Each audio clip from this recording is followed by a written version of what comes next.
to side, let's go. Let's go, let's move side to side, let's go. Let's go, let's move side to side, let's go. Let's go, let's move side to side, let's go.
you pull up a seat?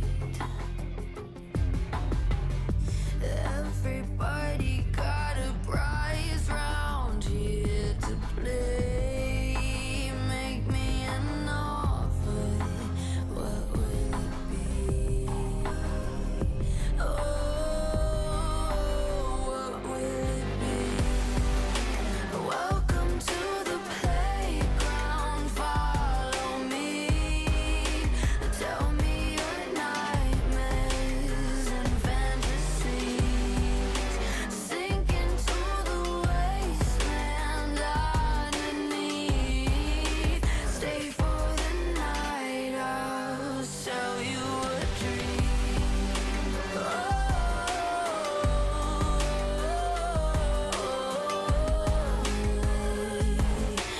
Welcome to the playground.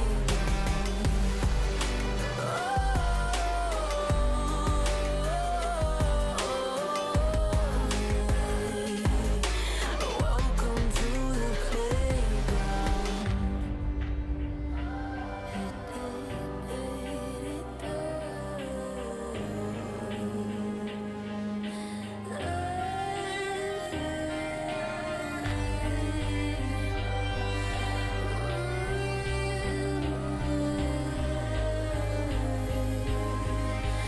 Welcome to the playground.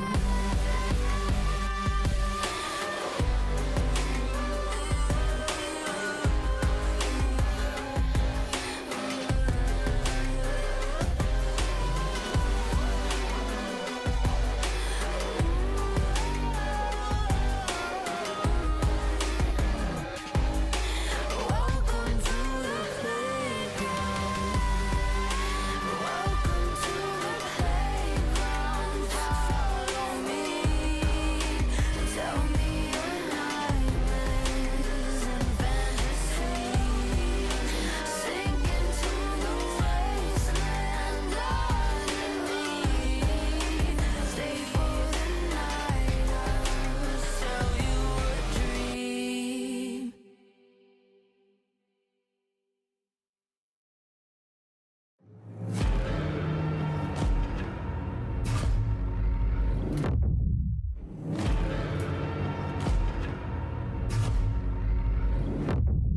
You walk along the edge of danger, and it will change you. Why would you let this voice set in your head? It is meant to destroy you. You summon storms, you play with nature. Now watch it hurt you. Why would you want to shape the world in your hands? You will never make it through.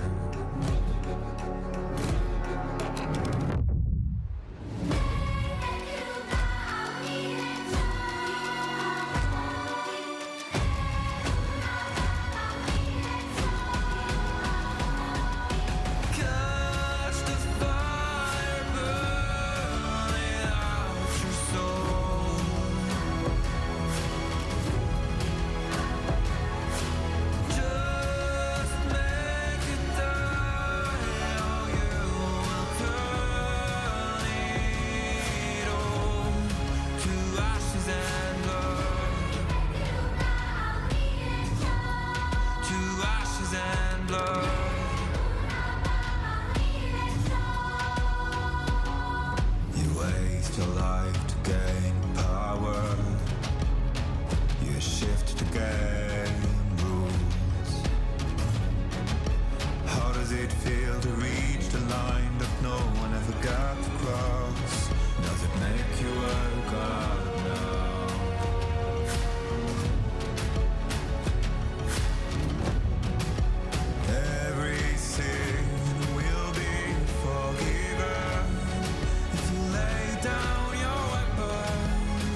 and blood. To ashes and blood.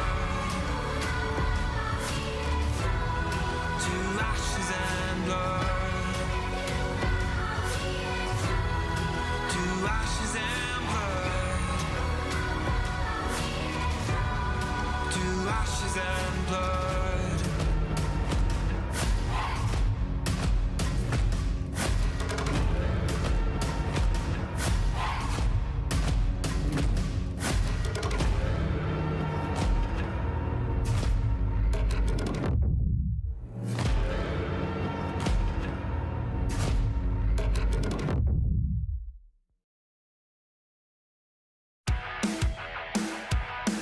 Hey, what? Hey, look up at the sky, it's just a starting line. Waltzing through the storm, feel the vibe align. Radiant rebels in the silent fray. In the pulse of dawn, we embrace the day. We find harmony in mayhem, finding our own beat. Eyes ablaze with laser focus. Dancing through the storm, we become the light. Against all odds, we'll stand and play in this never-ending fray. Eyes alive in the pulse of dawn, we find our beat when the chances take form through the noise. Hey, look down at the tide, it's our warning sign. It's time to rock the wave or get swept aside. Crash through barriers, our destinies untied.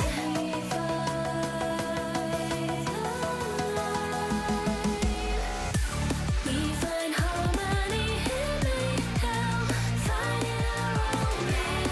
Eyes ablaze with laser focus. We become the light. We become the light. Against all odds, we'll stand and play in this never-ending fray. Eyes alive in the pulse of dawn, we find our beat when the chances take form through the noise. Hey, look up at the sky, it's just a starting line. Hey, look up at the sky, it's just a starting line. Radiant rebels in the silent fray. In the pulse of dawn, we embrace the day.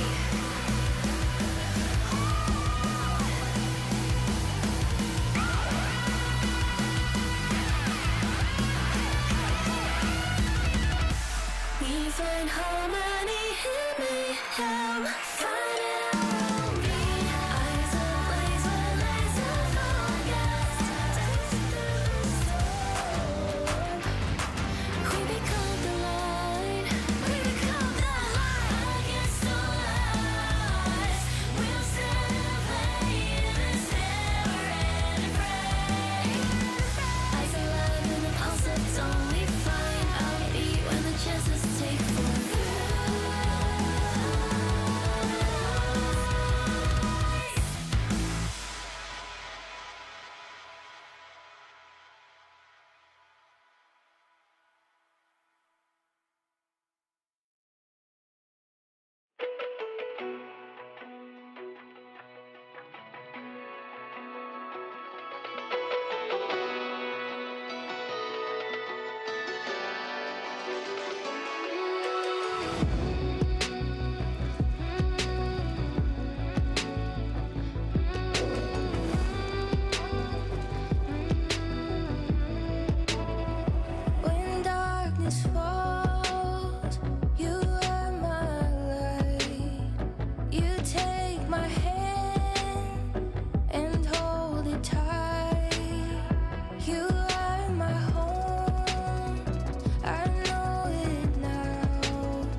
恋しくて星に願うのまた会えるよね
Wait, is he switching lanes?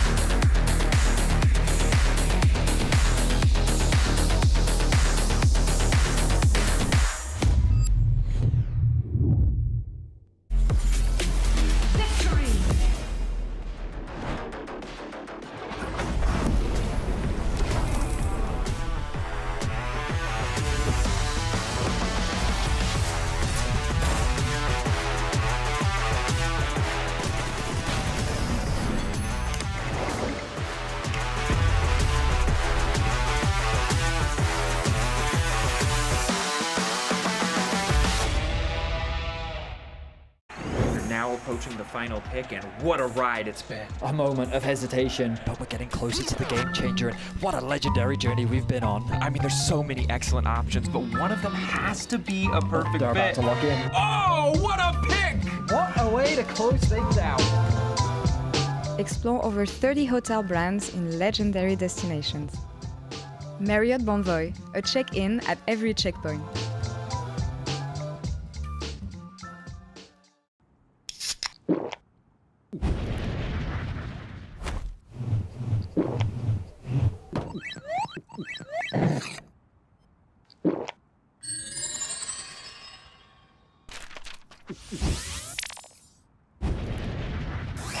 Red Bull gives you wings.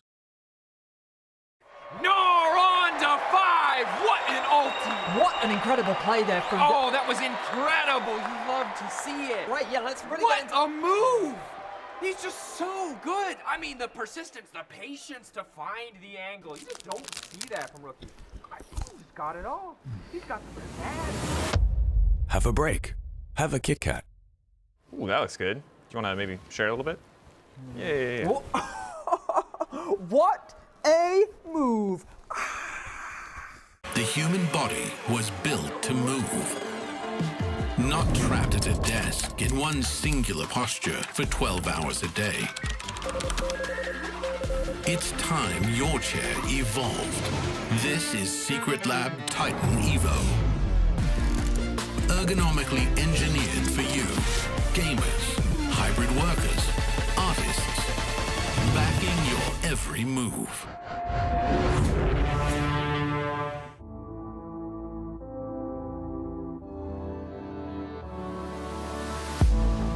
If you had it all, would you look the fall in the eyes? Could you walk away this time? Will you realize, recognize it's never over, and the flame that once had died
The perfect team fight! They take it all! Here comes the Crow's storm! It's not back, it's the call upon the crowd! This people, oh my God! Claps! Everybody! You know the story, you know the legend!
Welcome back to the LEC. I hope you enjoyed your little tour through the Ionian Rift. It was very peaceful. I hated it. Okay, Why? nobody asked. Anyway, I'm Ginny, and today I am joined with Nymera and Odo to dissect everything that is happening on the LEC, because you know what? One more week for playoffs. So, yay! Was that great? Did you enjoy it? I enjoyed it a lot. I feel like, you know, as someone who's not been playing as much ranked recently and stuff, I feel like I can enjoy the tranquility of the Rift without realizing that people will still type to you exactly the same way. You on said it. tranquility, and his eyebrows just went. Yeah, I insta-rolled my eyes because... See, the thing is, the video was peaceful up until you get into rank game and someone is just inting you. And then you remember... Yeah, I can't help you with that one, buddy. What if you're that someone? Oh, sometimes, most of the time it's me. But I'm just, you know, coping. I'm projecting on others. So. We love a self-aware king. But let's talk about today specifically. We do have to acknowledge the fact that momentum really is something that is going to change a team split in either a good or a bad way. So let's start off with the rankings specifically, because I mean, we love hammering home on G2 being 3-3, but like Vitality's there too. BDS joined it. And I think particularly when we look at like this clumping, there's a bunch in the middle where we still have no idea where they're going to end up in terms of final rank, whether they'll make playoffs at all. And all of the teams playing today, microscope starts to get put onto them. Exactly, but hate watchers galore. G2 Esports is 3-3. It's maybe the first time in a really long time where they might actually have a shot at missing playoffs, you know? And we also made a completely arbitrary graphic that shows you the split trajectories of the 4 teams that we're going to be looking at today, with series played being on the x-axis and the games won on the y-axis. Because, I mean, Madrid, the arena debuff for G2, because, like, what? Yeah, so there's a lot of lines here we have to go for. We have 4 teams here. There's G2, Vitality, BDS, and GX. The lines going up and down are the games and series 1. So it's games, the game score is really important here. And then this is like the timeline of the split. And all of these look really, really different. But the great thing about showing like this is that you can see some really good turning points. So we have like, you know, the peak of Mount G2 up there, which is 1 Nymera and a bit tall. And we also have stuff like the trough of the Mariana Trench Vitality downfall, which is 1 Nymera scale, you're across. like 196? I'm 195. Okay. We'll be being, okay, a little bit generous. Okay, but on the trend of, you know, just highlighting the fact that Vitality is the only team that's been having such a huge, you know, downward slope, they're also the only team in the recent time that strung together 2 wins in a row. Everyone is inconsistent as hell. Everyone's going up and down. Even BDS, they're finding themselves. They won against G2 here, right? This is the time where they won, and now they're about to chain 2 wins in a row. Yay! And then the 13K incident happened, and look where they are now. Complete I've downfall. wiped that from my memory. Well, I For good didn't, because I reason. enjoyed it. You know, I'm just a hate watcher nowadays. So like bringing it back to like everything here, we see a huge amount of turning points. We see a lot of our teams converging towards the middle, but I think even then there's some other things we could dive into. Turning points across the board. GX is the last team that we haven't really talked about in terms of the ups and downs here. I want to just focus on the road trip here because this looks kind of bad because if they're down here, they could be well further below. I actually think GX, this bit's a little bit hidden here. The little bits of up and down here is way better than I think a lot of people gave them maybe hope for earlier into it. So you have 4 teams with really different trajectories. And when you look at G2, you would think that that road trip was the time for them to finally make this comeback, because this is usually G2's playing ground. You know, going to LAN events, because I'm a boomer like that, you know. But going to LAN events, that's the time where they usually come alive and they have the best performances. But right now, now they're finding themselves struggling. You know, I look at this, I look at the standings, all I can think is what the helly. But since we have not talked enough about the road trip specifically and its implications, let's take a look at KC making their way to Ivory or Every? Okay, we arrived. What do you mean we have arrived? This is not Every. Evry and Ivry are not the same place, you know? We are in the wrong one. Every? Ivry? Every? Avry? Every? Every? Every? Paris? Where are we?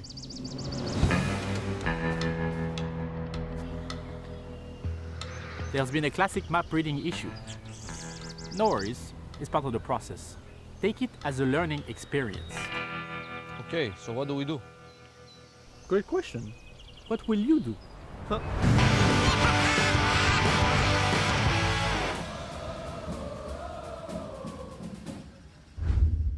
Take it as a learning experience, you know, sounds like a great approach, but I feel like time is ticking for both of these teams because BDS going up against GX, BDS winning this, Rogue and GX are going to be fully eliminated. This is a crazy position to be in. You're coming in, you're playing your game straight after that arena where you had so much on the line. You won, you made your fans proud, and now it's like, oops, we can be going home. Yeah, it's not looking pretty because even though GX, I feel like had, as Naimera said, that they had a pretty okay week turning it around in Madrid, it might be a little bit too little too late because now they're finding themselves with, I think, 1 or 2 series left. Next week, we're going to see them on the last day of the split. But right now, their destiny is not really in their hands. They need to clutch both of these wins to just have a shot at tiebreaker. And then on the flip side, we have GX. And if they win, then BDS is going to need a tiebreaker to qualify, which is also like unimaginable because BDS used to be the gatekeepers. They were top 3 all of last year. I think a lot of people have now kind of set it in their head that they are a top team within the LEC. They might not even be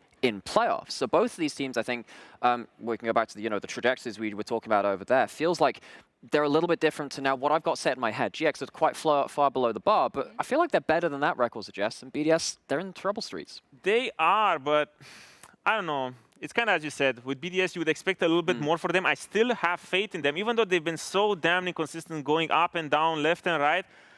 I thought you were a hate watcher. Now you just sound like... Well, so the thing is, you can't hate on everyone, right? I have my favorites. He's got to select the few. Yeah, because BDS are a little bit victims. You know, the fall from grace, it's tragedy like that, you know, but I'm all up for that. But at the same time, on the other side, you also have heretics, so you can't, I'm a big fan there.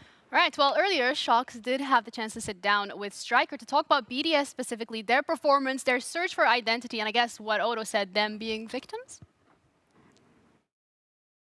Welcome to the Marriott Bonvoy pre-game check-in. I'm here with BDS's coach Striker ahead of an all-important clash versus GX in terms of the standings, but I think you will understand that I would love to start with yesterday because I feel like this is one of the examples of seeing how good BDS can be, but then also what the things are you kind of fall to a lot as well. Is that your same read?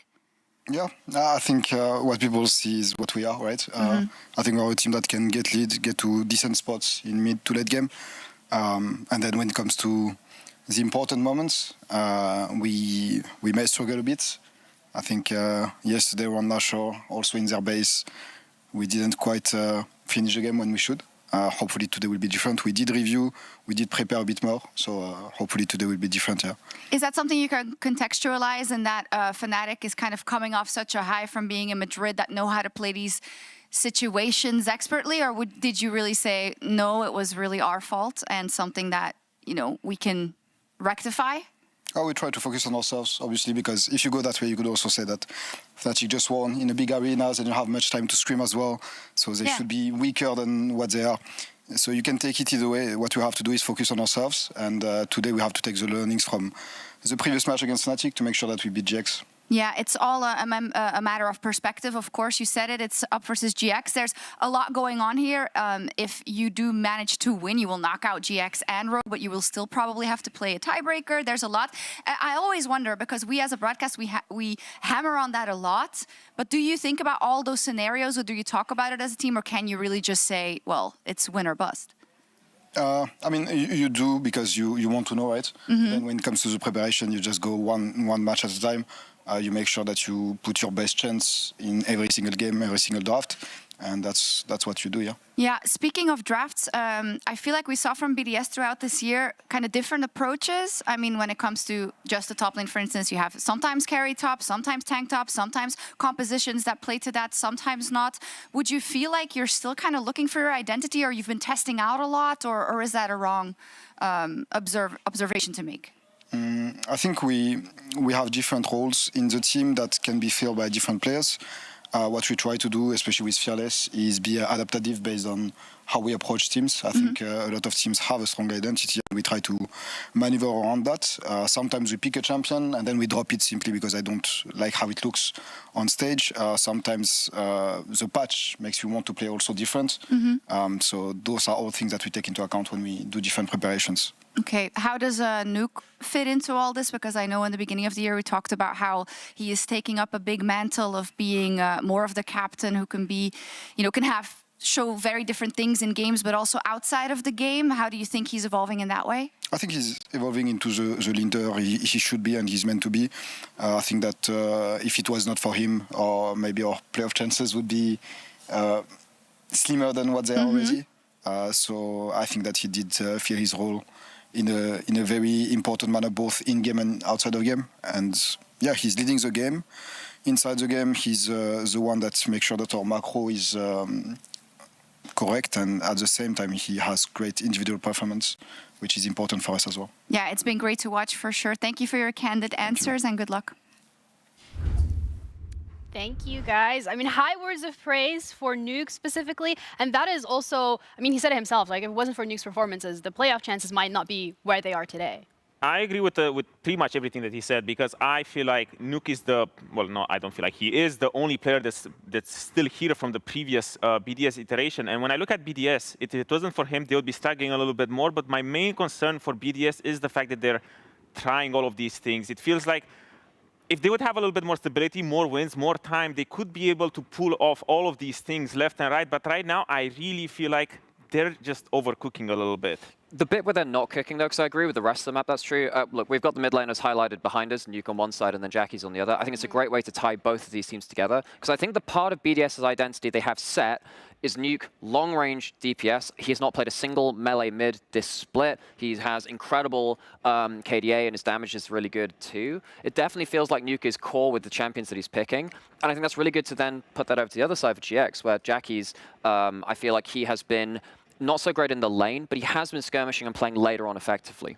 Exactly, and I feel like it's an interesting clash of styles where you look at Nuke and you, as you said, he only plays these sorts of control mages, pretty much keeping the game stable, pretty much just sitting behind, playing front to backs, dishing out a lot of damage. While on the other side, Jackie's, it really feels like if you look at his laning phase stats, they're not really great. He's struggling, but come mid game, come late game, that's when he becomes unleashed as a playmaker, I would think, because that's the style when I look at Jackie's. This is where he thrives the most. I think also really interestingly for Jackie's is something that we talked about a lot, is the fact that he does also get caught on the side lanes. And I feel like when you're looking at Nuke, especially when he's playing that Tristana or it's Diazir or whatever it might be, if he is on that side lane, he does manage to get towers. He does manage to play it safe. And the team is also, I guess, a little bit more set up around him to be able to shadow in case something does go wrong. Yeah, no, I think Nuke is the bit of the game which I think is going right for them. And I think that's the bit which I think they could say, let's leave well alone. We're sorted with that. I'm more interested then outside of that to say, okay, that bit you've nailed in place, what else can you do with the rest of the players? Well, we had 113 step up because previously when we were thinking of 113, we always said, oh, he's hinting early mid game, he's doing a lot of chaotic stuff that doesn't really end up working. But right now, when I think of 113, he evolved into being this consistent rock in the team. But the problem is, when you look at mid game, if he falls behind, I don't see him coming back and making consistently good plays. All right, well, let's figure out how exactly this matchup in the mid lane is going to be playing out today as we're ready to head into our first game of Sunday. BDS going up against GX. So casters, take it away. Away it has been taken. I'm Medic, I'm joined by Betty, and we're here for the first series of today. That's the English are going to open with. Away it has been taken. We've taken it away. Away it has been taken. All right. Let us see how far away we'll fly away together. As we jump onto the rift. Away. That's Freaky Friday, isn't it? Yeah, I think it is. Freaky Love Friday. that movie. Great movie. Classic.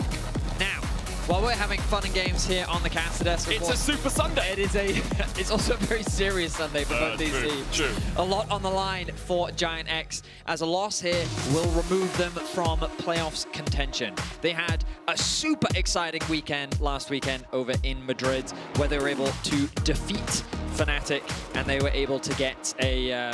no, they defeated G2, G2, my and apologies, lost to MKOI. and they lost to MKOI. So they... and it was a super close series versus MKOI as well. So expectations have grown with the roster. I think Lot in particular had a very standout series. And I'm excited to see what they've prepared for us today after BDS find themselves coming off a loss against Fnatic yesterday in a much-needed win for themselves to keep their playoffs hopes alive. Yeah, for BDS, really, you need to win this series. There are still ways they can make it through via tiebreakers if they do lose against Giant X. As you said, if GX lose this series, they are out and they will join Rogue as our teams are being eliminated. So, Jace ban, Maokai ban, Yone ban, and Nidalee ban so far, Betty. Nothing too exciting. The Nidalee, obviously. Have seen Isma bring it out a couple of times. Azir, Talia, Rumble are all the champions are thinking about as being high priorities. Xin Zhao for 113 makes a lot of sense. Even though he didn't win with it yesterday, I still think it's a champion you can't afford to give him. It is his most played so far this split, and it's something that you can find a lot of great snap engages on. Rumble is available for BDS, something they prioritized yesterday in game 1. It's going to be the Varus straight away. Still a very powerful AD carry. We've seen Noah bring it out a couple of times so far this split. About 50-50 in the win rate on that one. BDS now, you can go for AD carry early, but jungle mid also makes a lot of sense. If you want something that can just teamfight well, Nocturne Orianna does that pretty well, and Orianna was slightly buffed on this patch. Are they thinking of doing the run back? Yesterday they had some really nice one-shots onto Upset, but then as they got later into the game, their target selection ended up being their undoing, because if they weren't killing Upset, Upset was killing them. Yeah. And so we'll see how things shift as they move into today's series. The Nocturne already locked in, as you highlighted. I mean, it's not Orianna, isn't it? It does feel like it. If you pick the Nocturne, you then kind of have to pick the Orianna, because otherwise Giant X could just say, oh, we'll just play Orianna mid ourselves. She's strong enough at the moment that I think that is fine. It is not Orianna. I'd like to see them have one more damage threat alongside their AD carry here. Yesterday we saw it was, if the Varus got killed, I was on Varus in that game, if the Varus got killed, and they didn't burst Upset immediately, they just didn't have enough damage to win out the team fight in the end, right? So I'd like another damage threat from the top lane. We'll see where BDS do end up going, where Irrelevant decides he wants to play today. Giant X looking towards an AP top, and Rumble often the first name on everyone's lips. 15-4 in the LEC is the little Yordle. Good top laner. Is he good or is he just really strong? Well, that... Does that make him good? Yeah, I guess with one that's another, true. are they not? Yeah, you're right. Okay, GX looks like they're keeping it simple. Skarner going to make his way into Isma's hands. So already we're looking at more of a front-to-back style composition with solid backline threat thanks to the Rumble. You know, I was thinking for BDS that Rumble is something they should have considered, like Nocturne, Orianna, Rumble, huge amounts of backline threat, can cause a huge amount of chaos, but they decided to prioritize getting that mid lane champion. Now, how are they going to round things out? Nah. I mean, it is Irrelevant's most played so far this split, and I can see the potential. It gives you a decent laning phase into the Rumble at the very least, but in terms of what they want the composition to do, I don't know if I love it. I guess you could argue that there is that degree of side lane threat that it does provide. You do still have the ability to create alternative wombo combos with the ultimate as well. But so far, I think that I'm favoring GX's foundation a little bit more, just because you expect them to have a winning bot side simply because they have the Varus. The Rumble on the top side has great early to mid game power with a lot of strong scaling elements, and they've already got such a solid front line with the Skarner. just feels like as a baseline compositions, it provides a lot of solid tools. Yeah, I agree with that overall. And Giant have the opportunity to ban out some of those AD carries now as well, having already locked theirs in. BDS are going to remove some of Jackie's mid lane pool. I do think he had a good time in Madrid as well. Had a couple of really strong pop-off games on the Yone, I remember in particular. Obviously, it's already banned out here, so not going to see him piloting that one. We'll maybe want to look for some AD out of the mid lane. Tristana is the next option up there, but he can still go AP mid. You have a bit of an AP heavy top side, but you still have the Varus to carry you through later on. I will say the Ezreal ban is a little surprising, only because Ice hasn't actually played it once this split. He's actually had a preference for the Jhin and the Ashe with a bit of Sivir in there as well. Zeri is one of the scaling AD carries that when you say you want more damage, this champion definitely provides it. Yeah. Rough laning phase, though, against the Varus specifically. It will largely depend on what... Yeah, I was... there we are. So Jhin gives you a better laning phase. Of course, a lot of this will be determined based on the support matchup, and I think BDS is smart actually saving that for the last pick, just because it means that you can alleviate some of the pressure from the Varus. Right now, GX, I'm sure, would love a little bit more engage. I remember Ahri used to be a fantastic answer into Orianna. I would say that the matchup has shifted over the years where Ahri just really bullies you super hard early because it's so difficult for the Ahri to really trade back. But if you have a burn the flash from Orianna, that matchup gets super scary for the Orianna because Ahri just has so much potential setup. Especially into a Skarner as well, because the Skarner just ease behind you. It's like, okay, cool, how on earth do I escape this? I can command dissonance myself to get a little bit of movement speed, 100%. But it doesn't really matter into the upheaval. It looks like Giant X might go for a little bit more of a consistent mid laner in terms of damage later on in the game. The Azir gives them solid front to back. You have Varus and Azir, you've got good range as well. You have some backline threat with the Rumble, but instead, Akali gives you more backline threat. With a little bit less consistent DPS. I was going to say that I think GX's comp is very standard, very solid, front to back. You have so many tools. You know, you have solid laning phase. You've got prio across the board. Like, there's a lot you can do. And then he said, you know what? It's Jackie. Slam me and Akali. So he wants a little bit more skill expression. The great thing about Akali into the Orianna matchup specifically is that you get to a point where Ori really can't do anything about you. Yeah. But the is that phase... 3 haunting geysers? 4 haunting geysers? How many do you need? We can keep track of how many haunting geysers he built this time around. Maybe that's going to be a bit of a shift. But the early laning phase definitely can be a struggle. Again, though, Orianna is a champion. If you burn her flash, there's a lot of setup for assassins to really punish her for that. So we'll see how the mid lane matchup plays out. As the desk was talking, this is a matchup that we'll be keeping our eyes on. And the thing you have to respect is Nuke. He's a player that he pushes you hard in the laning phase. His laning has improved so much compared to when he started in the LEC to what he is now. One of the top mid laners that we have in the league, and if you give him an inch, he is the type of player to take a mile. But on the side of BDS, they have a composition that has a lot more dive threat. I would say it's a little bit different to yesterday in the sense that yesterday they brought out the Shen and the Varus, which is really all about locking down that single target.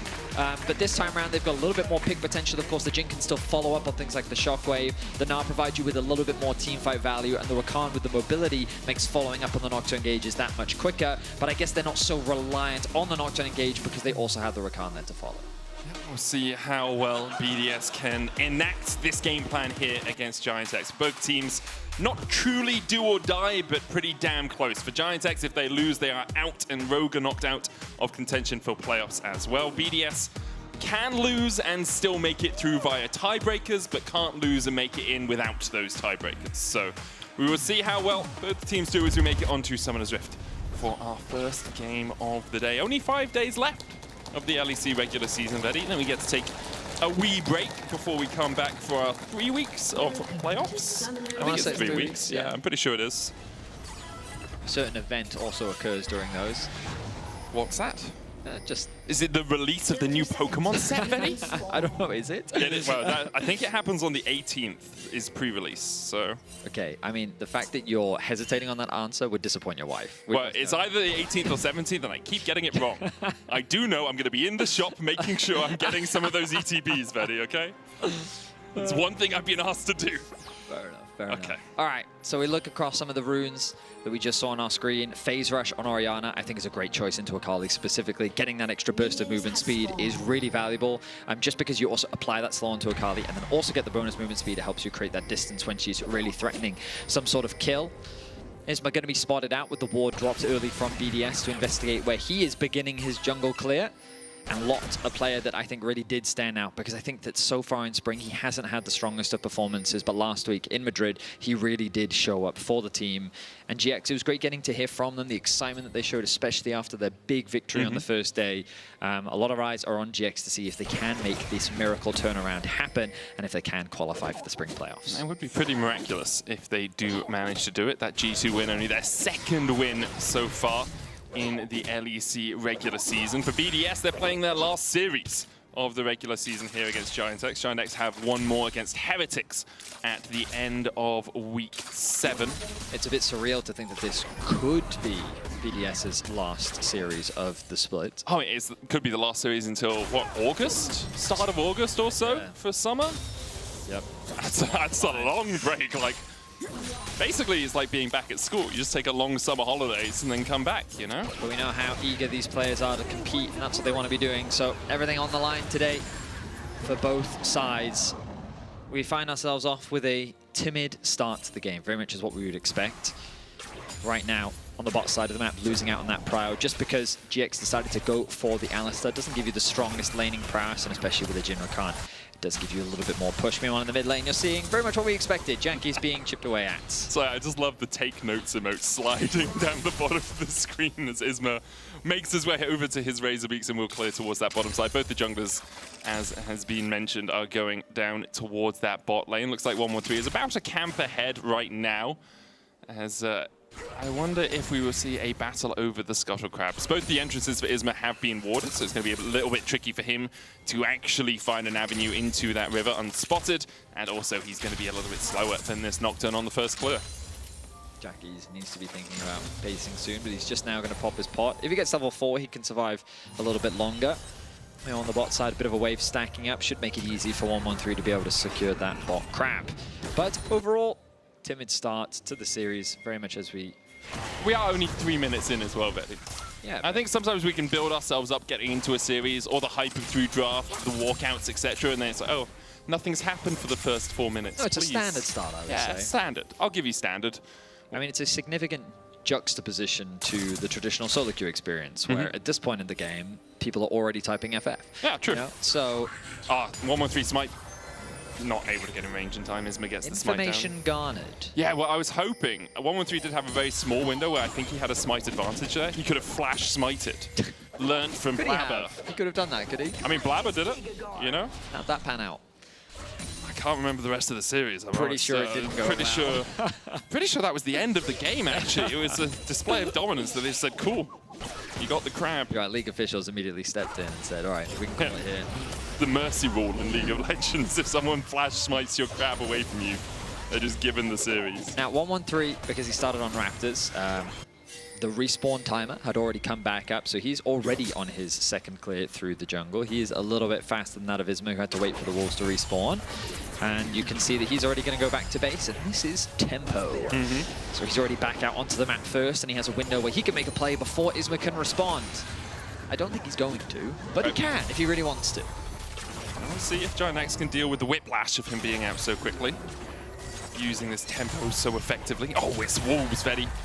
Those wolves gonna struggle with it. Just to remind you guys all of the stakes of this game, because we are joking around a little bit at the start of it, but for GiantX, if they win, BDS will need a tiebreaker to qualify. GiantX can still qualify via just winning out their series, but maybe some tiebreakers there as well.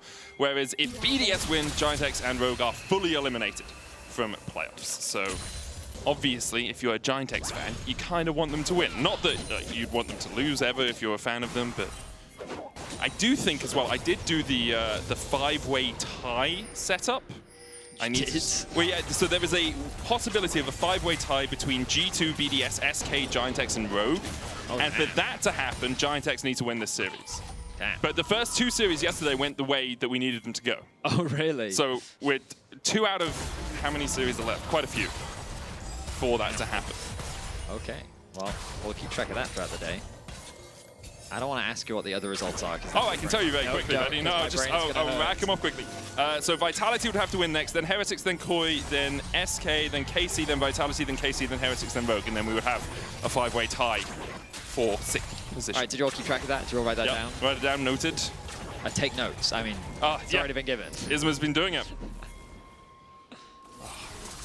It is a big fall from grace for BDS, though, if they don't make it to the playoffs, Oh, it certainly considering is. how they were. I mean, last year they were consistently a top 3 team, and for them to find themselves in this position after making the roster changes that they did, as ultis get traded between the 2 top laners, looks like Lot is going to win out on that one as he forces the flash away from Irrelevant.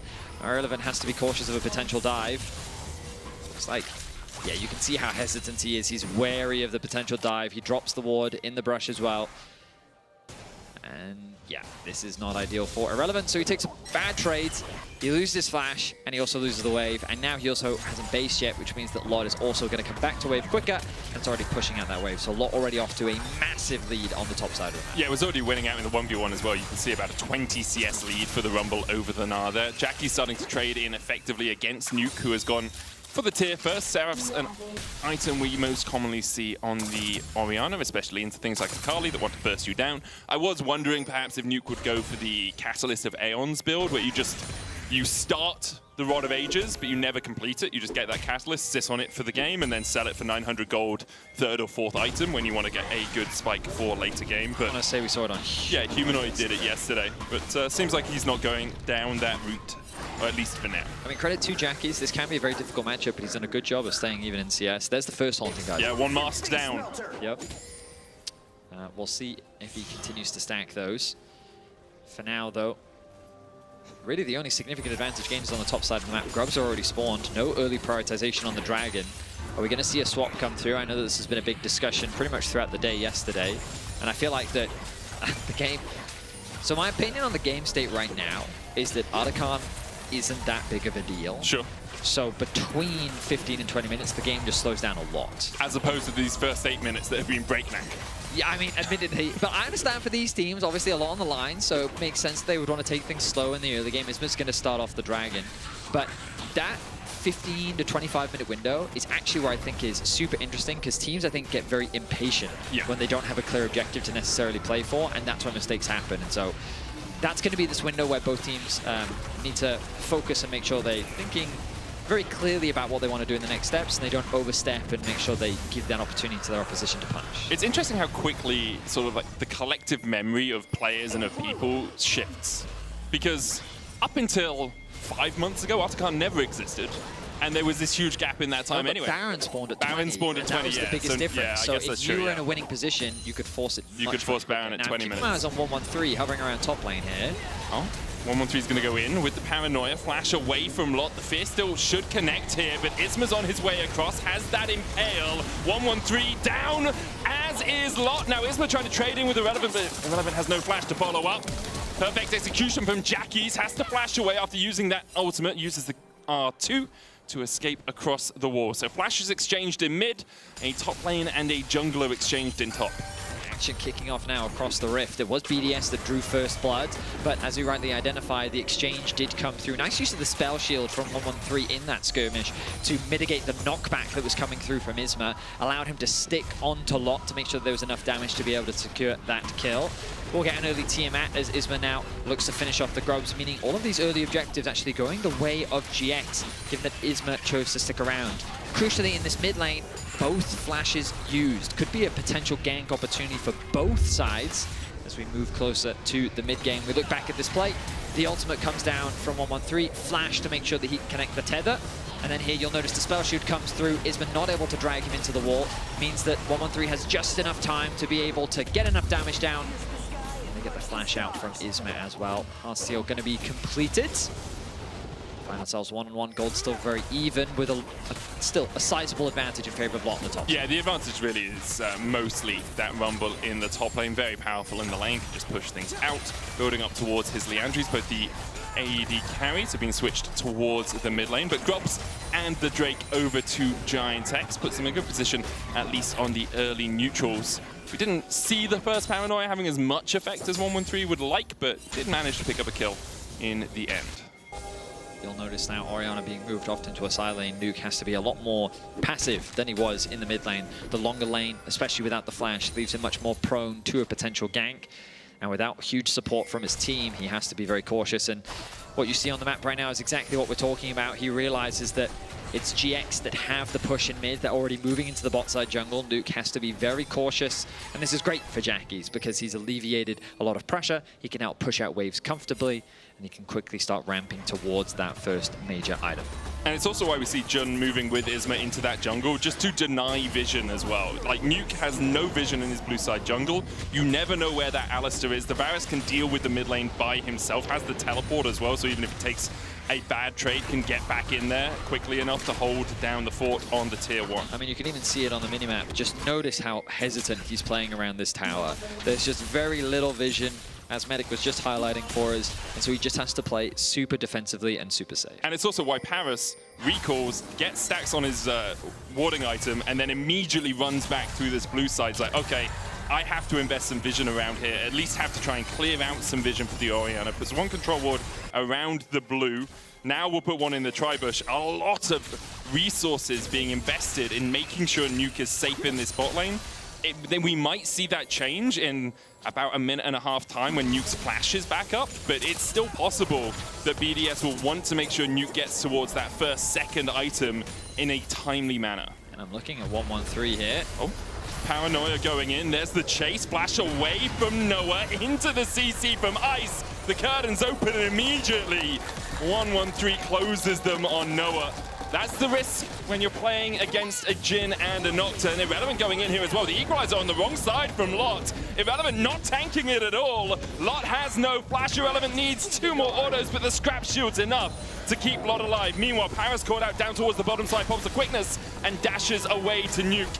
Gets to safety and survives a possible die. Action happening across the rift as it's 113 to initiate the play in the mid lane, finding that valuable pick onto Noah, but GX responding kind on the bot side of the map, zoning Nuke away from valuable farms, stealing away 113's camps, and doing what they can to chip away at this bot tower. It's GX that still hold on to the gold lead, thanks to the advantages that they built at top lane, but now Jackies, after getting these isolated plates, has a gold lead over Nuke as well. It's about 500 gold ahead, has 2 of those masks now, so truly starting up some sort of masquerade ball on that Akali. We'll see how far he goes. Like, the passive on them isn't unique, which is important to talk about. Like, whenever you see someone stacking multiple of these items, often you'll look at it, especially in modern day League, and it's like, that doesn't make too much sense. But importantly, Madness is not unique on Haunting guys, so you can stack it up a few times and get extra bonus damage out of being in combat. Looking to spot out Isma, who's now working on his 3rd objective of the game. But you are right. We'll see how much value Jackies ends up getting out of the build. Last time things didn't quite work out the way that he wanted. But so far, this Dragon is going to go uncontested, so BDS conceding a decent amount here in the early game. I think GX is playing around the map very well. And Lot, I mean, even though a decent amount of resources was thrown towards him on the top side of the map, he's done a great job. Yeah. In isolation, tanking the ganks. Obviously, he came very close to losing his life against 113, but he does survive it. He holds on to the gold lead for now. And he's now hitting that Leandries, working towards that second item. So this Rumble is scaling nicely. And let's not forget, Irrelevant did pick the Gnar into this. And so far, that pick is not panning out. Maybe he can find that huge ultimate that can swing things in his favor. As Jun invests some vision on the top side of the map. I mean, Jun has been all over the map with vision in this game. I want to give him a lot of credit. You see how often he's in the right position to get vision down to make sure that 113 can't find a sneak attack. Somewhere 113 is pathing up towards the top side. Jun comes across, wards it out, and then 113 immediately starts to back away. Vision down towards that bottom side as well, but you can't back away from this. The Paranoia into Shockwave. Noah, no vision would have saved him there. Lot down to half HP. Isma stepping forward as well. Jun coming in from the side, but no real follow-up, no real damage here right now for Giant X. They're continuing to poke and prod and land the suppression onto Paris. There's the Impale as well. They'll pull him back. The quickness doesn't really come off in time with that grand entrance. BDS still looking for a little bit more, but it's pretty scattershot here, Vedi. Ends up being a 1-for-1 as Paris overstays his welcome, but Noah, there was very little he could do. Both teams still sizing each other up in the river. Flash, headbutt, pulverize, equalizer, Nuke flashes across the wall, and here's Akali to chase him down. Jackies gets one, Ice the next target as they dash away Upheaval. Just sliding by Ice, unable to get that final bit of damage. GX not happy with how the first skirmish ended, so they wanted to go for more, and they get a pick onto Nuke. Isma making that drift happen was honestly very surprising. The fact that he was able to still connect Nuke into that wall meant that they could follow up, get themselves another kill. Ice, though, I mean, he was ice cold in that play. He held on to his summoner spells. He walks away with all of them up. GX build a slightly larger lead. Nothing significant going to come off the back of it. Herald, of course, is still alive. And I imagine they're going to look to try and start that one off. That's what all the fighting was really about. Lot and Jun coming across to cover their bot side, make sure this red buff isn't stolen away. Next Drake up in 2.5 minutes, so still a while before we see either of the teams having to battle around that. It's about 1,000 gold lead, 800 or so for Giant X now, and a lot of that is focused on Jackie's in the mid lane and Lot on the top side. 113 has been able to get himself ahead. You know, he's got 2 of those 3 kills for BDS as Jun is caught out just a smidge. Shockwave's going to bring him back. Unbreakable will not available to the Alistair now as Lot comes in from the side, but can't really protect Jun from Nuke. BDS get another on the board. Let's play there from Jun as he gets caught out. Nuke getting some much needed gold as Jackie's now finds himself in a side lane against Irrelevant. Overall, while the kills do slightly favor BDS, GX are really the ones running the map. Ultimate going to come through from Lot to clear out that TP wave. behind as well, Betty. Jackie's trying to collapse onto Nuke here. Paranoia is available for 113. Jackie's has the perfect execution. 113 just waiting in the bush. Jackie's dancing forward. Nuke trying to dance around in the shield. Just enough with the Seraphs to keep Nuke alive. Less than 100 HP there, falling down to about 50. Value of Seraphs really proving its worth there as he keeps Nuke alive. But you're seeing the threat that this Akali can provide onto the Orianna. Why it's going to be that much harder in a side lane. Jackie's obviously off to a fantastic start in this game, and he's only going to become more problematic as the game continues. The Herald now dropped into mid lane as GX want to keep the pressure up. They secure the bot tier 1. They're going to open up the mid tier 1 soon. They're likely going to put themselves in a fantastic map state ready for the oncoming dragon in about a minute's time as well. If they can secure this tower, it makes it that much easier to push in this mid wave, move into enemy jungle, set up that control, and be ready to put yourself on soul point. Yeah, the only problem for Giant X in the next couple of minutes is that Jackie's did use his TP to get down towards that bottom side, but Noah has teleport and Lot has it, right? So you're still going to be able to answer at least some of that side lane pressure. Drake up in 40 seconds would be sole point for Giant X if they can find it. Item and a half on both of BDS's key carries, the Orianna and the Jhin. On the other side, Jackie's is still, well, he's playing behind the masks, has a needlessly large rod alongside it, but I wonder if he's going to complete an item soon, Betty. Does he need to? Is Haunting Guys just this OP? That's a great question that I don't have an answer for you. Same. I know it's a workable build. I just don't know at what point you have to switch away from just the masks, you know? 113 pops the ult. Paranoia, there's the shockwave, hits onto Lot, but he has a stopwatch. TP going onto the backline as well as Paris comes in with the quickness. There's the curtain call as well. They're trying to kill off Lot, and they'll find him first. Isma looking for Nuke, but can't quite get the damage down. Jackie's coming in from the side as well. Chases onto Irrelevant. Uses him as a quick taxi to get onto the backline and chases Ice down, but Ice with a flash, and Paris escaping as well. BDS managed to get all 5 members out alive, but there is still a Drake to be fought over. No Impale, no Chain, no Unbreakable Will. No Ultimates on the other side either. Nuke's Shockwave about halfway off its cooldown. Giant X have the health bars and they are going to be able to secure the Drake unless something very special happens from BDS. I mean, it was a nice engage from BDS. It really looked like that they were going to just walk away with that team fight, but the arrival of Jackie's and the backline damage he was able to do just forces the carries away from the fight. Nuke and Ice immediately get zoned away, and there's very little that they can do to stop it. So the engage comes through, Jackie's isn't there, the TP is quick from Irrelevant. He gets a really nice Mega Gnarl off onto many people. Noah really struggles to have impact in the fight, doesn't connect on his Q, and you can just see the combo coming through. It looks lethal, it looks very bad for GX, but then Jackie's arrives. He uses his ultimate, immediately turns his attention on Paris and Ice. They're then forced to disengage. An early heal comes out from Paris to help his AD carry survive. But as we get back out onto the map, BDS set their sights on Otacon, and they're going to get it uncontested. Yeah, because they didn't die, they were able to reset immediately and just walk their way up towards the Otacon. Giant X had to spend a little bit more time defending their position around the Drake. So it's Soul Point versus an Otacon. I think Giant X were going to get the dragon anyway. Here comes the Shockwave Paranoia combo once again. Lot did flash away, and 113 will burn to death. Lot falls to Irrelevant. He tries to dash out, but he takes the tower shot, and his life is forfeit. Good dodge on the Impale. into the Chain of Corruption, cleanse away by Ice. Paris distracting everyone, should be able to dodge away himself. Jackie's TP up in about 10 seconds time, but all the while he's just pushing that tier 2 in bot lane. It's still a 2-for-1 in favor of Giant X, as Lot was able to find a very nice outplay, and by that I mean he threw his ultimate down and then he started burning everything around him. 113 was not tanky enough to weather the damage, and the arrival of Jun to just provide that extra bit of CC, helping set up for a double kill in favor of Lot. And looks like Jackie's is actually going to secure that tower as well, so nothing but wins across the board here for GX.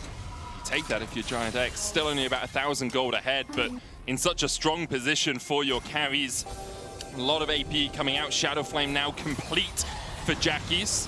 He's finally finished that first item, although not using either of the Haunting Guises in his inventory. 113 goes in here, Betty, but as you say, it's just the burn from Lot that takes him down. And Irrelevant also standing on at the moment that he gets knocked up with the tower shot as well, means that it's enough damage to turn it into a 2-for-1.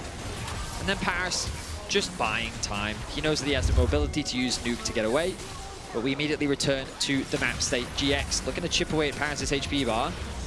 Lot going in. Remember, doesn't have the flash. Grand entrance into the shockwave, but pops the Zhonya's in time, and now 113 is being held down on by Noah. Lot putting the damage back down with the equalizer, and Lot gets the kill on the enemy Nocturne. Irrelevant has been pushing bot this entire time. Should be able to take that tower down. So BDS do get something on the other side of the map at the expense of their jungler's life. That was just a fight for control. As GX, they wanted a bit of vision into the entrance of BDS's topside jungle. Paris didn't want to allow it to happen, but he took way more damage than he was expecting, forcing BDS to try and respond, and at that point, they've overcommitted. They're already weaker when it comes to the fights, and 113 is just too squishy at this point. We've seen now for the second, maybe even third time where he goes in, and the Rumble pretty much solos him out of the fight, meaning that GX get themselves another kill. The gold is not inflating heavily in the way of GX, but I think it's misrepresentative of how much stronger GX really is right now. It feels that with this Akali on a side lane, like, Nuke is scared, and he very much should be. Even though he has the level advantage, Akali has more than enough kill threat, and without proper support, Nuke is in danger. So GX in a fantastic position. They're waiting for the next dragon to spawn, but Baron is going to be up at the same time, and it gives them a lot of luxury because they can choose between whether they want to play for the dragon or play for the Baron, and they can force BDS into this very difficult choice. Yep. We'll see what Giant X decide to do, playing for their lives here in the LEC Spring. Currently deciding just to take away this red buff, have set up their vision line pretty well in towards this red side jungle. Irrelevant pushing out bot. I think Lot will be sent down to deal with that currently. He's kind of hovering around mid, maybe expecting when Noah steps up that 113 will look for that Orianna Nocturne combination again. The darkness blender, I guess? What do you want to call it? Like paranoia shockwave? Jake also tried to come up with a name for it yesterday. I feel like it should have a name. Well, he thought it was the submarine, and I had to explain what. That's Twitch with Channel. Well, yeah, it's because you go underneath, you're invisible, and then you pop up. Surprise! I don't know. You ever been scared in the dark before? What do you call that? Fear of wolves for me. There's a Doctor Who episode where the Queen turns into a werewolf, and that one had me sleeping with a nightlight for a while, Betty. Combo. It's the Queen Elizabeth werewolf combo with Nocturne Orianna. The thing that terrified me was the girl from The Ring. I never watched The Ring. Still haven't watched it. I wouldn't recommend it. TV's just become a point of fear moving forward. Use as a TV in this day and age, Betty. Projectors is where it's at. Giant X setting up around the bottom side here. Infernal Drake, their real prize. But all they want to do is have BDS step into the meat grinder. Nuke using the ball to scout out a little bit. Jackie's looking for the flank. Irrelevant trying to mark him, doesn't quite know where he is, does now. As Jackie's jumps in, jumps out. Takes a ticket with the blue buff to escape. Could have been a precarious spot. Drake has spawned, and Giant X taking a little bit of poke here. Going around that mid-wave, you can see Noah charging up that piercing arrow, still finds his mark. Isma's going to start up the Drake. I think there's vision in the back of the pit that BDS are relying on right now. Oh, it's cleared out by that control ward, so BDS don't know for sure that this has been started. Irrelevant, no Mega Gnar bar for him. Nuke taking a chunk, dragging down to 7,000. Paris still stepping forward. Giant X playing in the darkness. Jun goes in. 113 flashes away. As there's the paranoia. Equalizer separate the team. 113 going in, looking for the smite, lands it. No soul for Giant X, but perhaps the fight. A great Gnar into the wall. Locks Jackie's against it. Jun going in as well, but he's sure to fall. Flash, impale from Isma, and Noah untouched so far. Lot falling lower, has the Zhonya's, buys himself a second. Isma slams Paris into the wall, who gets the grand entrance, but no grand exit for him. The fight goes in Giant X's favor as Noah finds the final shot through the heart of Nuke. The Drake secured for BDS, but the fight in favor of Giant X. It's a huge team fight win for GX, even though they ended up losing the Dragon. A nice steal comes through from 113 as Jun tries to deter him from entering the pit. But once the ultimate drops, he has an avenue into the Dragon pit and he's able to get a clutch steal. Then the fight kicks off. Jackie sets his sights onto the backline, immediately gets impaled into the wall. And it's at this point where you're looking at the HP bars and it looks scary. But then Isma with the nice flash impale to turn the fight in the favor of GX, because Lot buys enough time, thanks to the Zhonya's, to be able to reset with his team. Noah comes up, and then the Comet ends up clearing up the final kill, allowing GX to win out on the fight. 113 caught out a little bit in his jungle. Paris here to act as a bit of a bodyguard, jumps in with the entrance and battle dances his way out. Baron's still up, of course, a 3,000 gold lead now for Giant X. 3 items complete on Noah and almost on Jackie's. He's got a Bloodletters, a Shadow Flame, and a Haunting Guise. 210 sacks for Isma as well. Often we see Heartsteel's not stacked up that much in pro, so credit to him. He's been finding fights, he's been getting his clinks, which, as every ARAM player knows, vital thing to do. Right now, GX is just in a fantastic position. We haven't really seen a significant gold lead for GX throughout the game, but now with a 2.5k gold lead and these items coming through, I guess you could argue that when you actually look at the itemization, it doesn't look that significantly different.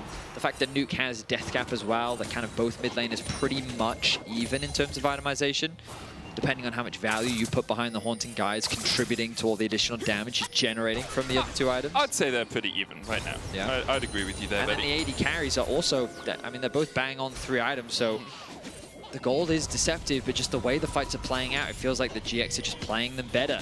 They're getting better execution and they're walking away with, I mean, we've seen multiple times now them walking away with just more kills and more advantages. Jackie's being cautious in the side lane as he gets closer to 16. The reason he's being cautious is, oh, I pressed entirely the wrong button here, Veddy. This is why I don't use it. 113 was spotted on that ward, that little control ward there, as he walked down towards the bottom lane. So Jackie's knew 113 was in the area, which is why he then started to step all the way back, as opposed to trading a little bit more with Irrelevant, which is what Jackie's tends to do in his side lane 1v1. So good deep vision. 113 should have checked the bush as he walked past, but very easy to miss that because your natural pathing, if you just click down towards the bottom tri-bush, doesn't always take you through it. GX now testing the waters in BDS's jungle. Baron becomes the next big point of contention, but GX could say it's too much of a risk and instead wait for the next dragon to spawn in about 1.5 minutes. Remember that we're still waiting to see that shotgun, and here it is. There's the shockwave, the shotgun combo, and there's the curtains that close quickly shut on Noah. 113 pulled back underneath the tower. He's going to die as well. So it's a 1-for-1 exchange. Jungler for AD carry. As BDS do find the shotgun, but only had 1 bullet in it, Betty. Yeah, that is the risk of the composition, but they do take out Noah. He did have some huge value in the last team fight, but then Jackie's picking up that kill is only going to put this Akali even further ahead. 1-for-1 is not the ideal situation for BDS, given that it's GX that are pushing in these lanes, getting more control over the map. I like the vision coverage that BDS currently have over the bot side of the map, ready for the Dragon, because GX now have to invest their resources into clearing out all of this vision, which they're setting their sights on doing now. Paris doing what he can to still provide some information for his team. They haven't spotted this control ward still. Now it's BDS that once again finds themselves on the back foot. Jackie's TPing for a flank position here towards the top side as well. Jun gonna get knocked up. There's the equalizer down. Jackie's trying to get in. Irrelevant about to go Mega Gnar here. Will get the Gnar back, but only onto Isma. Locks a lot against the wall, but not real too much. Follow up. There's the shockwave and the quickness combination. We kept thinking about the paranoia and forgot about the quickness. Lot flame spitters Irrelevant down, flashes away himself. 113 on the chase now as Lot goes into the overheat and burns through 113.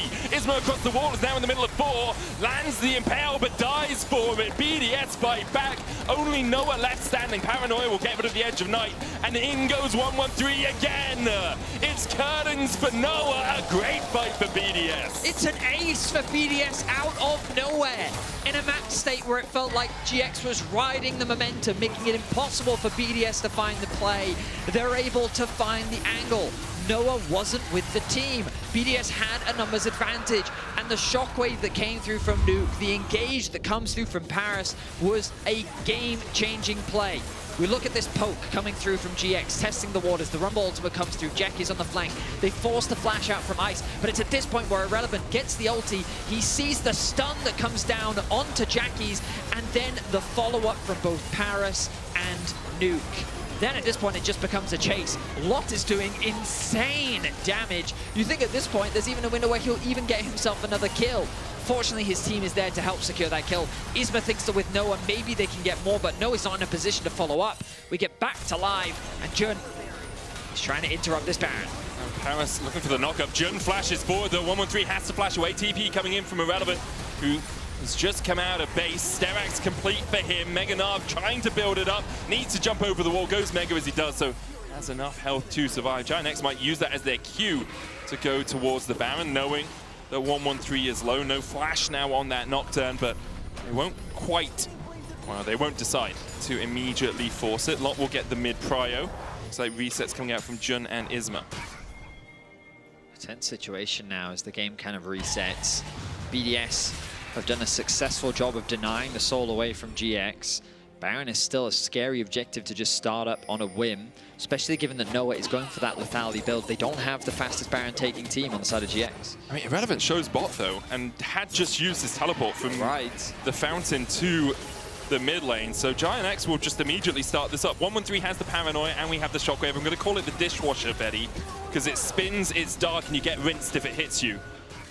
We'll see if they want to use that combo, if they can use it effectively. Jackie's on a good flank position. Now there's a little bit of vision in the pit. Paris puts a ward in. They know it's being done. Jun looking for the Hex Flash. Irrelevant's worked his way up from the bot side. Baron has been stopped. The Impale going in as well as they try and lock up 113, who will die. Everything in darkness for the moment now. We pop back into sight. Paris looking for that engage, can't find it. BDS will play around the mid lane prio for now. Baron being pinged by Giant X. They want to start it again. Jackie still has that flank position and has his ultimate, that perfect execution available to him. It's the only ultimate available to all of Giant X. A quickness, a shockwave from Paris and Nuke could quite quickly kill off Giant X. There's the curtain call. Jackie's still unable to find a way on towards the backline. Paris stepping forward, Baron secured. Jackie's goes in, immediately knocked up and stunned with the quickness, but Jackie's finds one. It's Nuke dead on the backline. Ice trying to open up. He'll take down Lot. Irrelevant about to go Mega, but Ice is so far away. Can they re-engage? Noah at half HP. Chain of Corruption buffered out by Irrelevant, but good poke onto him means that he's walking away wounded, and Giant X get the Baron. A very nice Baron overall from GX's. Remember, the initial Baron start was used to find that pick onto 113. With no smite available, they're basically relying on Nuke or Ice to be able to find a clutch steal with their ulti, but they're not able to find it.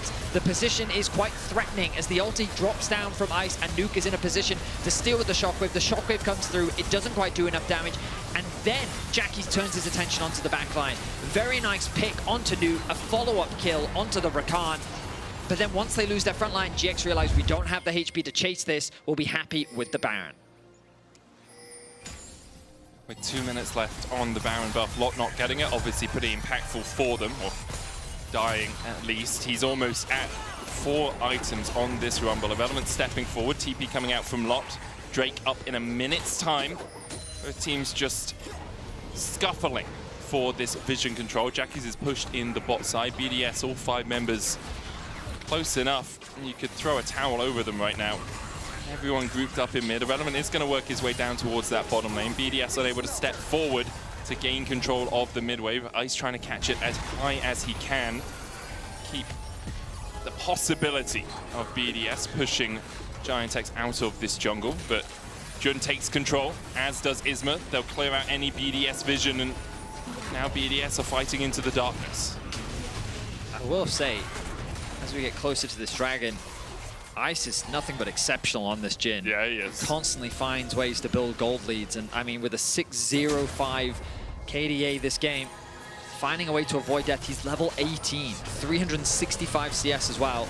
His positioning is so reliable, and he has often been the consistent carry for this BDS roster. Let's see if he can turn this game around for his team. The ball is on 113. 113, there's the shockwave onto Jackie's equalizer, goes a mile wide. Irrelevant able to dodge away from it, has the teleport as well.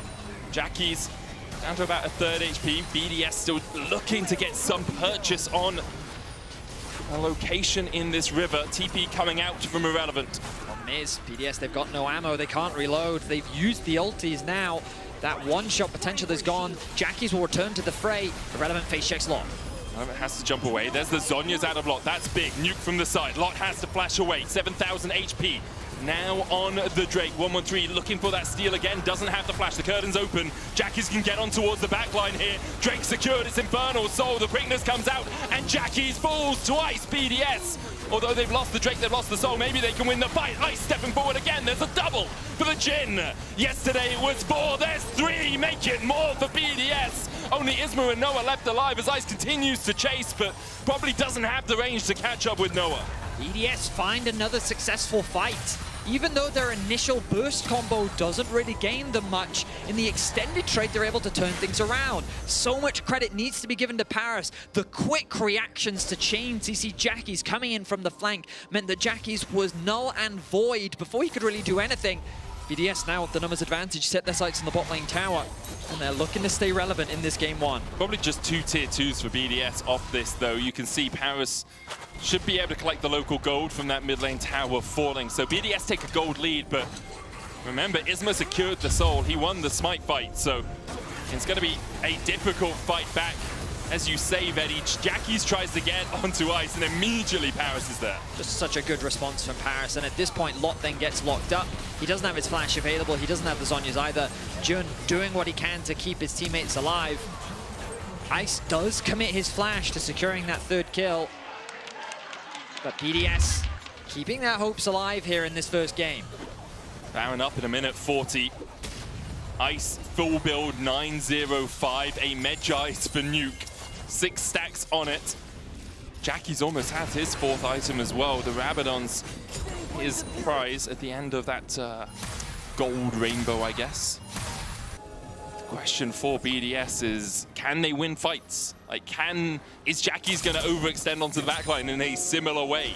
Will the Shockwave Dishwasher combination work out for them when you have 2 Zhonyas on the enemy team? What's crucial to recognize is Noah does a lot of poke damage. Yeah.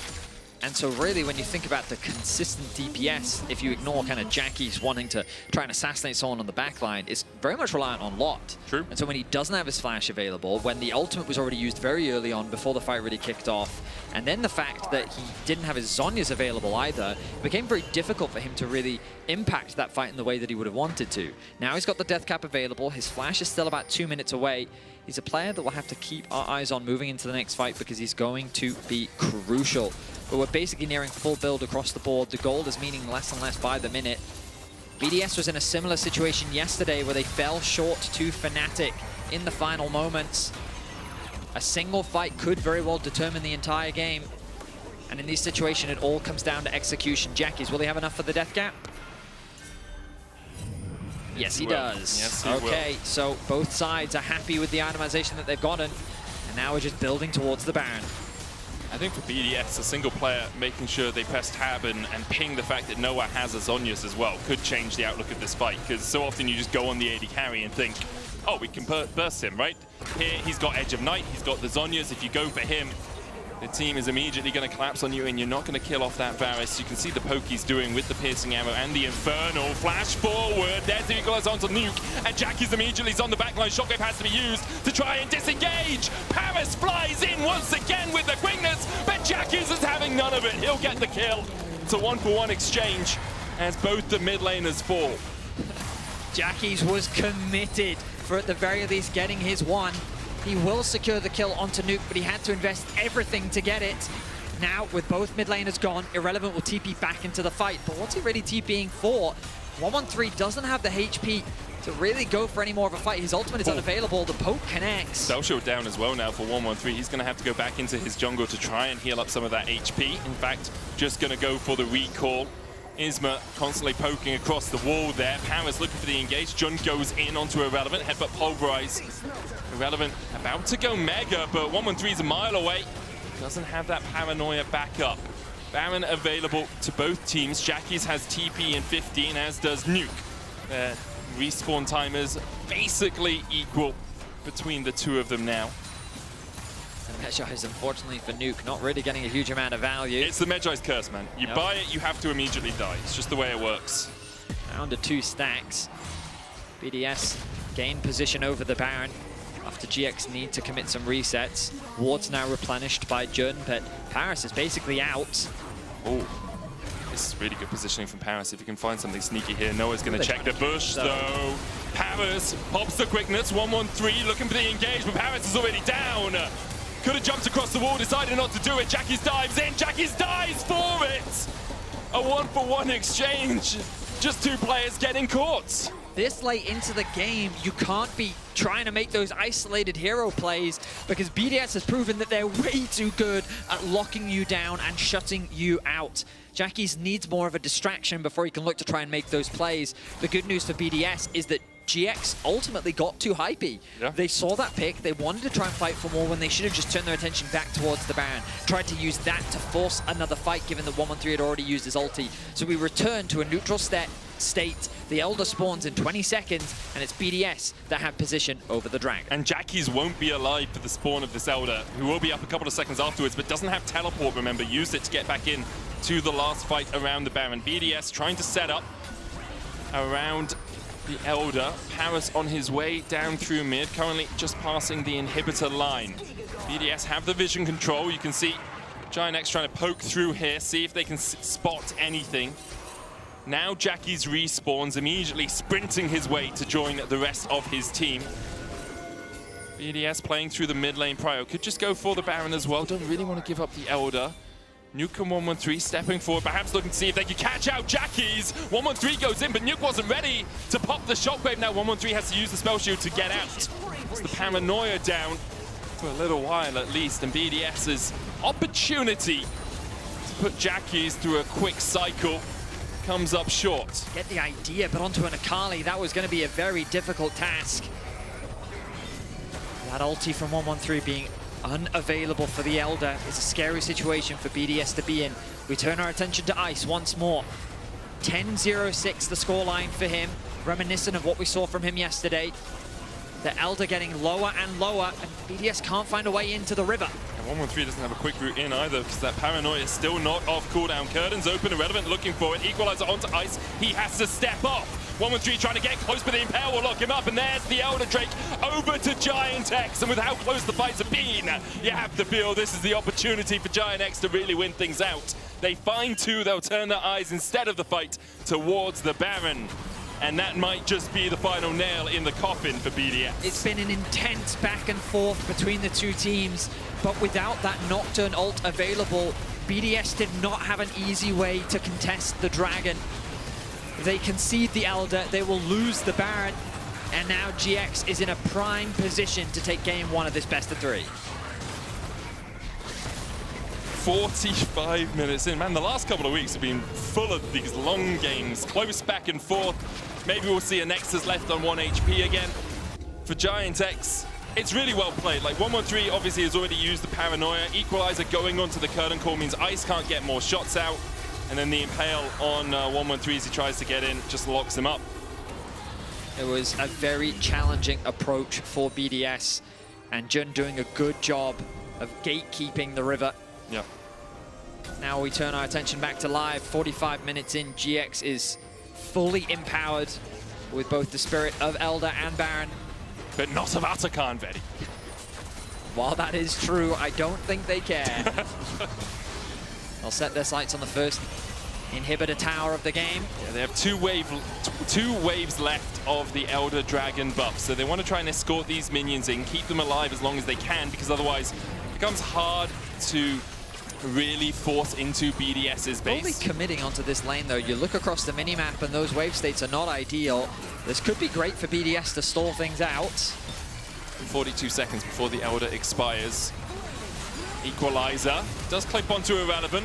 Nuke has to flash away. Irrelevant trying to get towards the Mega, but the wave coming in with the equalizer, splitting BDS up. There's the shockwave onto Jackie's. He manages to dash away. Paris trying to survive, gets impaled. It's two members in there. Irrelevant yeeted back, and all he can do is get Giant X closer to his Nexus. In a 46-minute slugfest, Giant X will go 1-0 up. With so much on the line, Giant X are able to find the crucial fight needed to secure Game 1. They want to keep their playoff hopes alive, and they're able to do it against BDS. We'll be right back after a short break to see if Giant X can keep themselves in the running for playoffs.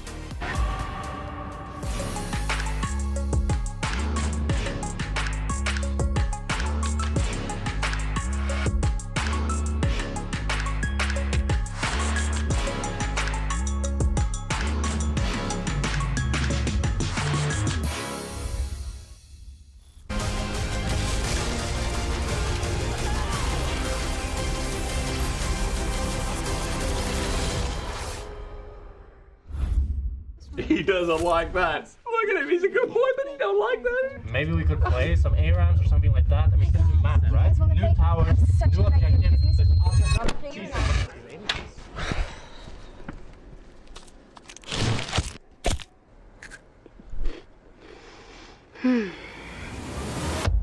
Have a break.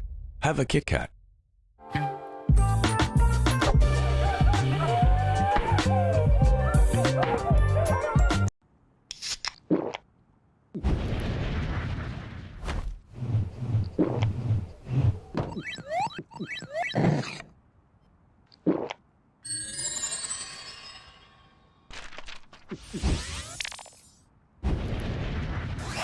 Red Bull gives you wings.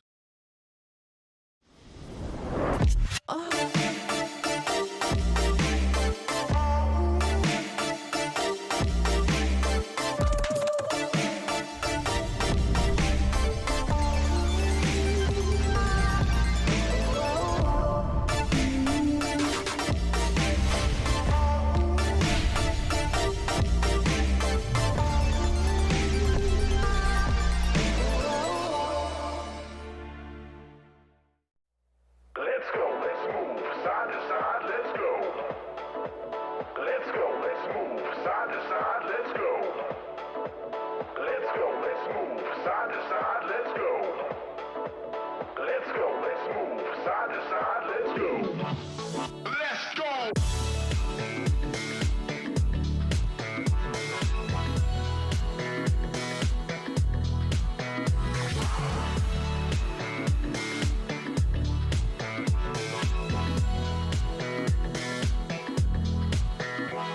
Let's go, let's move side to side, let's go. Let's go, let's move side to side, let's go. Let's go, let's move side to side, let's go. Let's go, let's move side to side, let's go. Come on, everybody, bring it in.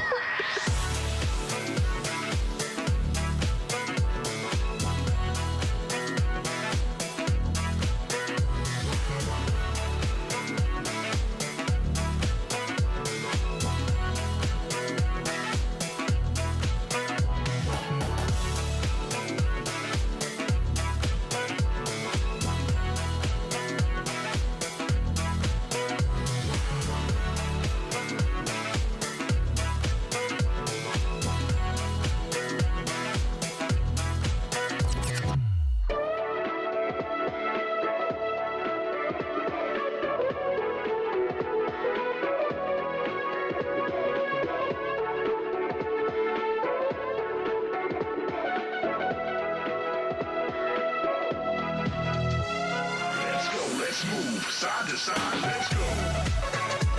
Let's go, let's move side to side, let's go. Let's go, let's move side to side, let's go. Let's go, let's move side to side, let's go.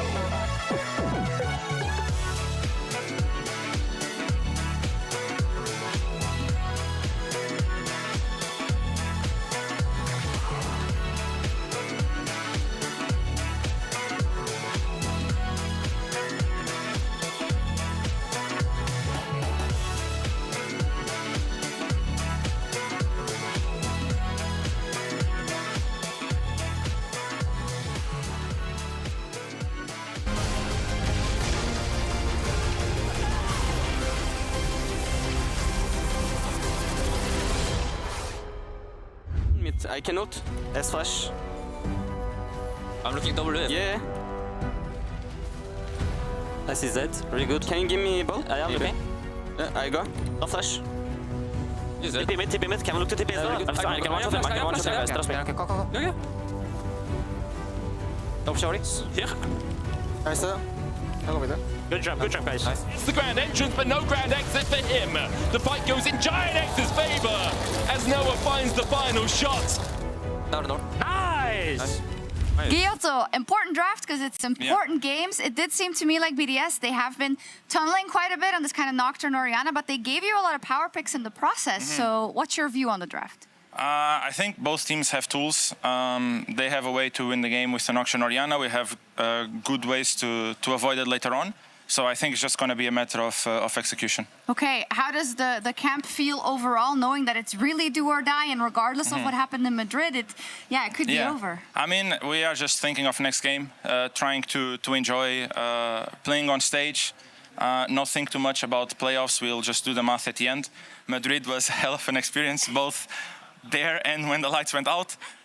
So we are just happy to be back in Berlin and now just enjoying the game, and we'll do the math at the end. All right, how many masks is Jackie's gonna build, you think, this game? I hope 2. Okay. I hope I don't see a 3rd. Let's see. But you never know. By now, we'll already know the answer, so back to you. Most teams do have tools indeed, and that Nocturne Orianna, honestly, Odo, at one point I was like, yo, BDS is bringing this back, they're going to close out the game, and then it was like, no, GX brought it back, they're going to close out the game, and it was like, what? Yeah, it evolved into this weird fiesta. I feel like the Nocturne Orianna provided a lot of early game value, but I still feel like it wasn't nearly enough, and going into late game, I felt like it became more of this utility pick in that sense, where I felt like it wasn't really their main way to win the game, because as we saw, Ice started to take over the game, he became incredibly strong, but still a lot of execution misplays, I feel like, because even now in this early game, what I would like to showcase here is that GX is doing everything perfectly fine. They have such amazing vision control. The whole both sides of the map is littered with wards, but off the screen, you are never safe on this mid lane, and this is literally the only avenue where BDS can find plays. But the problem is that even though they find this play, they have no follow-up because their control is not set up. Normally as a Varus, you expect to be very safe in mid lane, and you're completely right. They did everything right in regards to putting the vision down to save themselves from the knockdown. You still have to play a little bit back, though. That made the game very interesting in terms of, I feel like there are largely 3 parts to that game. Early game, great objective dominance coming through from GX, even if the gold was a little bit in favor of BDS. But then obviously that didn't last through to a full soul. They didn't cleanly get to Infernal Soul. It extended the game. So then we had this whole massive mid game where Nocturne Orianna did crazy. And then we ended up with, the roller coaster once again. But the early game was all about the objectives from GX. Didn't quite finish it off. Had to build up like double Zhonya's and to get towards that late game. And then they could finally close it out. Exactly. You nail it on the head perfectly. I felt like this was one of these games where BDS needed to give these objectives to find the gold lead, and I guess the gold lead randomly happened because the Varus... It happened somehow. It wasn't because of the objectives. Yeah, it's because Varus had Edge of Night, had Zhonya. Yeah. That's why we saw a big power drop in GX's team comp, because it felt like teamfights were starting to swing away from them. The Jhin was building full damage, the Orianna was pretty safe, and later on, whoever engaged first was pretty much the team that was losing. I mean, Ice as well has been really instrumental for BDS on this Jhin. We've seen it yesterday as well, and he's really trying his absolute hardest to carry some of these fights, and he puts the team in a good position. But I felt like mid-game specifically, BDS is dropping the ball every now and then.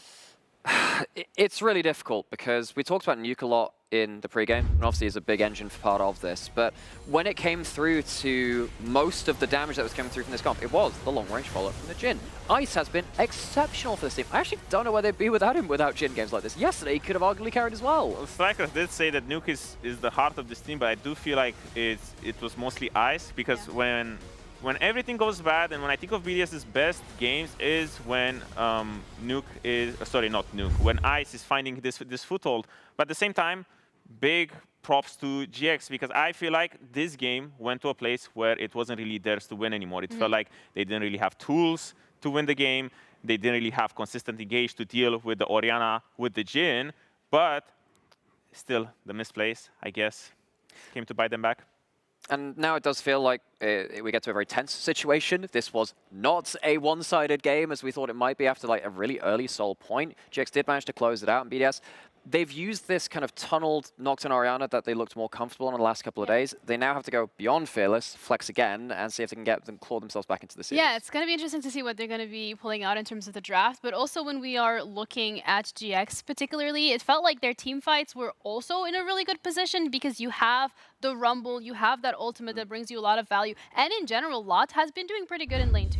He was doing really, really well, but the problem was that when the lights go out, look at him, he's 360 no-scoping, Rumble ults trying to... Madrid type beat! Exactly, because it's so hard for him, because he has the most difficult job to pretty much find ults in the fog of war, pretty much figuring out, now with the sweeper, where the Rumble ult will be going. And even though he is missing all of these ults, I think he's been missing 2 ults so far, he had the most damage in the game. I feel like the game was in a very good state because Lot has been really, really good this game. The Rumble got huge leads over the Gnar, kept them in the game, kept pretty much the Nocturne, the Rakan at bay. It made it extremely hard for BDS to find the engage that they really need. Yeah, I'm really glad that you brought up those clips of like the complete zero vision, because I'm not sure I had it straight in my head until I saw that there with the Pro View, thinking, well, how it's the hell, so hard. How do you fight that as a Rumble? You just gotta freaking just throw it into a direction, just hope to God that it hits someone. And luckily it did work out eventually, but I mean, his early game did really well in lane. Luckily later on, I think that the Flame Spitter with the Zhonya's did a load of work too, but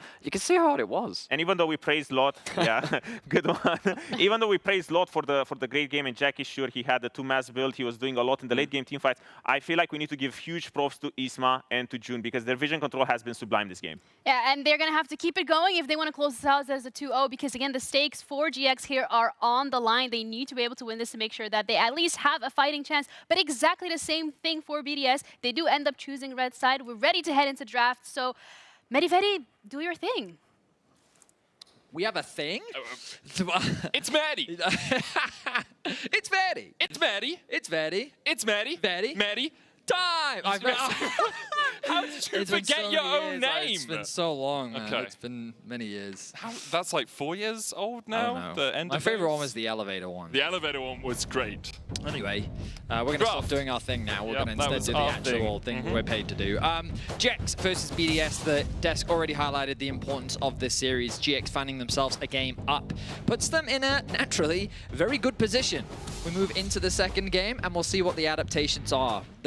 The interesting thing about the Fearless draft is no salty runbacks. That's true. Which means that teams that have been determined that the Orianna Nocturne combo is good are now forbidden from trying. This is why we needed it Worlds. Okay. Yeah, since the Maokai and the Jace banned away by Giant X, Nidalee, Yone, and Kalista banned away by BDS. Pretty sure those are the exact same. Yeah, no real surprises so far. Giant X, where are we going? Taliyah. Taliyah. So then Azir? I don't think Azir is good into Taliyah at all. Okay, I'm just saying a lot of people like playing Azir into Taliyah. Not wrong. You could go Victor, I guess, if you wanted to. The EU special. Let's lock in Sejuani. Then you can put an Azir next to it, and then you... long range, non-committal engage with some follow-up. Yeah, chuck the Psy on top. Easy. Get the Sivir down bot lane. Maybe even go super old school, put a Jinx in there. What, it's support or...?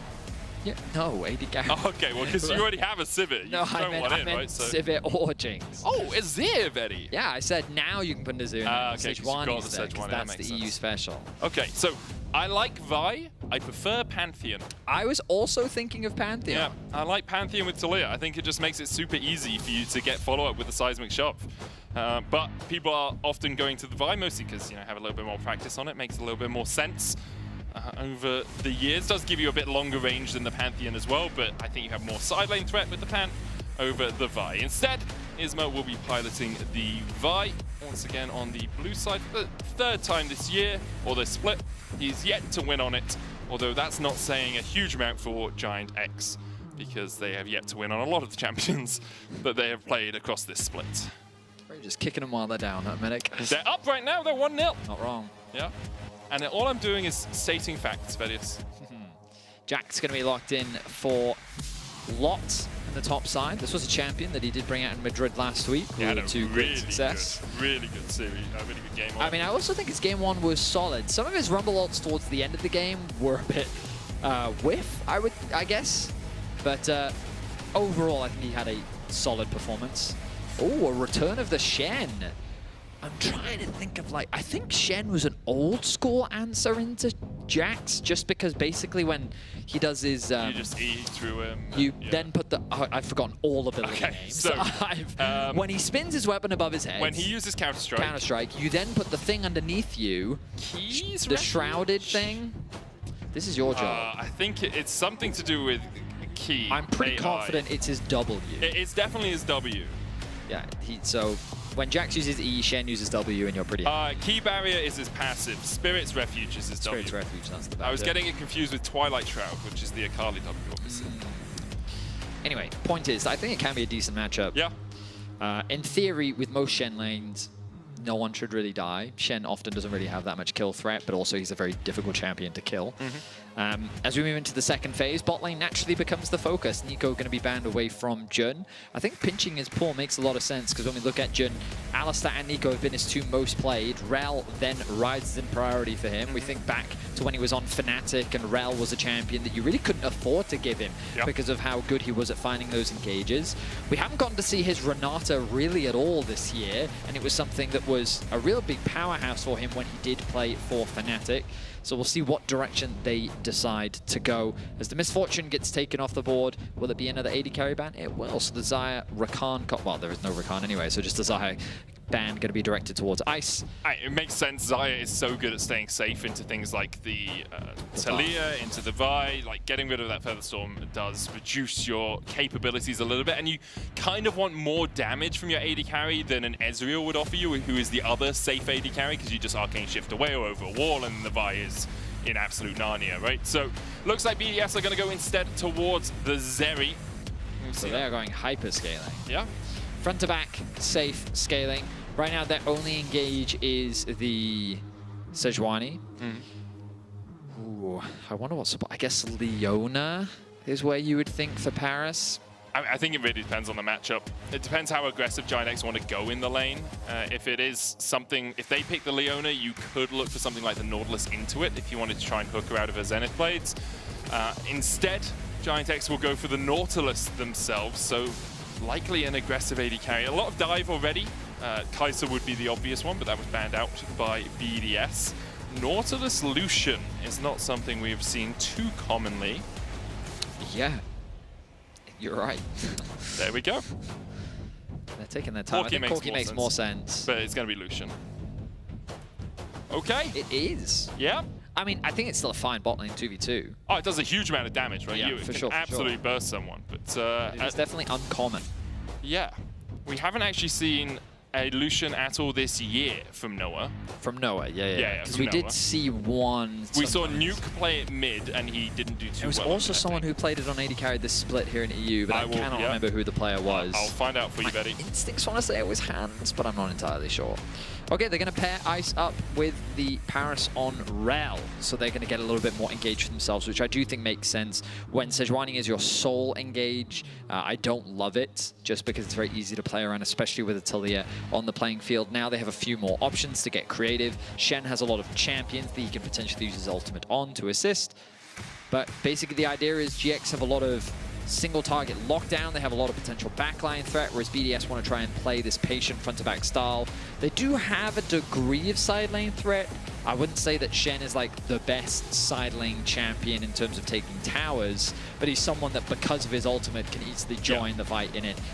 I think the Shen is there to neutralize the Jax's side lane threat, I'm going to be honest. I have had a look over 2025 Vedi in the LEC, and I can only see the Nuke game.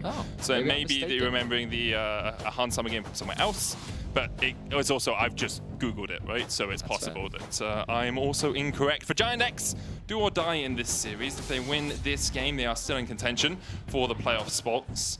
Tolkien Vorbistu. That's what that said. I hope both teams have fun. Look, guys, I'm sorry, but I don't think the losing team today will have had too much fun. Just because we're at such a point in the season that the loss just really hits you, you know? I mean, yeah, we talked about it earlier, but it's a situation where for BDS, this could be their last series of Spring. I mean, it's their last series for 3 months-ish.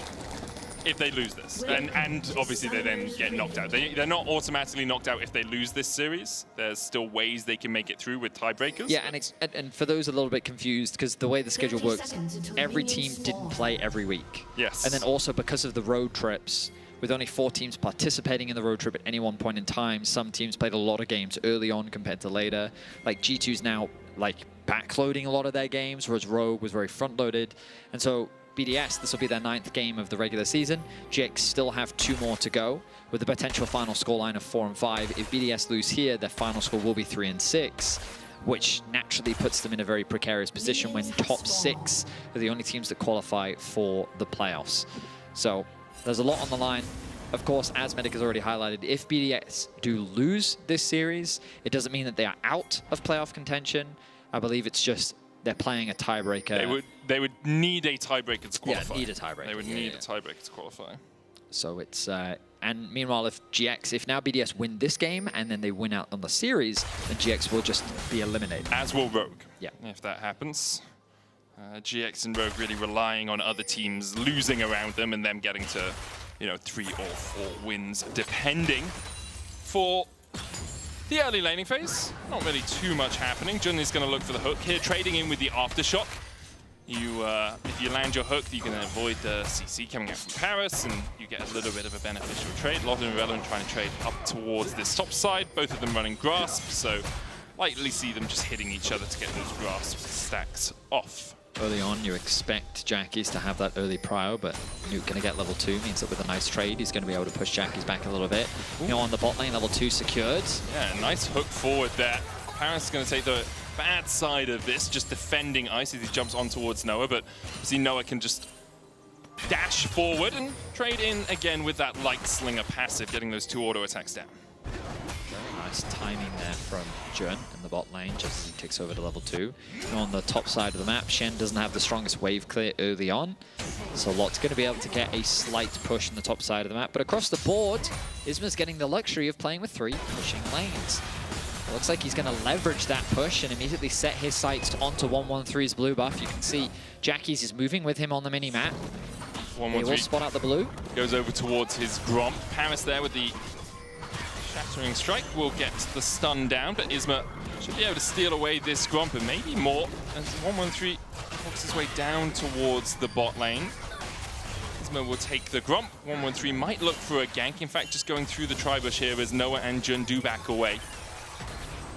Good use of the prio. Just a small advantage gained, naturally, but an advantage nonetheless. Isma wisely will not stick around for the blue buff because he realizes my laners need to go back to the lanes and they need to get farm. So I can't stick around any more than this, and I'll just be happy with the camp advantage. Yeah, it would have been nice to take the blue. That would have been nice. Would have been tasty for him. Can't quite get it. Instead just goes over to his Krugs. Irrelevant landing the taunt there. Does take Lot down to about 200 HP, but he's going to pop his biscuits. Recall started by Jackies, unable to complete it because Nuke walked around the corner. 113 is on his way across here as well as Nuke glides forward. Jackies holding on to that flash and doesn't need to burn it. Very nice damage there from Nuke. He will get a nice push in this mid wave. 113 can also help a little bit, given that Nuke is very low on mana. TP just going to come through from Jackie, so not the end of the world. Another hook onto Paris, who jumps away. Noah trading back in onto Ice. It's good trading overall from Noah and Jun. Not getting too much of a lead, though. You can see, actually, Ice and Paris, if they catch this wave, will be about equal in terms of CS. But more resources available to Noah and Jun. A pot, health potion, and double biscuits still on Noah. So he'll be happy enough if these trades continue. Seismic shove coming up onto Nuke as Jackie's got back into the lane first with his own teleport, so was ready and waiting for Nuke to arrive. TP going to use top lane, double Ruby Crystal picked up for Irrelevant. And now that top lane matchup will very much just become a, well, exactly what you're seeing on your screen. Just one champion trades once, the other champion trades again. This time though, Irrelevant does win out. But yeah, top lane is top lane. That it is, Betty. The Twilight Assault buff's obviously helping Shen a little bit. That's his Q. But nothing too consequential. Just pushes him into a position where he can survive and trade effectively in a lot of these matchups, where in the past he would really get hammered down in the top lane. and then would struggle a little bit more. Leap strike away from Lot as he just wants to get this wave crashed in towards Irrelevant. One of the risks now for Giant X is Irrelevant is about to tick over to 6, about half a level away, and Lot doesn't have teleport, so he won't be able to join a fight if it does begin, and obviously Stand United from Irrelevant will let him get across there quicker. Jun here, almost permafrosted, steps forward. Ice coming in from the bottom side of the fight around that Drake. Isma should just be able to smite this one, and then Bolt Breaker over the wall. Flash forward from Paris, cleanse away from Noah, and now Paris is on the wrong side of the rip, and Nuke slides in with the Emperor's Divide fights too. Jackie's the first spawn, Jun ignited as well as Stand United comes in to save Paris. They will manage to do so. Jun dies, Ice is the one to pick up the kill. BDS with a good glide in from Nuke and a good ultimate from Irrelevant win out on the fight. BDS that's first on the board though. Paris was very close to losing his life after Jackie's used an absolutely beautiful, I always forget the name of this Unraveled one. Earth? Unraveled Earth. It is my kryptonite. So you'll see the engage come through. The dragon gets secured, and then as the engage comes through, this Unraveled Earth prevents 113 from being able to follow up, so he hesitates. But Nuke is the one that finds an angle over the wall, uses his E to glide into the backline, connects the ultimate onto 2 members, and allows BDS to swing this early skirmish in their favor. Ice having to commit his flash is obviously not ideal for him, but he does secure a kill of his own, upgrading to the Zerka's Greaves. Yeah, nice Stand United as well from Irrelevant just to save Paris. In the end, it was possible that Jackie's would have been able to get the kill. He was kind of being bounced around the back of the team fight, but don't want to risk giving that first blood over towards the Talia. He still has a slight gold lead over Nuke, who only picked up 2 assists in the trade. Meanwhile, we see the swaps going up towards the top side. Isma's going to steal away this red buff and look for the Krugs as well. 113 smited them, still not level 6. Irrelevant now having to deal with 2 players in his lane. Lot trying to hold the wave here. It's going to get stunned up with a Shadowing Strike, but then pops the counter strike, and it's all okay. We'll manage to pick up that minion as well. So he's fine farming underneath this tower. Drops up in 30 seconds time. An advantage in terms of numbers, at least on the map. At the top side to Giant X. I imagine the swap is now going to come through. You can see both Irrelevant and Ice basing at the same time. Jackie's dead. Because 113 comes across. There's the Glacial Prison. There's the follow-up. Jackie's is dead. Didn't respect the fact that BDS could collapse. Paris will survive with the crash down shield. Minion auto attack, not enough to finish him off. Pot helping him out a little bit there, but yeah, Nuke, he had to glide in with his E to get in range to spawn another soldier, which then stunned himself up underneath the tower, and then it got a little bit awkward for a second, but they did find themselves another kill, so that's 3 now on the board. This will be another objective conceded, though, in the early game. Isma having a similar performance to Game 1, where he was securing all of the early dragons and all of the grubs, which kind of put BDS in that awkward position of constantly having to fight for the soul. Yeah, the game's actually gone very similarly to Game 1. Like, BDS getting a few early kills, especially 113 getting ahead in the jungle matchup. Lot is massively ahead in the top lane, and Giant X have got the early objectives. So, very similar to how we saw Game 1 happening.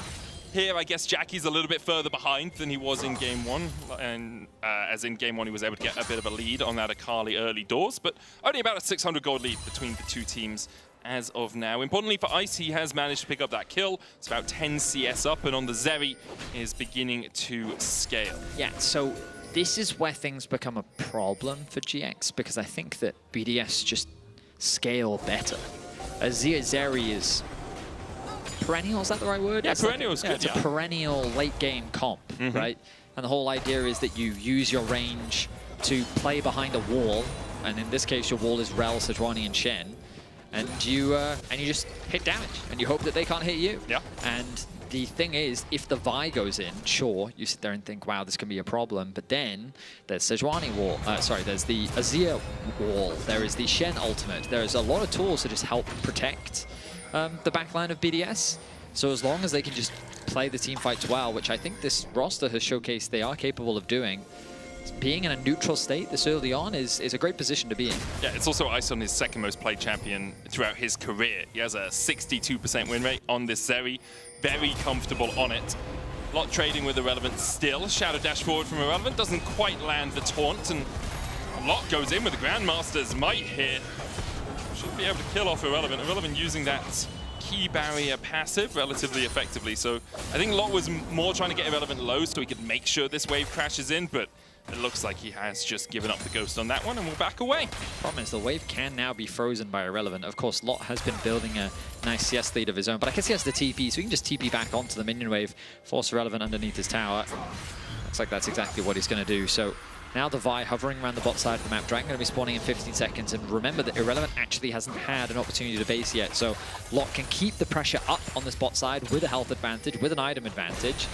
They can push in the mid wave, which is exactly what they're going to do. They can set themselves up for the third objective of the game. Pole breaker out from Isma. I thought he was going to start it up. There's the recall from Irrelevant. Immediately TP's down towards the bottom lane. Hook onto Ice, but just around the corner. Ice playing behind the wall, although not the one we expected. Isma goes in onto 113. Sejuani has the Glacial Prison, but isn't going to throw it out. Really waiting for Irrelevant to get the push out in that bottom side. Both Nuke and Jackie's have the opportunities to move with their teleports. Jackie's actually had begun working his way down the river. The rock surfing obviously gives him a little bit more movement speed. He does want to just run his way down there instead. Nuke now, the one in the fog of war. Jun on the front line. There's the TP in as Jackie's is going to join the play. Paris goes forward. Isma dashing in onto him, and Noah will pick up the kill. Giant X on the board. Should be able to take the Drake as well. Bit of a disconnect there from BDS as Paris goes in as 113 is dashing out. Yep. Paris was ready to follow up on that engage. Didn't quite tick over to level 6, which would have been a valuable ultimate to have in that enclosed space. But remember, Nuke, he was walking down rather than threatening to TP. While they do get that TP out from Jackie's, ultimately GX secure themselves their first kill of the game, and they're going to get another Dragon as well. So GX, even though they find themselves down in kills, the gold is largely even. I think a lot of that is because of the top lane difference, but in terms of itemization, there's nothing significant separating the two. Nothing too massive between the two teams. It does feel like we're going to get a soul point / soul fight as Lot pops the Grandmaster's Might here just to walk away from Irrelevant. We'll be able to do so.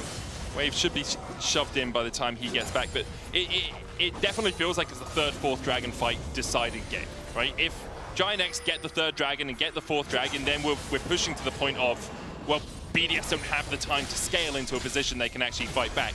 An interesting TP here from Nuke down towards the bottom side. I think what this is doing is just funneling more plate gold into him, saying we would prefer our Azir to get ahead. The only other thing it could be is he's worried that he's going to get dived in the top lane, so he'd rather just TP bot, knowing that Jackie's doesn't have the TP and they have no intention of using the TP in the immediate future. I get that. So I think it's like a combination of both, where if they want anyone to lose gold, they'd rather have Irrelevant. And Cease and desist Irrelevant flashes underneath the tower. There's the hook, follow up into the seismic shove. The Unraveled Earth doing work here as Irrelevant doesn't get an opportunity to move. Jun gets the kill. Meanwhile, BDS are pushing mid and bot. Noah forced away from the tower. BDS don't have the grubs on their side, so we'll only be able to pick up 2 plates. Start to path down towards the bottom side. 113 looking to see perhaps if Lot oversteps. There's a goddamn bounty council in the top side as Irrelevant. He got thrown around as 3 members of GX committed to getting that kill. They're closing that kill gap rapidly. And Jackie's being given a ton of isolated plates in the top lane as well. The goal difference not really too significant in the mid lane matchup, but GX slowly but surely getting into a much better position here in game 2. I mean, a few minutes ago it was blue at the top of the scoreboard and then red, red, red, red. And now it's going to swing into blue, blue, blue, 1 red, 1 blue, right? It's a good sequence of events for Giant X. Picking up the kills, now 1,700 gold ahead because of the plates, because of that first tower up towards the top side. You can see BDS just lacking a little bit over the last couple of minutes. Lot constantly adding pressure on the side lane. Needs to be a little bit cautious if he does overstep here. You can see that Irrelevant's working his way across, but in the end, it's really about whether or not Giant X can use this small early lead and actually take the game away from BDS, because Nuke's already at his first item, Yuntal's is complete for Ice. BDS are scaling in it 2, well, probably 3 items that I will say they've outscaled Giant X, all other things being even. We'll see how things transpire. BDS was happy if the game state remained neutral, but it wasn't. Like, GX is being super proactive.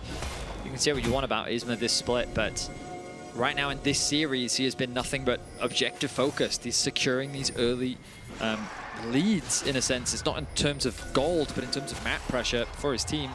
Rift Herald now alive, and it's GX that find themselves with position once more. Move as well in from Jackie's. Paris has to crash down out Importantly, there's a Stand United available to Irrelevant. Teleport is up for Lot, so Lot's going to jump in and constantly try and trade on Irrelevant here. Just get him low enough that if he does get in with the Stand United, he might fall pretty sharpish afterwards.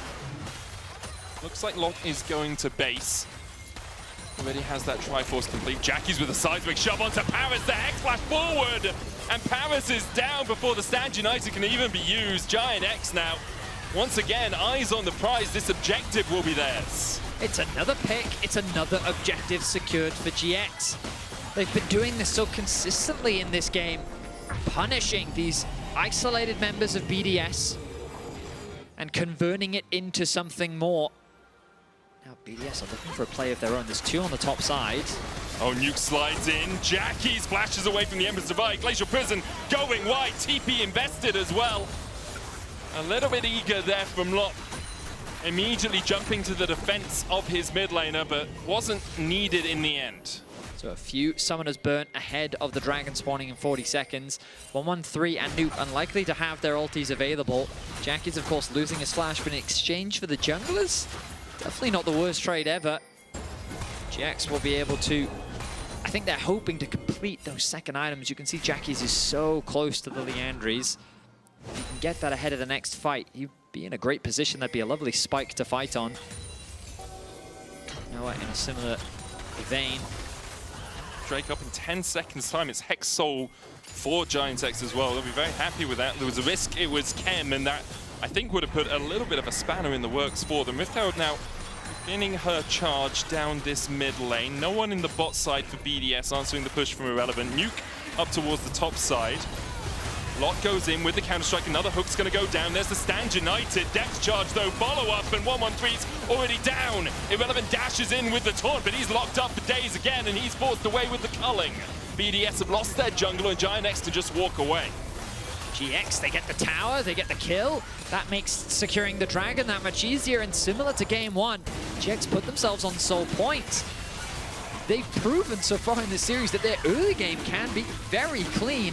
They've managed their side lanes well. And GX, I mean, I don't know what happened to them in Madrid, but they have definitely continued to ramp up. While there's definitely a few mistakes in the mid game, this is not the same GX that we saw at the beginning of Spring. Oh, this early game is so much better than what we've come to expect from them. On average, they are 500 gold behind at the 15-minute mark. They don't usually take the first tower. They don't usually get first blood. They don't usually win when they're ahead. And Jackie's is not usually caught out on a side lane. He's going to die to Irrelevant. Meanwhile, on the top side, Lot has been caught out by Paris and Nuke. And just as we praise them, Giant X begin to fall apart. Isma chasing 113 down here. Bolt Breaker in. Jun looking for the dredge line, but 113 steps to the side of it. BDS are going to get a lot on the map while this chase continues. And as we enter the mid-game is when we start to see the chaos unfold. BDS, typically a pretty wise macro team. We think back to last year when Nuke and the original BDS roster was playing around the map. It was in these positions where they find these punishes. A pick on the top side of the map, a pick on the bot side. 2 quick kills in favor of BDS. They secure 2 towers as well. And now the gold's even, and just like that, the gold is even. And that's why this series has been nothing but a nail-biter as both teams fight back and forth for that spot, for that ever so tight spot for playoffs. Yeah, if Giant X lose this, remember they are eliminated alongside Rogue from the road to playoffs. For BDS, they can still make it even if they lose, but would be reliant on tiebreakers rather than anything else. Isma looking for something across the wall here. Still 3.5 minutes before the next dragon, so we've got a while to wait on that. 2 items complete now on Nuke. Liandry's Nash's Tooth is in an incredibly powerful spot as this Azir. Lot trying to chase Irrelevant away. Irrelevant with the Titanic Hydra. Lot taunted up, and as you can see, you can just walk away from the Counter-Strike. In the duration of the taunt, the Counter-Strike expires. Defending the bot lane tier 1, Betty. Or just the blue buff, perhaps? Looks like the blue buff is the name of the game. I think BDS, the thing that they would love to get rid of is that mid-tier 1. It gives them so much more access to the map, which GX is quite adamant in not conceding. Noah has remained steadfast in the mid lane to continue the push, and Ice wisely respects the potential collapse. He stays safely underneath his tower, and waits for the wave to come to him. Yes. Sometimes you got to do that, you know? Yeah. You don't want to overstep. In a game like this, can just be decided by a single overstep. Ice now has the Runans complete. Arakan has spawned at that 20-minute mark. Giant X have set up a little bit of vision around this, but Jun doesn't have as much vision as he'd like. Stunned up with the permafrost. There's the chase to continue. Paris looking for the engage. Jun flashes away. Can't get to the honey fruit, can't get to any extra HP, so he's just going to have to use the Hex Gates to get back out of base. No vision now for Giant X. Around there, Ice caught out with a cease and desist, though. Stand United immediately coming in. Lightning crash and Flash gets him out just about alive. The taunt in by Irrelevant onto Isma. Jackie's chasing forward here, and Lot coming in from the side as well. Vault Breaker charged by Isma. Magnet Storm onto Noah. Isma flashes away. 1-1-3 falls first, and Jackie's still on the chase. Another Counter-Strike, a double stun. Noah dashes forward, cleanses away from Paris' knockup. Immediately, Irrelevant's down as well. Paris able to walk away. And Ice coming back out of base sees his team in tatters. GX convert that small skirmish into a massive teamfight win, killing multiple BDS members and converting it into an Arakan. The collapse was swift from GX as Ice did everything he could to get away. He was able to survive just barely thanks to the Shen ultimate that came through. But we talked about how dangerous it was to move away from the safety of the mid lane. He commits the flash, he gets away, but now BDS see this as an angle to collapse. But the Talia ultimate combined with the TP coming through from Lot means that now BDS is getting collapsed from multiple sides. A good idea from Paris to lock down Noah, but there's no follow-up, which means that it just becomes a front-to-back affair with no AD carry on the side of BDS, allowing for GX to just mow down the targets one by one. Giant X playing on multiple fronts. Get that 3,000 gold lead back. 40 seconds on the Drake. In terms of summoners, there's only a couple of flashes available in the entire game. 1-1-3 and Nuke have theirs. The Emperor's Divide, the Glacial Prison, both up as well. Ultimates coming up on either team just in time for this fight. The seismic shot back onto Paris. He tries to jump away. The Counter-Strike finds two again, and 1-1-3 has to flash the wall and pops the Glacial Prison as well. Lot on the backline. Isma going in. Lot dives forward. Depth charge. Nuke's gonna fall first. Lot's on the chase. Another seismic shot connects. And Giant X just wipe away BDS. Things are so quickly falling apart for BDS as GX go from one good fight into another. That is an ace in favor of Giants. And now with 12-6 in kills with the Dragon available, they're looking to secure the soul. A 6,000 gold lead as well. 2 tier 2s off the push. Giant X, those last two fights, absolutely sublime. They'll take the Hex Soul. Baron's still a little while away. Let's have another look at this fight. We see the engage initially come through onto Paris. He gets absolutely melted. And again, it's a situation where BDS is just disconnected on how they want to play the fight. Great target selection from Isma as he locks down Nuke. Jackie's finds a way into the backline, which means that Nuke has to use his ultimate defensively. And when BDS is so spread out like this and GX can use the individual power of their composition, they pick apart BDS and they win a massive fight. Yeah, huge credit to Jackie's as well. A couple of really solid seismic shoves in the middle of that to get people back into the fight who may have just escaped. Ice right on the edge of it, but now Giant X unwilling to get knocked out of playoffs without a fight. Are putting up a bit of a stormer here. Hex Soul for them, 23 minutes in ready. Very rapid securing of all of those dragons. 2 items complete on Noah, Jackie's, and on Lot. Lot has the Seekers here as well. You can see Giant X beginning to push up through this top side. Stand United available to Irrelevant. I think BDS would be hoping they have 2 Shens instead of just the 1 in this game. Lot pushes forward, looking for that Demolish Pot, pops the Counter-Strike again. Seismic shot back onto Paris again! And again Paris falls first! The Stand United, not enough, another hook, Emperor's Divide, Lot flashes past it, Noah gets the double, there's 1 minion here for Giant X. The mites won't be enough to take the tower for now, but already they've got 2 kills and it's all on Ice to try and defend. GX are just relentless with their aggression. They're not giving BDS a window to breathe as they continue their siege. 2 quick picks into another tower. The last line of defense for BDS are their inhibitor towers, but Baron is spawning just in time for GX. They can immediately turn their attention to this And now it becomes a question of can 113 find a steal? I mean, the small risk here for Giant X is starting it up immediately. You haven't set your vision line as clearly as you'd like it to be. Don't have any vision just over the back of the pit. The vision you had deeper was cleared out by BDS immediately, and because Giant X realize it, they back away as soon as they see BDS coming through their jungle. The Hex Gates make it too hard to immediately do that Baron, so we'll have another look at the fight towards the top side, because again, it's Paris getting caught with a seismic shot. And you mentioned it earlier, Jackies is just finding some great knockbacks consistently throughout this game. He finds the knockback onto Paris, a good flash from Lot. Wasn't necessarily needed because another knockback came through from Jackies. He just sets up the picks for his team, and they extend the gold lead to 8K. Now the main objective being this Baron. GX, of course, you always have to be cautious when starting this objective. You don't want to run the risk of giving the opponent jungler that opportunity to steal it away. But this game does feel like a foregone conclusion. Of course, we've seen many throws from these positions before. Why have you said it, buddy? I will not throw away the possibility, but GX is in such a commanding position, and it is a much-needed performance for them. As they wish to keep their playoff hopes alive, they're doing exactly what they need to do. Keeping BDS on the ropes in this game, getting themselves 2-3 wins. They have one more series against Heretics at the end of the regular season to try and get to that elusive 4. Usually 4 wins is at least tiebreaker, if not just into the playoffs. Expect it to be a tiebreaker this time. You can keep their fate kind of in their own hands a little bit. Baron begun by Giant X. BDS, one solitary ward past basically the entrances to their jungle.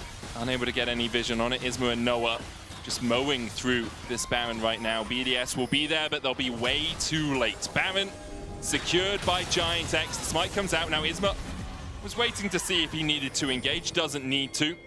They have 2 synced waves here. It looks like bot and mid for Giant X. Jackie's still looking to see if he can chip away at Ice, and we have a pause. I believe it was from BDS's side. We'll see exactly what the case is, obviously, as soon as we can find Once we have more information, going on. Naturally, we will share it with you. Yeah, the pause did come through from BDS's sides. There's a sign in the crowd that says, "I'm here for switching lanes." Okay, well, okay. Is he switching lanes? Yeah.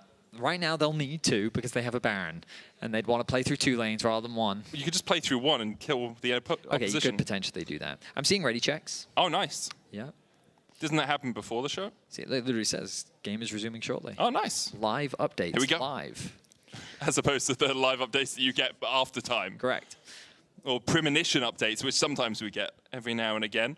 Looks like we are jumping back on into the game. The Baron push continues for Giant X. BDS trying to defend on 2 fronts. The next wave for Giant X in the bot lane, a little bit away. They'll go for the inhibitor first. BDS at some point have to pull the trigger here. I mean, you can sack 2 inhibs, but it becomes a very tricky road to walk back. Lot steps forward with the counter-strike. Irrelevant's going to dash away with the Shadow Dash hook. 113 going forward. There's the Magnus Storm. A great engage from BDS, but they don't have any damn damage. Ice wasn't there. He's knocked back. He'll dash away. The Lightning Crash not doing enough. Ice locked up Giant X. Wipe away BDS and keep their playoff hopes alive. In convincing fashion, they will close out this series and they will keep the playoff dreams alive as they shut down BDS. It was a long time coming for Giant X. Until Madrid, they only had 1 win. Then a victory versus G2, a close series versus MCOI, and now a win versus BDS. The question is, will the gods smile upon them? Will it all come down to that series against Heretics on the final day of the split? Yeah, there's a lot on the line, but the league just got a whole lot more tense. Oh, it got a whole lot more tense. Are they all Jackies-ing for position? Okay. Are you going to leave like Noah? Or are you going to stay? You can vote for your key player of the series. Lot, Jackies, or Noah, all great options. I do want to give a big shout out. Those are all the options. It's John. Yeah, I do want to give a big shout out to Isma. His early game of Is my jungler in the nominees, Benny? He is not, but his jungle control in the early game was spectacular. The objective focus that he had, the way he played around pressure was very clean. And And given how much criticism he's had throughout the split, I think that he really did step up in this game, and he was a massive contributor to the success of GX in this series. So huge credit to him and the team. They're looking good. As you rightly said, they've got one series left, and it's now really in fate's hands for BDS. They're looking for a tiebreaker to stay alive, to be able to compete. Yeah, importantly, no series left for BDS. That was their final series in the regular season. So we'll see if they can find that tiebreaker from somewhere. It will rely on a lot of results going in their favor because they're currently only at 3 wins. 3 and 6 is where they end up. But the 5-way tie is still alive. It certainly is. Winning that. And obviously, it's a disappointing way for BDS to end their split. They're not going to be happy with it. But now Destiny is out of their hands, and they're going to have to rely on the results of the remaining games. GX, though, elated after finding some much-needed wins over the last 2 weeks, and that final series, they're in control of their own destiny in a lot of ways. There may still be some tiebreaker situations even if they do win. I haven't looked through all of the permutations, because even 4 wins, because of the whole standing situation and what plays out, they might not even be safe even if they do win, so it's not an easy road for them. But if nothing else, LEC is going to be a wild ride. That it is. With the remaining game today, games tomorrow, and next weekend as well. Yeah, those being played in Paris, obviously. Yes, they will be. For the first 2 days, and then we're back here on the Monday in the studio. For Giant X, the curse seems to be broken, Betty. They beat G2, finally broke the Gyotto curse of G2 won't make worlds, and now back to winning ways.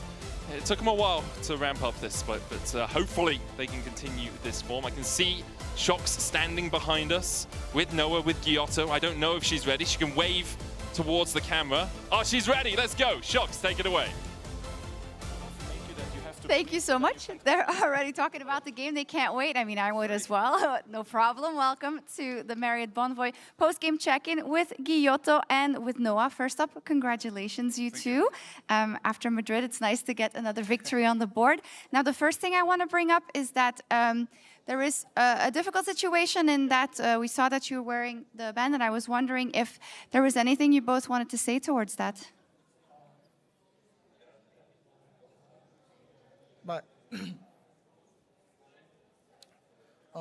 My grandfather passed away 3 days ago, so but still I'm here. Yeah. I came to back Korea, so I mean.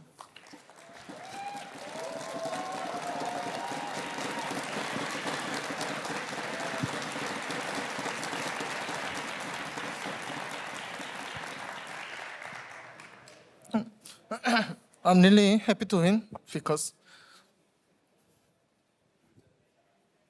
It's okay, Noah. It's okay.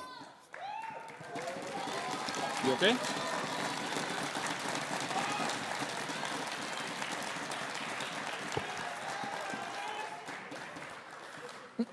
yeah, work is work, so I'm happy to our team win and we can make playoffs. But yeah.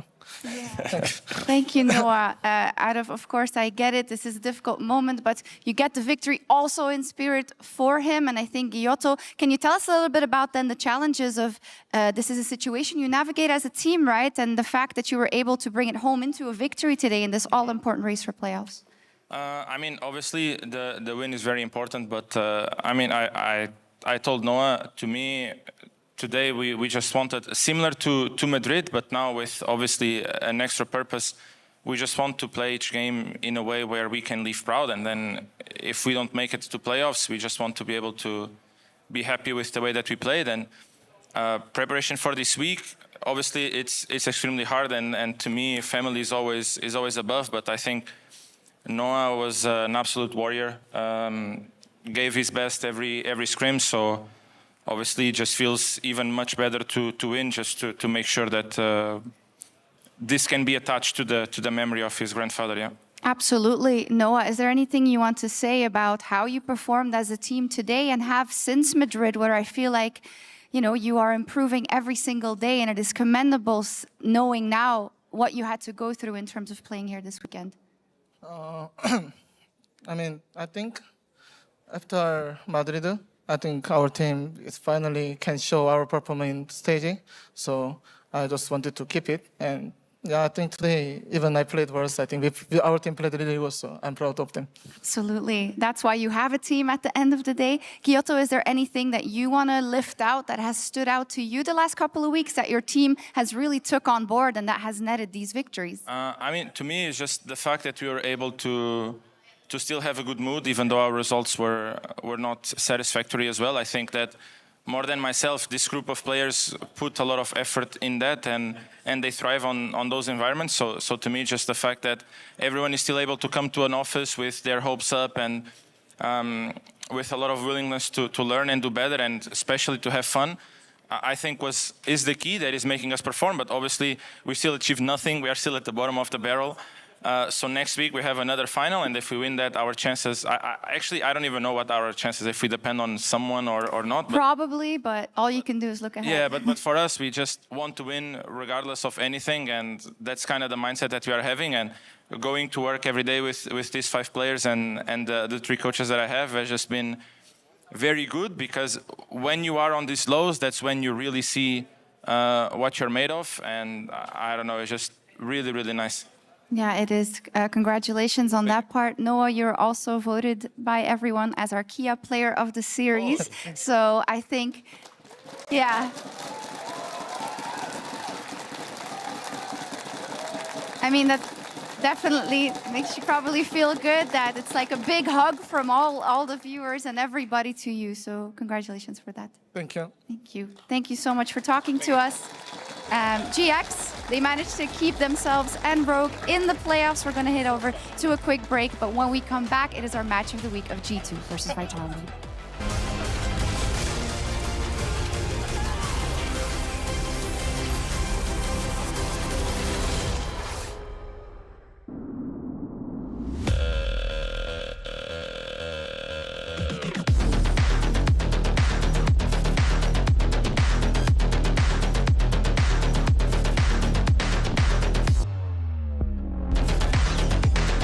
Wait, is he switching lanes?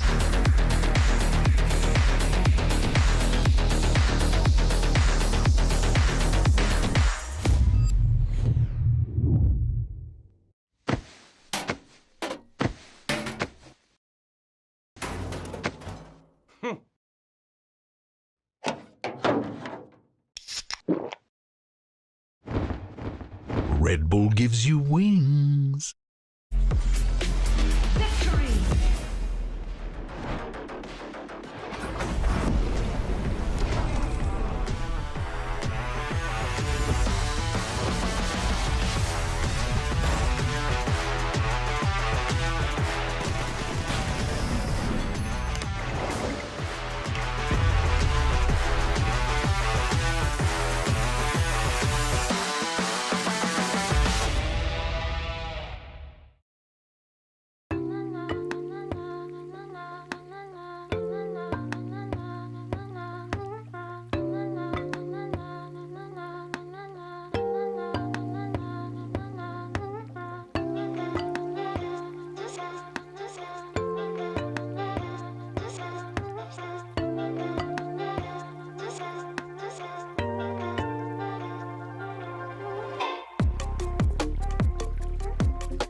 I mean, G2 I'm excited to play.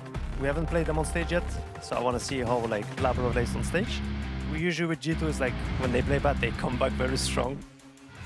Linzes flashes in, but he's all sent away. That's Nuke's ulti, but finally, Nesquik, not just a good-looking drink, he looks freaking amazing on Nico as well. I have no idea. I mean, I thought the game is like kind of lost, but then Niski finally did something after running it down, you know, the entire game. So I was pretty happy about this engage that he found. I mean, yeah, we came back. I mean, I did one good flash and then we kind of won the game. That's usually how these matchups go, right? So I definitely have a lot of trust in G2, and I think they have always shown a lot of good progress, and we have aligned a lot with our goals. So I think we obviously didn't quite make it all the way in Winter, but I think we have learned a lot since then, and I know that we have all put in a lot of work to not have that happen again. And I'm just excited to play the rest of the split and hopefully prove that we are a team that can compete for the World Championship. That's the engage, kicking things off. Razor manages to find his target, but it's only the Ezreal ult to follow. Now the buy deleted. The Maokai ult beautifully splits up the fight. All of Fnatic taken out.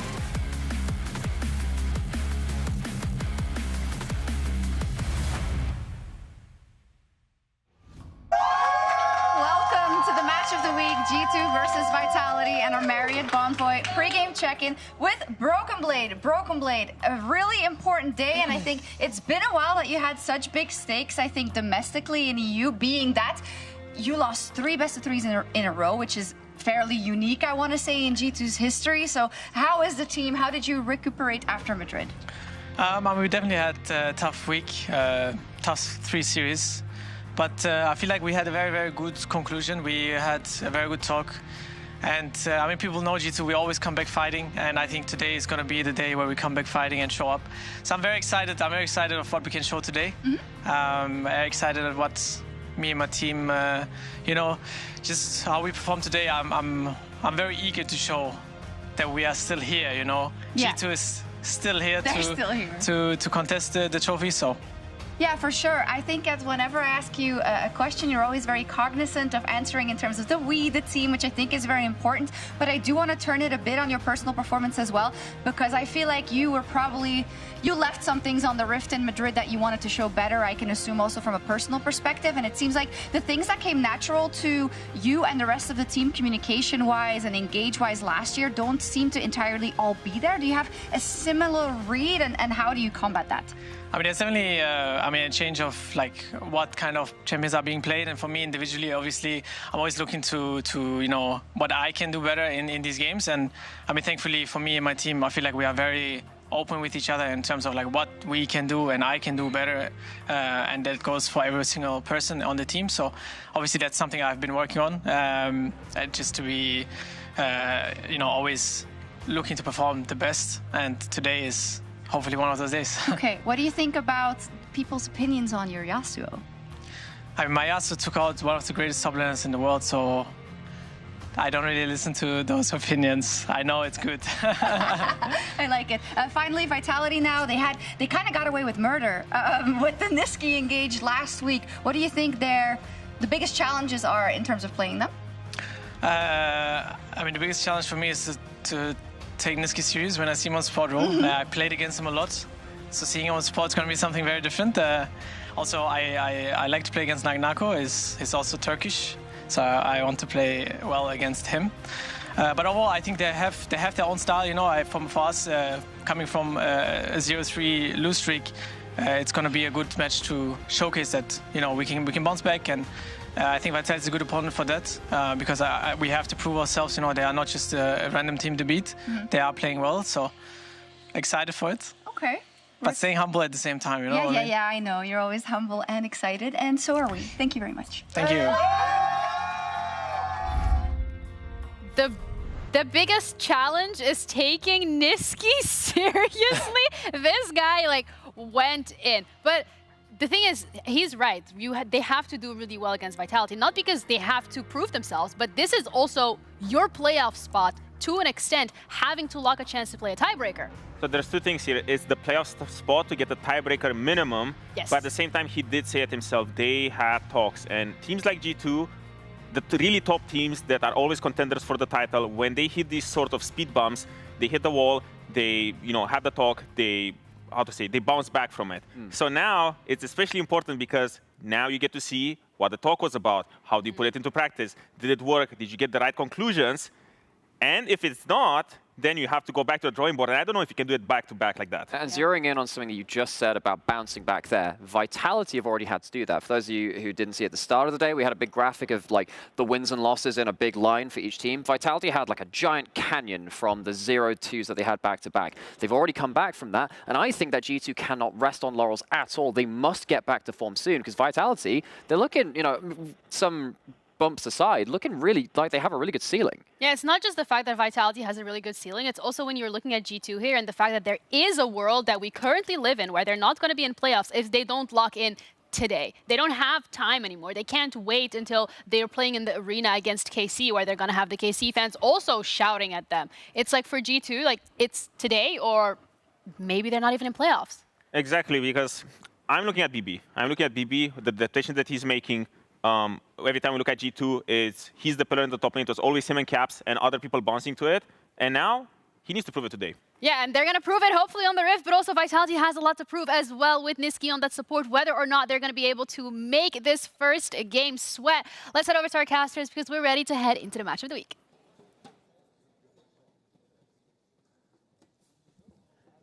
Hell yeah, we are. Match of the week. Oh my God, G2 Vitality fighting for their playoff lives. Nothing sealed today, but the fact we're at this spot with a team like G2 and Vitality climbing up that hill, it's impressive to say the least. And it should be good sport as well. I think this is going to be an absolute banger. Hell it feels like Vitality, like these individual performers really stepping up. I think Chayek had that great performance on the Talia. Those walls were fantastic.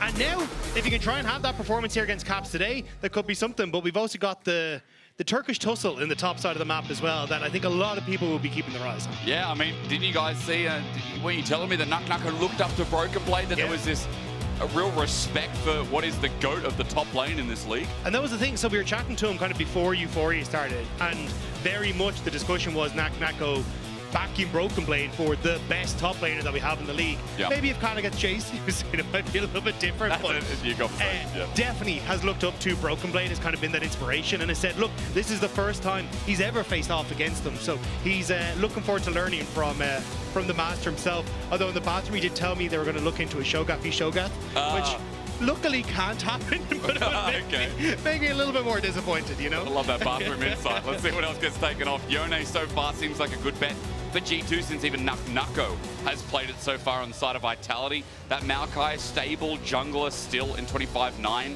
here in the LEC.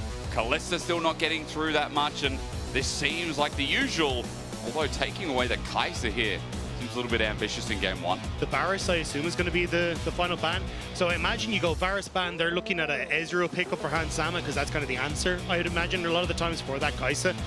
We've also seen Vi start to kind of teeter up in the priority list as well, because you can open up for a lot of the, the Vi Rumbles, these kind of plays. So I'm curious as to what G2 want to try and go for here. Call out though, that ban taken away, as you said, the range taken off the board a bit. Talia has been worth a mention, especially with setup of these comps. We know how many good junglers are pairing with strong mid laners at the moment, Dagda. It does feel like for Caps, I mean, he's played a lot of the Talia, he's played a lot of champions this split, but Talia sits high amongst most of them. Yeah, we've kind of seen Chayek go back towards things like these here in this sort of situation. It only really seems to be Caps who's trying to opt in towards the funkier picks like the Hui into the Talia to try and outrange in the matchup, but I don't think we'll get it here. And honestly, I could just see the Rumble and then a jungle lock in here as well. Pantheon makes a lot of sense. A very strong, potent early game jungle. Nice water bottles. Good branding for Vitality. Nukknucker also leaning back on his chair. It's going to be hard to grab that water bottle in the midst of the game, but we'll keep you updated to see how long his arms can reach. The Pantheon you already talked about locked in. Let's see pairings here, because, again, for Linces, I love him on these aggressive junglers. The Nefiri, the Pantheon, he's most played. And so far, we've not been disappointed with when Linces gets a lead. He does take over the game with picks like this as Jace. That also helps. Wow, okay, so I agree with the Pantheon pick, because like the last time you think about him playing it was the MKOI series, where he had that game one where he just popped off at 5-0 the first few minutes of the game. So definitely a champion he's looked very comfortable on. The Jace surprises me. Not that I don't think Nukknucker has it in his wheelhouse. I just thought it would be a bit more like we'll go towards the Rumble, go towards something a bit more basic, because this is kind of just a call out from Nukknucker saying, look, I'm going up against the guy who's been a bit of an inspiration for me, and I want to send him home in a body bag. Even something like the Gwen, right? Because further to your point, with the AD jungler, we get AP solo lane pairings most of the time. I guess they said Jace is too strong to leave open. We cannot give it over to the side of Broken Blade. It's banned pretty much all the time in the LEC. I guess with the Ezreal as well, it would have given nice range as G2. Obviously opting into the mid-jungle pairing and now setting up Han Sama for his historical best champion. I don't know if you want to elaborate on that, Dagda, but that feels like one of his best. I mean, no, I agree. I think Han Sama, to be honest, has been kind of the most consistent performer for G2, and I think he's actually playing fantastic. Time of trouble. All split long. And the Ezreal has been a very strong pick for him, which in the past it hasn't been as much, but he has really come into his own and had standout performances on this pick. So I'd be a little nervous if I'm G2. Vitality on the opposite side, though, getting comfort for Nisqy. Nisqy has kind of fallen back towards things like the Alistar, the Rakan, the Rel. So definitely Alistar is most played and something that he'll look to try and be comfortable on in that bottom side against Han Sam and LeBron. Happy birthday to you. Yo, Rodrigo, happy birthday. Happy birthday. The crowd singing. Yeah, you know what? Screw draft. Can we pause draft? Do we have a cake? Someone get the candles. Happy birthday. Happy birthday. Turning young old age of 30 today. I don't know, really. I'm just guessing. Happy birthday. I don't know. Sending him down the 30-year-old river. Maybe younger, I'm sorry. I just figured up, like, you know, a lot of the time, like, coaches, people behind the scenes of the teams, usually they're older than 30, Dagda, so I thought I'd play it safe, you know. Maybe not. Anyway, happy birthday. Set up a band. Look, we get rid of some basic ones. Victor, take it off the table. Poppy as well. Yeah, I think Azir is probably going to be next to follow. It's anything that essentially gives range in that mid lane matchup is what you want to remove as Talia. Yep. And you've already got that set up with the Vi as well. So it's a very strong mid-jungle pairing and try and deny some of that long range and safety in the mid lane as an answer. I still am curious, though, exactly what's happening with this Jace, because I think they are going to hold it till R5 to kind of solidify where this pick is going to go. Yes. But you could always send towards Chayak in the mid lane. And traditionally what we've seen is when you get the Vi combo, you tend to want to use something like the Rumble alongside it. And you could always then shift that Jace into the mid lane, send a Gwen. Oh, actually, there we go. I was going to say send the Gwen into the top lane, but they're thinking the same thing, where Gwen got nerfed in AD matchups, not so much in the AP matchups. Yep. So she can work into picks like the Rumble, but G2, good read on that situation. Still such a hell of a mid-game spike, and now that that's off the table, we get to answer that question one step at a time. They leave the flex up, they lock in the Xayah, and Xayah against Vi was always such a good response because you have the button to stop the Vi button, therefore nullifying everything. Vitality, their options are good, but how does G2 opt to run into this? Broken Blade's picks are always fun to watch. What has he got for the Jace top, or potential Jace top, as we said? Nullify. Yeah, and that's going to be the call. Just take the Sion, nullify the matchup, and just say, look, I will be so much more useful as long as I can deny Jace from really snowballing in this matchup. Leona going to be the pairing alongside as well, which I do like. Less for the lane. Unfortunately, Alistar kind of answers a lot of Leonas and the Rels that you would want to go for in this competition at G2, but just really good follow-up for that Vi engage to provide that long-range CC to complement it. So overall, G2, very much a strong front-to-back team-fighting style with dive options in the Vi and the Leona. And whereas when you look across at Vitality, okay! Always a treat, isn't it? We got Sion from Broken Blade, but on the other side, there's a Vladimir. Now, Dagda, we still have to wait to see which lane it goes in, but most likely top right, like Vladimir mid has been less common than the Jace mid. Yeah, I think it will be the top Vladimir. And I like the transition, right? We just said Sion, we've looked at like LPL and LCK. They would just take the Sion and go, cool, I'm going to just scale. Yep. You will probably get some turret plates. You probably come out with a gold lead. I'm just going to be more useful in team fights. But with the Vladimir now, you match that kind of passive scaling in the Sion. You can also take some plates, and suddenly this Vladimir becomes a monster in the later portions of the game. Still though, I think you've got good, at least push for Vitality in both top and boss, or sorry, top and mid, I should say, that you can look to try and play off of Linsis. But the team fight's going to be a bit more interesting because while you do have a lot of damage, you do have to try and get past this beefy front line as Vitality to really hit the back line properly. You're very right. I mean, that Sion, the Leona, great initiating tanks as well. So for G2, how simple is the comp where you just say, we run into mid, and they just know, sorry, I'm just getting distracted by the right side. And how easy is it to accelerate from there? And ladies and gentlemen, it's a new rift, it's a new day, it's new expectations that need to be met. because G2 on the edge alongside Vitality is not where you expected them to be. GB the other day, even yesterday, said he doesn't think they're going to make playoffs.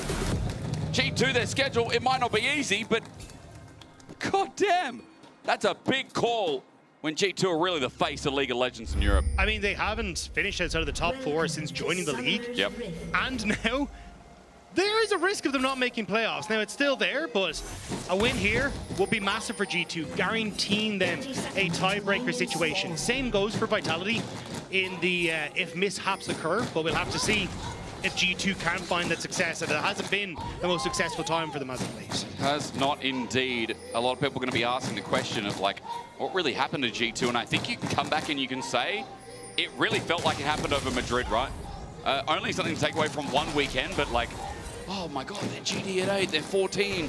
Yo, their stats aren't that bad. But it all crumbled in that mid-game, which is what G2 spent all year last year working on. And I think a lot of it was kind of focusing around Caps in the mid lane, whereas, hey, can we push him behind, which we saw in a couple of games, but even when he was able to get those leads on the Orianna, he wasn't able to quite find the success. The cohesion on G2 wasn't really there for them. So I think that's where in a composition like this, it fills me with a little bit more, how will I say, confidence that they can try and play through that. Yeah. Just because it's very easy to execute. You have point and click from Skewmond, follow up from Caps, follow up from LeBron, Broken Blade being a nuisance as a front line. It's very easy to execute on this composition, and we'll have to see if they're going to be able to find their way through it, because Vitality have a composition that if it starts to get ahead, really will just take over in a lot of these situations. Vitality, I mean, look, they're not the cleanest team, but if you give them an inch, they'll at least claw their hands across the road to get to that end of the mile, right? It has been so much fun watching this team adapt this split, and Vitality fans are rejoicing because of how explosive they've been, especially around the Herald fights. Niski walking up to take a trade. He's going to pulverize down. He's ignited as well, trying to run for his life. He ends up having to flash. Double summoners down for Niski. Lebrov with an ignite off the table. Yeah, so nicely done by G2. Again, kind of punishing Niski in this bottom side. It has kind of been the detriment of Vitality. Although Karzi hits the level 2, get a good trade back onto Hansama, but Niski definitely struggling in their last series. Now again, having to burn that flash early. So we'll have to see if he can have a little bit of a nicer time. You know I'm laughing, don't you? Because again, Niski in that Nico game where he just, you know, he got caught out so much in the early game, entered quite a lot, caught out in mid-game, and then finds one big ulti and wins them the game. But that kind of happens with Niski a lot, where it's like, not only the Nico game, but if you look at like their Dragon setup in those, he had some great like Hex Flash Alistar engages to find those setups. Like, and again, like Chayak in that first game with the Talia and that Alistar really working well together. So we'll have to see what they will be capable of doing. But yeah, I think the only, like, if Vitality start to get ahead here, I should say, that it's kind of difficult for G2 because you're not a very high damage composition. Like, K0 sure does a lot of damage, but like Caps kind of does. And if you're like Nako and you start to get a lead, it's going to be very difficult to shut this Vladimir down. So I am curious how G2 want to try and interact on the map, because at the moment Scumon's moving bot side, but I imagine you want to try and put some pressure onto Nako so he doesn't just, as you can see here, get a little bit of time to just freely stack up and have a great old time against this side. Skewmon, Ward's going to be seen. Good sidestep from Chayak as Skewmon also rears his head in, Caps just teleported to a ward. But you know, you mentioning top, the greatest thing is, I think you're also talking about it in draft, like, he needs attention because Nako into the Scion, a free scaling lane. Bot won't be the same deal. Pulverize sends Lebrov sky high. Gets a bit of healing and rather W's up. The pots are burnt, Hansama pokes them out, and the threat of a dive is there. The Skewmon also walked over a ward, spotted near try. Yeah, I think it's just trying to allow G2 to push in safely, because at the moment, like, in the support matchup, you have a ton of pressure here as LeBron. Because you've got that W, you get a ton of resistances, you don't really match it as Niski, even with the Aftershock, so you're always playing on the back foot. The only time you can't really engage is if you are too close to Niski's tower and he can find some way to punch you back underneath the turret, but as long as you avoid that, like, G2 should be fine to just keep pushing in these waves. Notice who mid, Caps just gets a good chunk out on Chayak, but he does have teleport. That's the advantage. Caps comes back to lane with a tear, so naturally he's going to have the access to a greater health bar. Teleport going to be burnt from Chayak. He's coming back in now with a pickaxe as well. So a bit of burst being added into this mid laner. Kind of expect. Yeah, and I like it. I mean, this is kind of where Caps has to continuously burn mana to push in, whereas Chayak has a little bit of an easier job with this pickaxe now, just auto-attacking down the wave. So he'll be fine as this goes on, as Broken Blade and Nako. This is going to be the longest wet noodle fight you've ever seen. I know. Knucknucker will take some damage. He'll get it all back. If Broken Blade wants a CS, he can play with that Transfusion Part 2, get an enhanced heal, and Knucknucker will be completely fine. Fiendish Codex for this Vladimir. And look, oh my god, nice damage. But it doesn't matter. Because he's going to pop this third Q in a Ready? second. Wait. Yeah.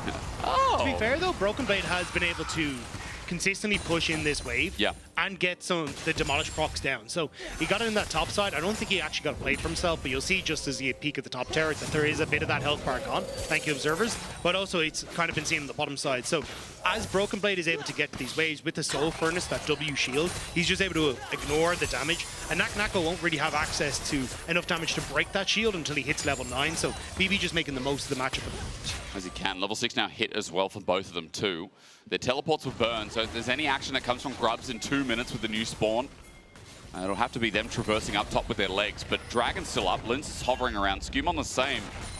Mid lane seems to be the focus here, both just wasting time and seeing if there's going to be any action, but for now, they just hold off. No camps up and available either, so nothing better to do with their time. And Scumon goes to start the Dragon, while Broken Blade is just ulti top. Yeah, I mean, just rotating quick around the map, not a bad shout. You get Hans Sama and LeBron back to that bottom side. Broken Blade will be completely fine here. You can see he's stunned for days. Can't really get through the health bar, and he just picks up the wave, right? So, and I like when you have a Scion like this being able to rotate around the map so effectively with the ultimate, because a lot of people kind of expect it to be used as an engage tool, but in the early stages, you might as well pop it to just get to a lane faster because there's no one who can really do anything. Even if he dies, still gets a CS. I mean, he's just picked up double Ruby Crystals, probably helped with it. Linza says, let's dive this. And Broken Blade with only a flash up. It's going to try and Decimating Smash. Linza's looking for the W in hands and has the damage. Broken Blade flashes away, still being tanked up now by Linzas. He'll have to get out though and does so successfully. Wave going to be received by dead Broken Blade, but it's a first blood over. Over to Vitality in the end.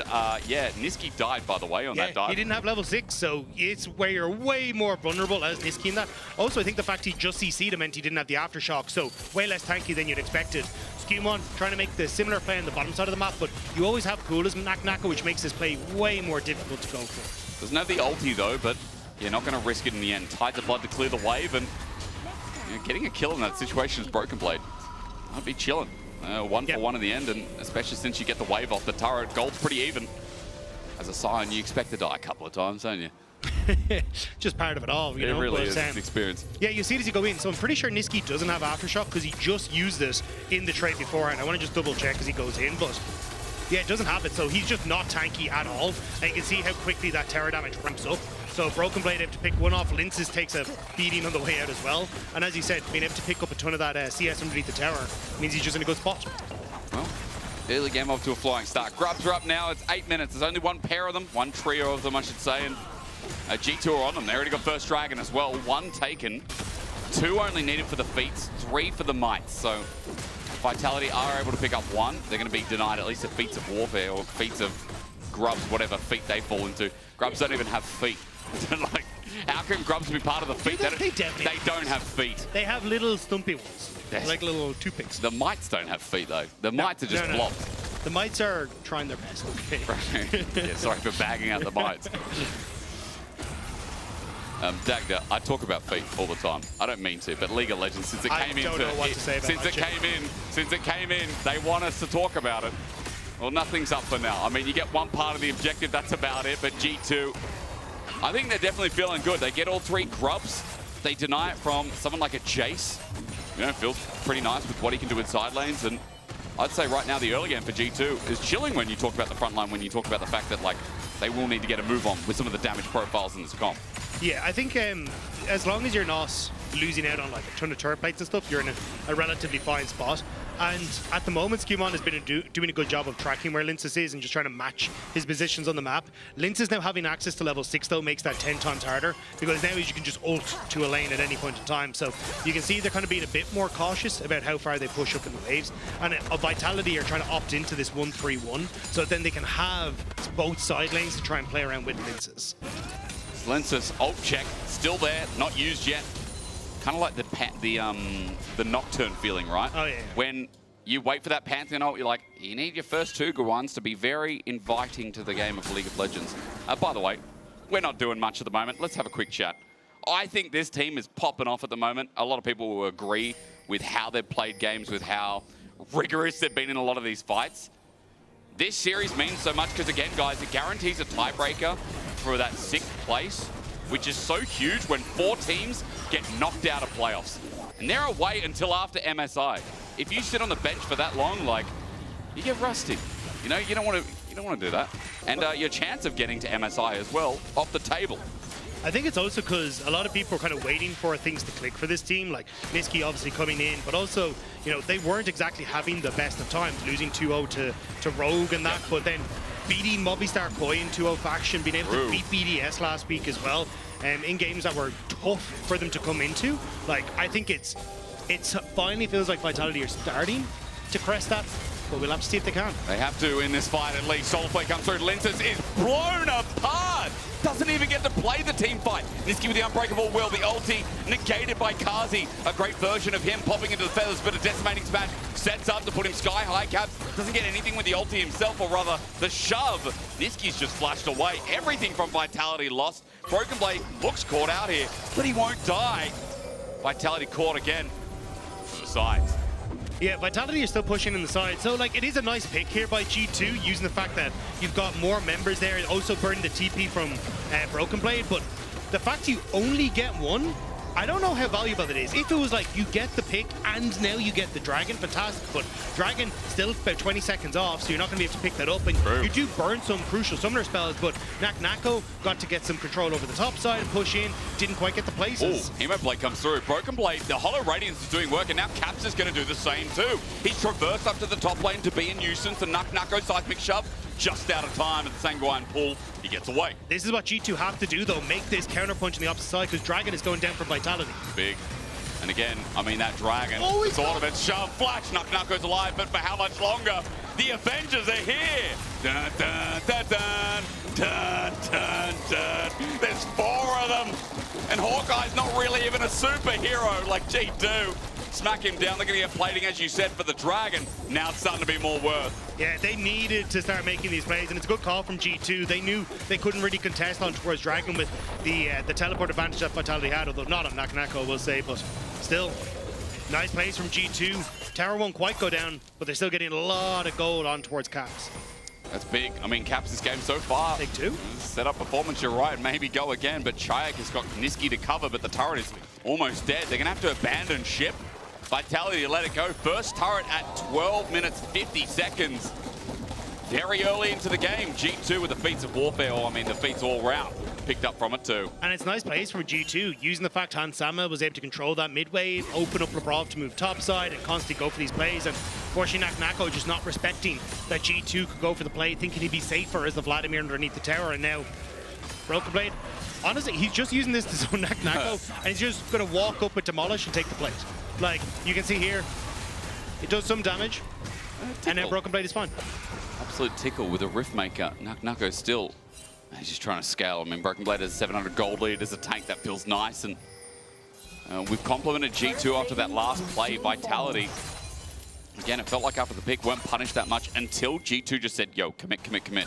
We get top. Now with an almost 2k gold lead, they've got Grubs, or rather Herald, I'm just saying second Grubs, in a minute 15. So we look top yet again as Vitality start reaching their first items alongside G2. Just trying to see what they can achieve here, but Vitality in a good spot to just cover. They've even moved Karzi down. You are getting some alone time as Chai, because you can see in your bottom left corner with the top side turret, which they're going to be relatively happy with. And as long as that bot side terror doesn't fall as well, I think Vitality are in an okay spot here. But where's Linsus's ulti? So far, haven't seen too much here. The Pantheon first ulti hasn't come through. I guess, again, where's the opportunity to do so? Tag has been slow early again. I'm not about that, but I know it'll speed up. I know mid-game will speed up drastically, right? Because we have a 2-0 Vi. Scumon's in a fantastic position, and as per usual, I always have an individual lead. The thing about Scumon is, like, resources all belong to him. He's so good at farming. And I feel like there's never really been a game where I'm like, oh my god, Scumon's mega behind in the individual matchup in jungle. That just rarely happens. Yeah, I think it's like, I think this game has kind of been a case of follow Linces around the map and make sure he can't really do the thing he wants. And G2 obviously setting up off that dragon play to make that turn on towards the top side turn and find the kill into Nako. But it is also difficult when you do struggle into the Pantheon. Like, because you go one way only as Skewmon, if you run into Linces in the early stages, it can feel a little rough. So kind of has to play a bit safer on the play.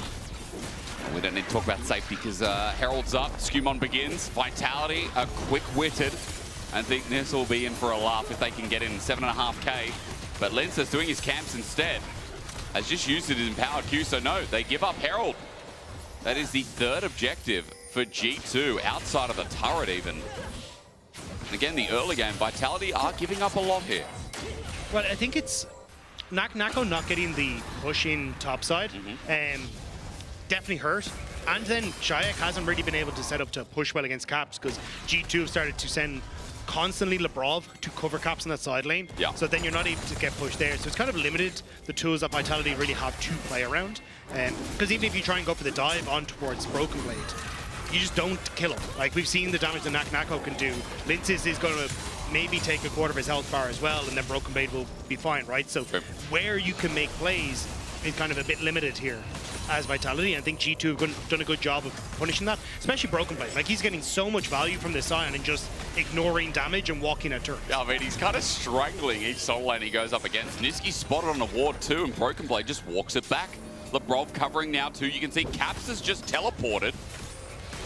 There is going to be some brawls down in bot, and it's 50 seconds till Dragon, though. But it doesn't matter what you choose here as Vitality, you lose. You can see Vitality are rushing back to mid lane because they think that's probably where the plays happen because there's a Rift Herald in the pocket of Skewmon. So you either cover mid, or you lose and lose bot, or you cover bot and lose mid. Like, there is no winning here as Niski eyeing up on Sama, but with Flash Arcane Shift, I don't think you're going to get anywhere. Might be able to defend top as well. Broken Blade with his ulti available. Just a question of whether he wants it for the third Dragon in this game. I don't know, you've all been chilling, you've all been eating, but get the food out of your mouth. We're about to fight for third Dragon, surely. And at least eat with your food. Yeah, please. I can hear it. Someone here today is like, hang on, I'm sorry. No, I'm kidding. It's all right. It's okay. You keep eating. We'll focus on the Dragon for you. You can sit there, you can lull about, you know, drink your beer or whatever beverage is going for you at the moment. Saw a couple people. I saw someone in the crowd with an IKEA hat, and maybe Kazi needs to get one because he needs protection. He has to ulti cleanses as well. The IKEA bucket hat would come in clutch there if only Kazi knew. Because now mid is just open for G2. Oh, he's got to be... Oh, good sidestep from Kazi. He survives, but this might be a double turret. Herald will smash this wide open. Yeah, but it is a bit of a self-made problem by Kazi there because he ends up walking into range of Caps' seismic shove, and now G2 walking in range of Linces, but can't really get in. Niski. Oh, pops the ulti though as Linces goes in. Vitality are not all here together. Niski will engage, but he will surely die. The Unbreakable will break nothing against G2. Skewmon with a double. The Innot's going to go down, and G2 are, yes, one down, but making a mockery of Vitality in this game one. Yeah, Vitality starting to feel the pinch and the desperation starting to come out of them as well, but at least one back for Chayek. Broken Blade going to take some damage from Nako, but I don't really think anyone's going to come up here to try and help out. I was looking at where Chayek was going. He got the roses on the way out. I mean, I don't think he's stressing. No, I think he's all right, but yeah, Dragon will be taken by G2, but I was keeping my eyes on, like, as you can see on the minimap, like, what Chayek and what Kazi were up to, but they didn't actually try to move up towards that top side. I thought that would have been the attempt at a trade, especially with Linces has the level 6, but Broken Blade, without that extra help, just clears out the wave. You don't get the tower. And you could even see that Lebrov was starting to move topside to try and cover the play. But here, like, you're 3v4, so this was always going to be a bit of a Hail Mary. Yeah. And I'm really surprised they went for it. Like, Niski put himself in an awkward position where he was always going to get zoned off in putting himself in there. And then Linces tries to cover, thinking that Niski was about to get shoved back in towards G2. Means that he just becomes the focus. And then Niski's next to follow, so a bit of baffling plays by the Vitality side. Remember, again, this was our match of the week because of how Vitality's risen to the occasion in the LEC. Right now, they're one of the most hyped teams because they're this underdog story that has had low expectations, that after the Hylissang introduction, well, I shouldn't say introduction, is Kazi. We're going to pause on that one, might be caught out. Shoved back. He doesn't get to ulti. And Niski is just going to die where he stands. This Vi is not hungry because he's overeating 6-0. Every kill but one over to him. It is the Skumon carry show. Carzy getting caught out for a second time there as well. Linces, he's face checking. You have no business being here. Where is the vitality we were hyped for? Because G2 are putting them somewhere in their place. Yeah, I don't know what you lads are up to, but it's not looking pretty. Just getting caught out over and over, trying to find something back on plays that have already gone out of control, and then Nako in a similar position. Won't be able to 1v3. I mean, this fight will blast him. Caps finally gets a kill, or rather he got one before. It's a second. But G2 5-0, making this look like a stomp in game one. It might only be 5K, but the feeling that I get definitely tells a stronger story. Well, the thing is, it's like the key, gold is on the key people, and like here, Carzy, like you're pushed up way too far. You have zero control over the top side. There is no world you should be up here, and can't even get the ultimate off in time. And then Nisqy goes down as a result as well. But you see G2 walking into your bot side jungle. I don't know why Linces thinks that it's safe to go in here, because it's most certainly not. Like 4 members immediately jump on him. It's fine, there's just Genji Prime, like. You call them Genji Prime. Yeah, okay. But yeah, so for G2, I mean, look, we can hit on Vitality for the mistakes that they're making, but G2 are playing this exception. They're clean. Cap steps up though. Dagger goes golden, maybe still clean enough. There's help from Linces, but Cap flashes towards Skumon. Nisqy can't get away from him. Instead, gets shoved backwards. Long range damage from Han Summer, who's not even nearby. He starts walking up as Chike. He's getting kited away, flashes away. Caps will live to stay on the day. Artican now thought about as G2 have a numbers advantage, and you can see that Vitality want to poke out, they want to prod, they want to fight, but they're not going to get the chance. Nako goes into the pool, but now there's a wall in the way. He flashes over, but the disengage is not enough. Brought back in. G2 are going to continue adding the spice. They tried so hard to get Caps, but it meant nothing. They were left empty-handed, whereas G2, they're walking away with a massive bouquet of flowers. Well, Madrid looked crap, but I tell you what, back in Berlin, it's their home, isn't it? What a performance so far. Let's watch again as Caps navigates this. Yeah, going golden, buying so much time, the flash away. Nisqy tries to go forward, but the camaraderie is here. Everyone on G2 is covering for Caps. Even here, sidestep. As you get that pop on the Seraph shield as well, it's just perfect. And Shayak actually forced the flash away. And once more, like Nako trying his damnedest to do something, but we talked about how beefy this front line from G2 is going to be. And Nako just can't get through us. Yeah. Flick back as well, perfectly executed, and G2 picking up more. And look, the jungle difference has been huge. Linces feels like he's had probably one of his, worst off games of the split, but like, Skumon is always there. He's such a nuisance. The power of Vi continues in this meta. There's a target there without their disengage. But I think we kind of said it, like for Linces, it's very hard to make something happen this game. Like when you look at the early game, hey, we have to try and play off mid, but you've got Lebrov who's constantly roaming mid because our bot lane is already behind after Nisqy having to burn flash.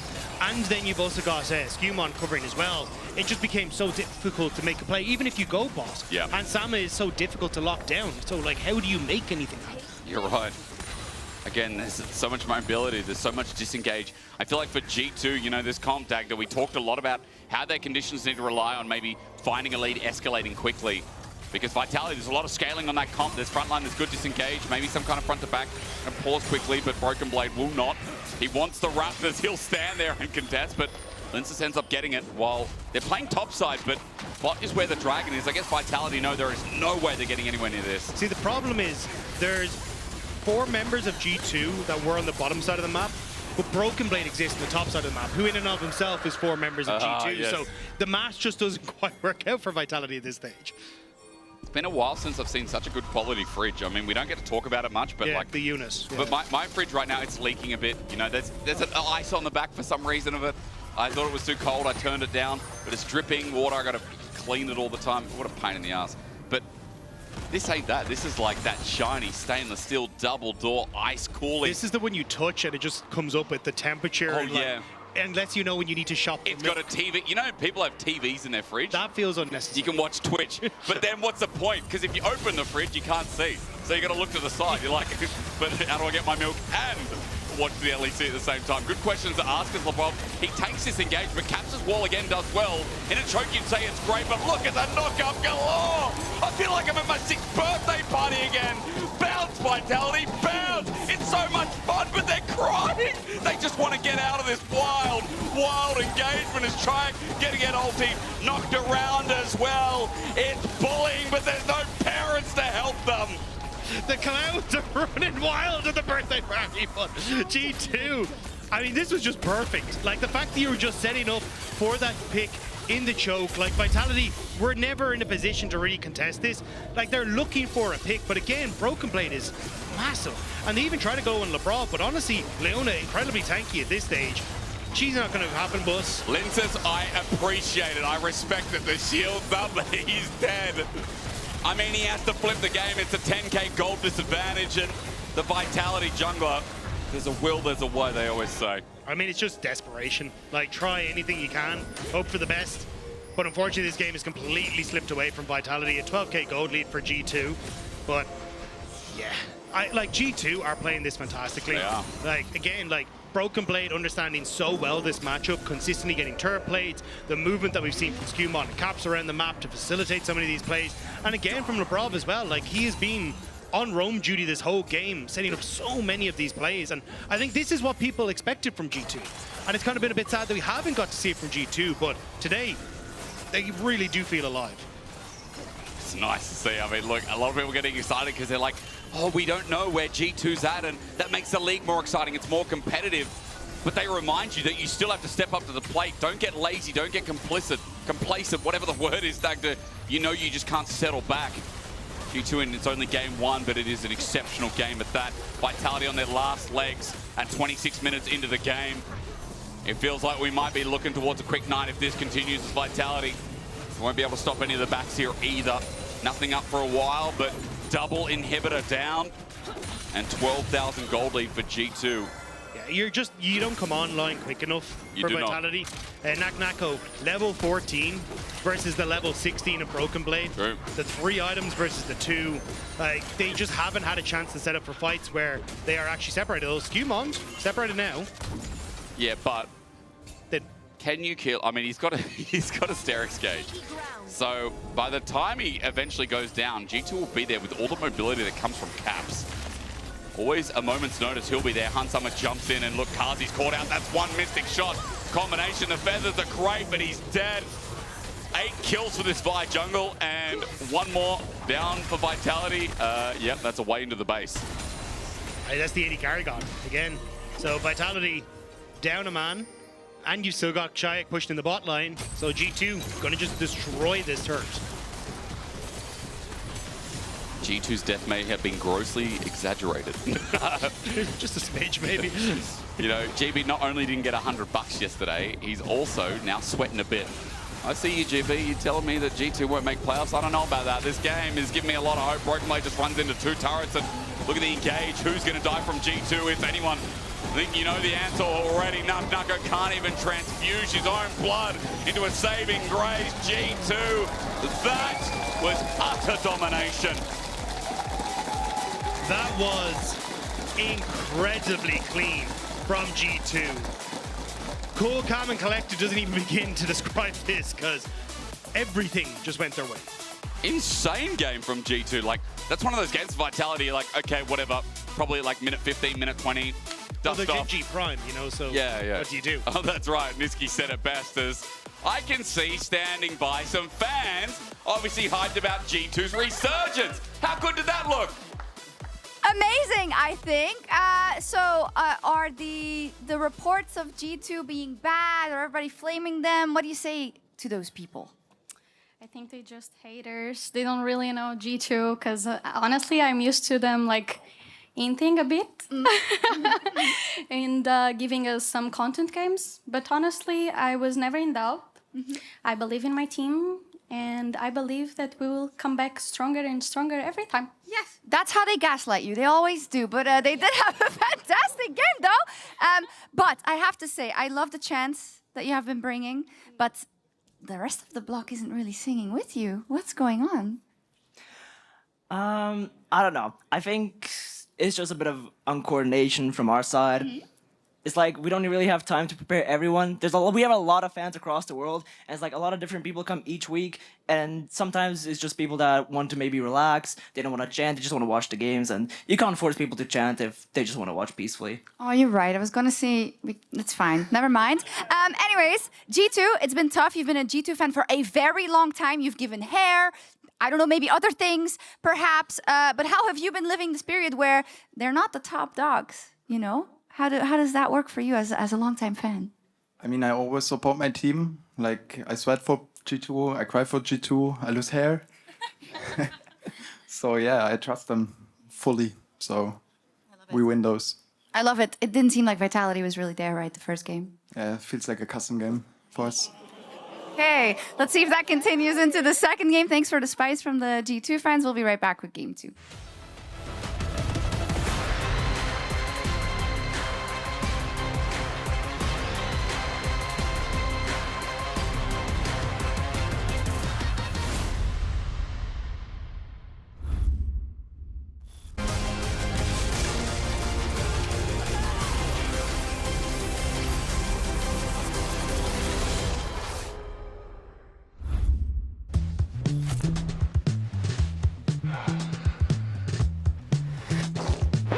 Damn it. Hey, Dragos, you ready for the... Oh, that doesn't look good. Wait, I have a solution, but you have a break. I will be right back. Just wait.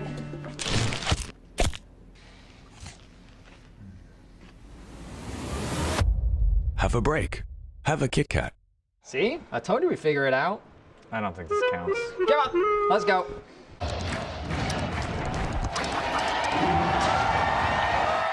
Red Bull gives you wings. We're now approaching the final pick, and what a ride it's been. A moment of hesitation, but we're getting closer to the game changer, and what a legendary journey we've been on. I mean, there's so many excellent options, but one of them has to be a perfect They're about fit. to lock in. Oh, what a pick! What a way to close things out. Explore over 30 hotel brands in legendary destinations. Marriott Bonvoy, a check-in at every checkpoint.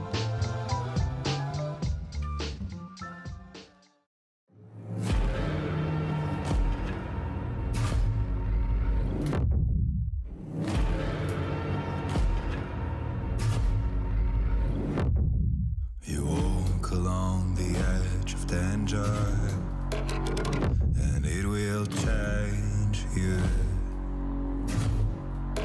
Why would you let this voice set in your head? It is meant to destroy you. You summon storms, you play with nature. Now watch it hurt you. Why would you want to shape the world in your hands? You will never make it through.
Narco's alive, but for how much longer?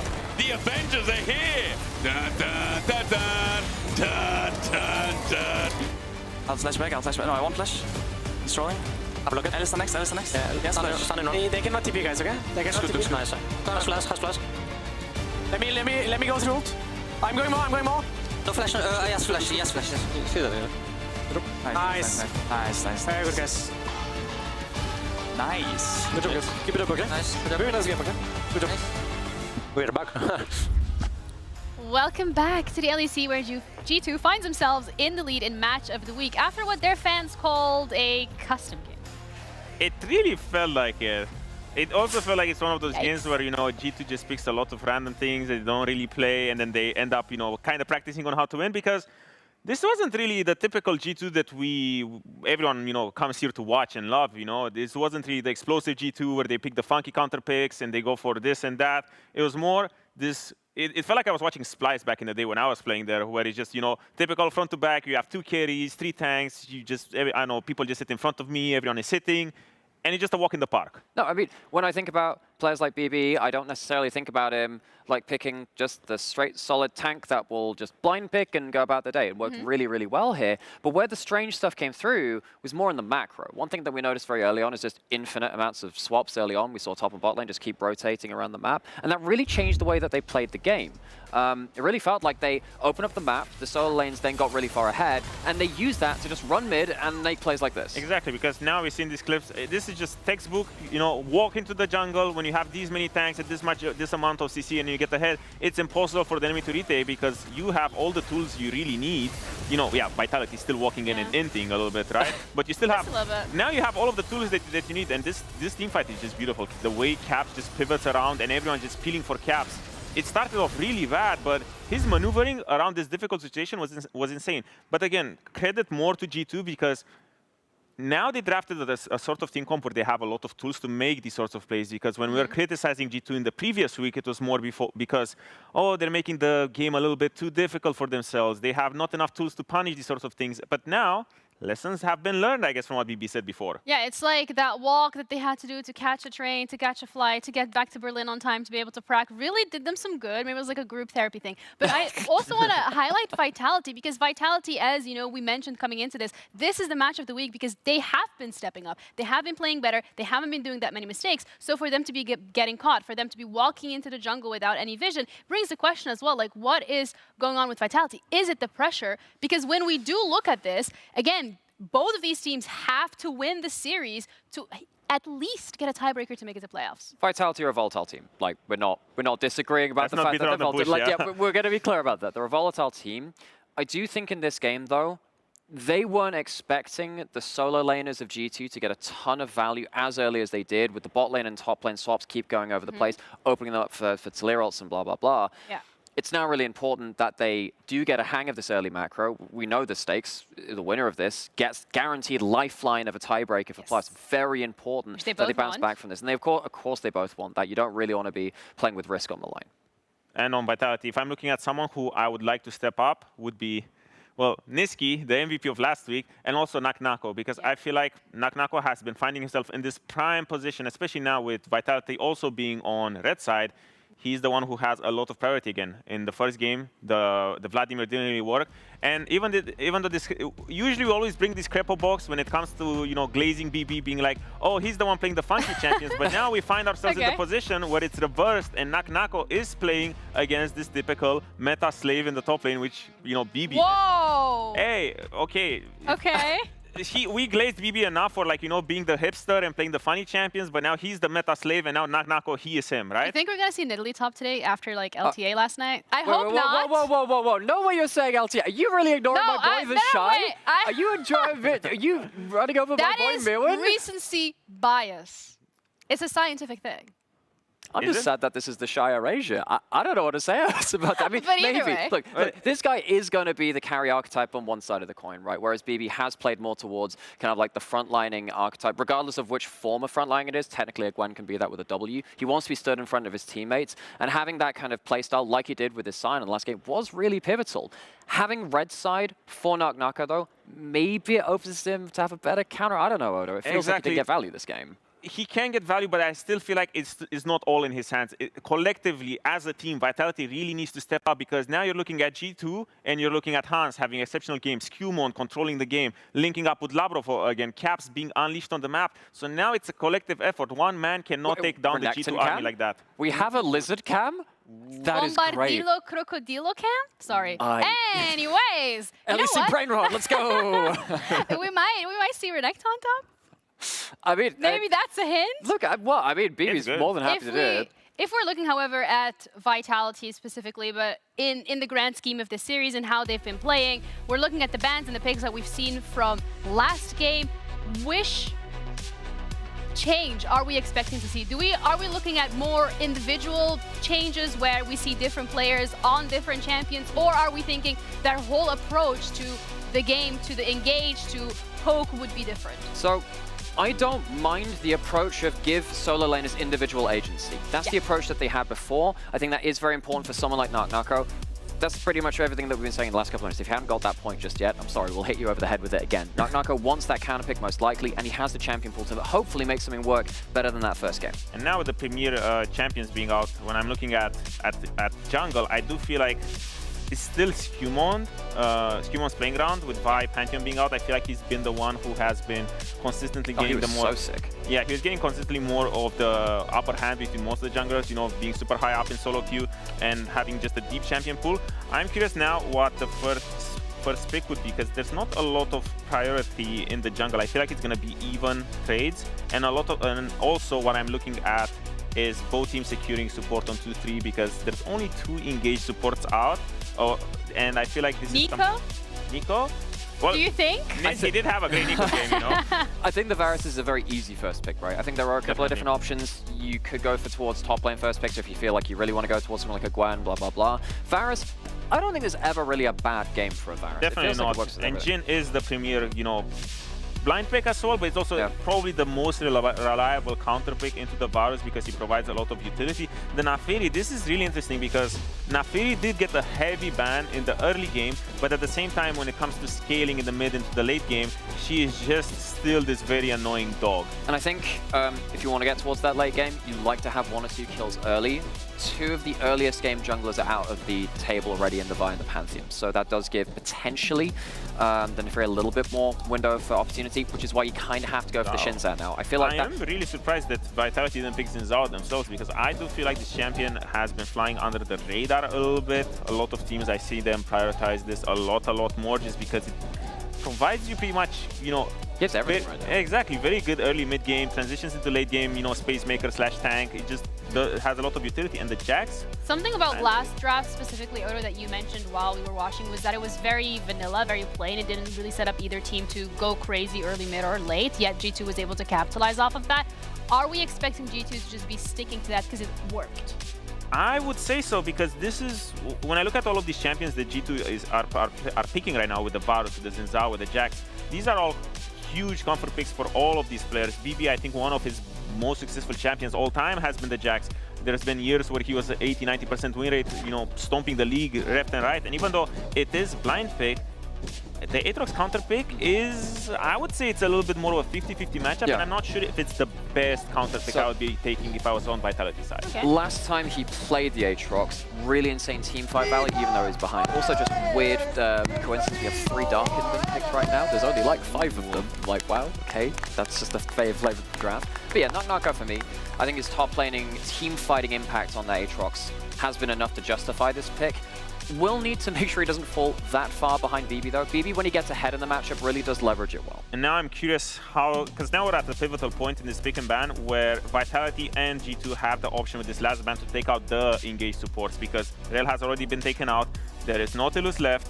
There's probably Rakan as well. And now if either Vitality or G2 bans one, then we might see one of these rare games where we have range support. I'm looking at the Poppy ban, so I'm assuming that maybe, if anything, Vitality would like to get their hands on the Rakan. I would think so. It's more of a, you're at the point where you make a trade. And right now, given the fact that Braum has been banned, you have Nautilus and Rakan up, most likely we're going to see a trade between the two. So no Nico today? No Nico for Niski today? Jhin Nico tends to be the pick. You think so? I mean, you are memeing it, but he did find, you know, he missed a couple of engages. He missed a couple of engages, but then he did find the good one. Yeah, he did kind of win the game. Up until then, he was losing it for them. I was talking to someone from the Vitality org who said, don't worry, won't be playing that one today. We'll see if they've kept their promise. But yeah, you're looking for something. You can kind of play a whole bunch of different things with these two AD carries, because the AD carries carry you through the laning phase when they're as strong as the Varus or the Jhin. You're not locked into anything particularly right now. And while before, I thought that Vitality would choose red side for Canopic top lane, I think they can now hold on to it for a Canopic support if they really want to make sure that Niski's coming. Mid lane, I would say, with this Aurelion Sol ban. Well, they're going to offer the Nautilus, because it really feels like maybe one of the issues was that they didn't really utilize both their counter picks well as game. I'm not sure if the Jace was picked as a response to Talaria, but it was, if I remember correctly, the flex pick. So, but now, given the fact that they have the opportunity to get their choice of counter pick top and counter pick mid, this is probably them making the best use of red side that they can so far, because right now it's just a trade between the support. But the Renata pick, I feel like, is incredible value, because you have the Varus, you have the range advantage, you have the poke, you have Jackson sits out to make space, and at the same time, Vitality, very telegraphed in comp, they want to go in, they want to engage, and Renata just plays more into that disengagement. Yeah, it's Renata into triple melee already picked in from Vitality, which is why I would have liked to see that support counter pick, because now you're in a position where your laning phase is hard versus Varus Renata, your team comes pretty hard as well. Vitality, they pick the red side, and we have to ask... Last pick will make everything. This last pick gotta get a hell of a lot of value, because they chose red side, they chose to get counterpicked in that support role, which counterpicks their team comp pretty well too.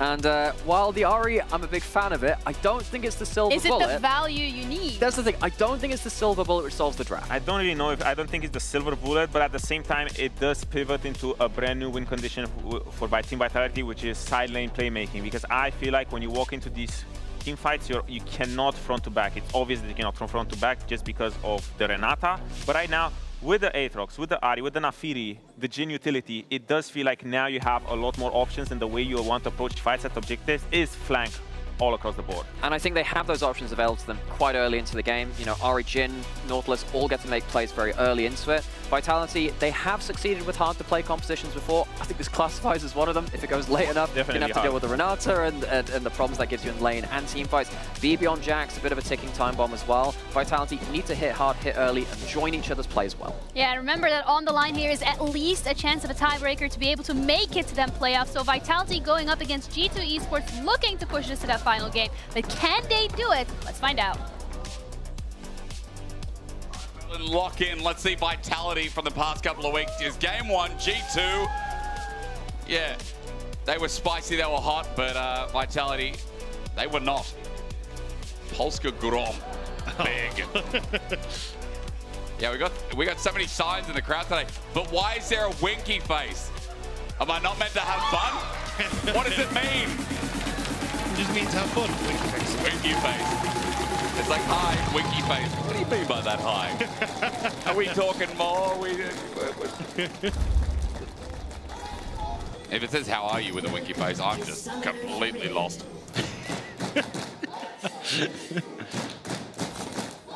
All right, welcome back. Our match of the week, game one, G2 delivered, and they stomped Vitality into the ground. We are hoping, as you can see, finals in Madrid coming up for LEC Summer. We are hoping Vitality can deliver something of that kind of caliber for this second game. As Naimira said on the desk, as Dagda Will talking about, this Vitality comp needs to shine and shine quick in this game. Yeah, I think if you don't get ahead of Vitality, it's going to be tough. Like, your Naafiri really needs to snowball. This Ahri kind of needs to get in a position where it can be a threat in side lanes. And I mean, we saw Jhin earlier on to go 10-0 and lose the game. So yeah, true. So it is always difficult to carry on a Jhin. So I think for G2, like, taking it easy, looking to scale is all going to be fine. I thought Hansama would actually go for the on-hit build, but actually going for the poke build instead, it looks like. So even then, at least having some answer for Karzi when it comes towards the range. Oh, good blocking, though. Actually, Hansama's the one who stepped up. Niski gets a good trade, but return from G2, a lot better, actually. The power of Renata auto-attack. Someone like Hansama with Halo Blades in this lane as well. As they're going to be the ones to reach level 2 first. Stretchline comes in again. Niski going in here. The arrows that come out, they're deadly. Lebrov's going to get ignited down, but Karzi also gets shot back. So Hansama in a great position. Remember, Lebrov has pots and cookies. Yeah, it's kind of hard to go toe-to-toe in this early stages. The Guardian on the first trade from Labrov means that it's a very even trade, plus you're getting the shield, and you're getting that excess damage from the passive as well on the Renata, so the trade goes very well in favor of G2. On the secondary trade, they go again with that Guardian down, but it then becomes the range for Hansama, where he's able to just completely outpace Karzi as well, who is obviously on the Jhin, much lower auto attack, and much more about utilizing that forward shot for that big burst of damage. So Hansama just kind of playing at range, and Labrov happy to trade his health bar because, as you say, he's got pots, he's got the biscuits, he's happy out. And it's not the only lane that's going well. Broken Blade already just got to demolish at 2.5 minutes. I mean, that's huge. As Linces behind enemy lines, or rather his own. For now, just hoping that G2, they're going to back here, but wait. Oi, like ships in the night, dredge line flash. Hansama, he also barriered there. I guess that's a win. Yeah, a little nervous, but just before that, Labrov actually landed a handshake underneath the tower, so burnt Karzi's cleanse as well. So now I think you got to be a little bit careful, because like a flash handshake into Skewmont arriving could be a little bit dangerous on this bottom side. So I'll be keeping my eyes on Skewmont to see if he does punish the bottom side for Karzi in this game. Broken Blade's going to get the shove in yet again in top in the meanwhile. Mid also going pretty well for Caps. As you know, Orianna is the lane bully she's good at doing. Wasn't an English sentence, but you get the gist, don't you? Yeah, she does the winning of the thing. The winning of the lane, yeah, she does that. Yeah. Orianna, she's lane bully. Good spacing from Caps as well.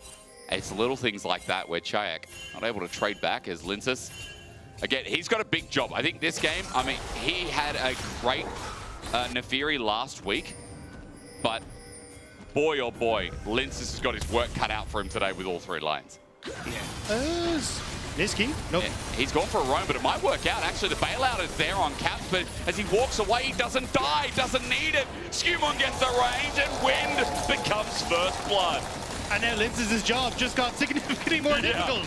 That's a good turnaround by G2 on the play. Just not quite enough damage to take down Caps. The shield doing a huge amount of work, both from Labrov and Caps as well. Might not be the only lane that's working well. Nuka could be in some trouble, but Broken Blade just walks back to the wave, and look at where it is. It's in a bad spot for Nuka. He has to step up. Broken Blade's going to zone him off the wave, and with another one coming in as well on his side of the map, Nuka's going to have to TP and hope that he can get a good trade off. Yeah, doesn't really know where Skewmon went to, so just got to back away and make sure that he's able to heal up and make himself all right. Also, just having that reset come through is quite nice, as Labrov is coming from Narnia, just the side of the map, and handshake not going to connect this time. Karzi cleanse up in 1/4 of the time left. Yeah, I do think it's been tough for Nako, because this is kind of the guy that we were looking at, saying, hey, look, we want him to be this big new top laner, right? And going up against the guy who has been the dominant Turkish top laner for quite a while in the LEC. I think Nako had high stakes for him, but unfortunately, the first game didn't work out with the funky counter pick in the Vladimir. And now in game number 2 as well, Broken Blade getting that early reset into picking up those early items, now forcing the early TP from Nako. You can kind of see that he's definitely the top father, making his top son understand what's going on. I mean, it had to be the naming for this, didn't it? Because with Nako, like his quick development in the league, and especially the stats to support it. You look at the damage a minute. Look at the solo kills. He's got 9 solo kills in 6 weeks of play. Broken Blade only a little bit behind him. It's so fitting for the matchup. Now, game 1, we couldn't talk about it. It was a Sion versus Vladimir matchup. What the hell are you going to talk about? This one a little bit more skill-orientated, as sitting with a pickaxe for now versus Phage. Gold is even up top. And Naka, who's already burned his TP, it looks like he's going to take a quick reset while the wave resets. And top laners go bot, bot laners go top. We do that thing that we do usually at 5.5, 6 minutes. That also sets up for the grub spawning at 8. Yeah, I mean, this has kind of been with the change to Spirit Blossom and Ionia, what to expect. Yeah. I still think, though, with the way G2 are positioned right now, the early skirmishing power they have is absurd. I don't really think that Vitality, because they've lost out on these early trades, really have a position to match. Especially with Niski not having flash, maybe it will be back up in time, but I don't think it will be. For this like early threat on top side. Nice charm. Linces here. Caps up against Torrent. It's one bleed. It's the second. And the dogs will do the rest. Linces. Great gank timer. He just don't miss. Managing to hit it. And now, on the opposite side, trying to get some trade back, but Ansama getting that Guardian, able to trade effectively in return, and both junglers now starting to make their way up towards his top side. Great trade. Q comes up for Hans. Niski almost died.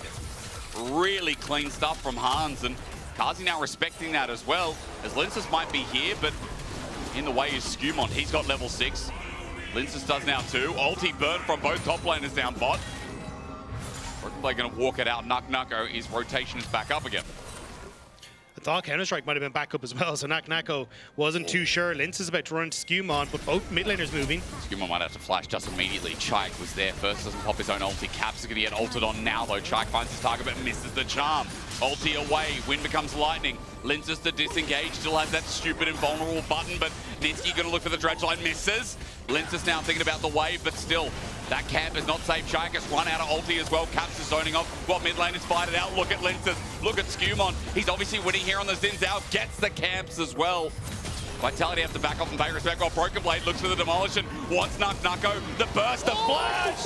Father begets son. How could you do this to him? He was supposed to be the one. But really well played by Broken Blade, and Nucko feeling the hurt on this bottom side of the map again.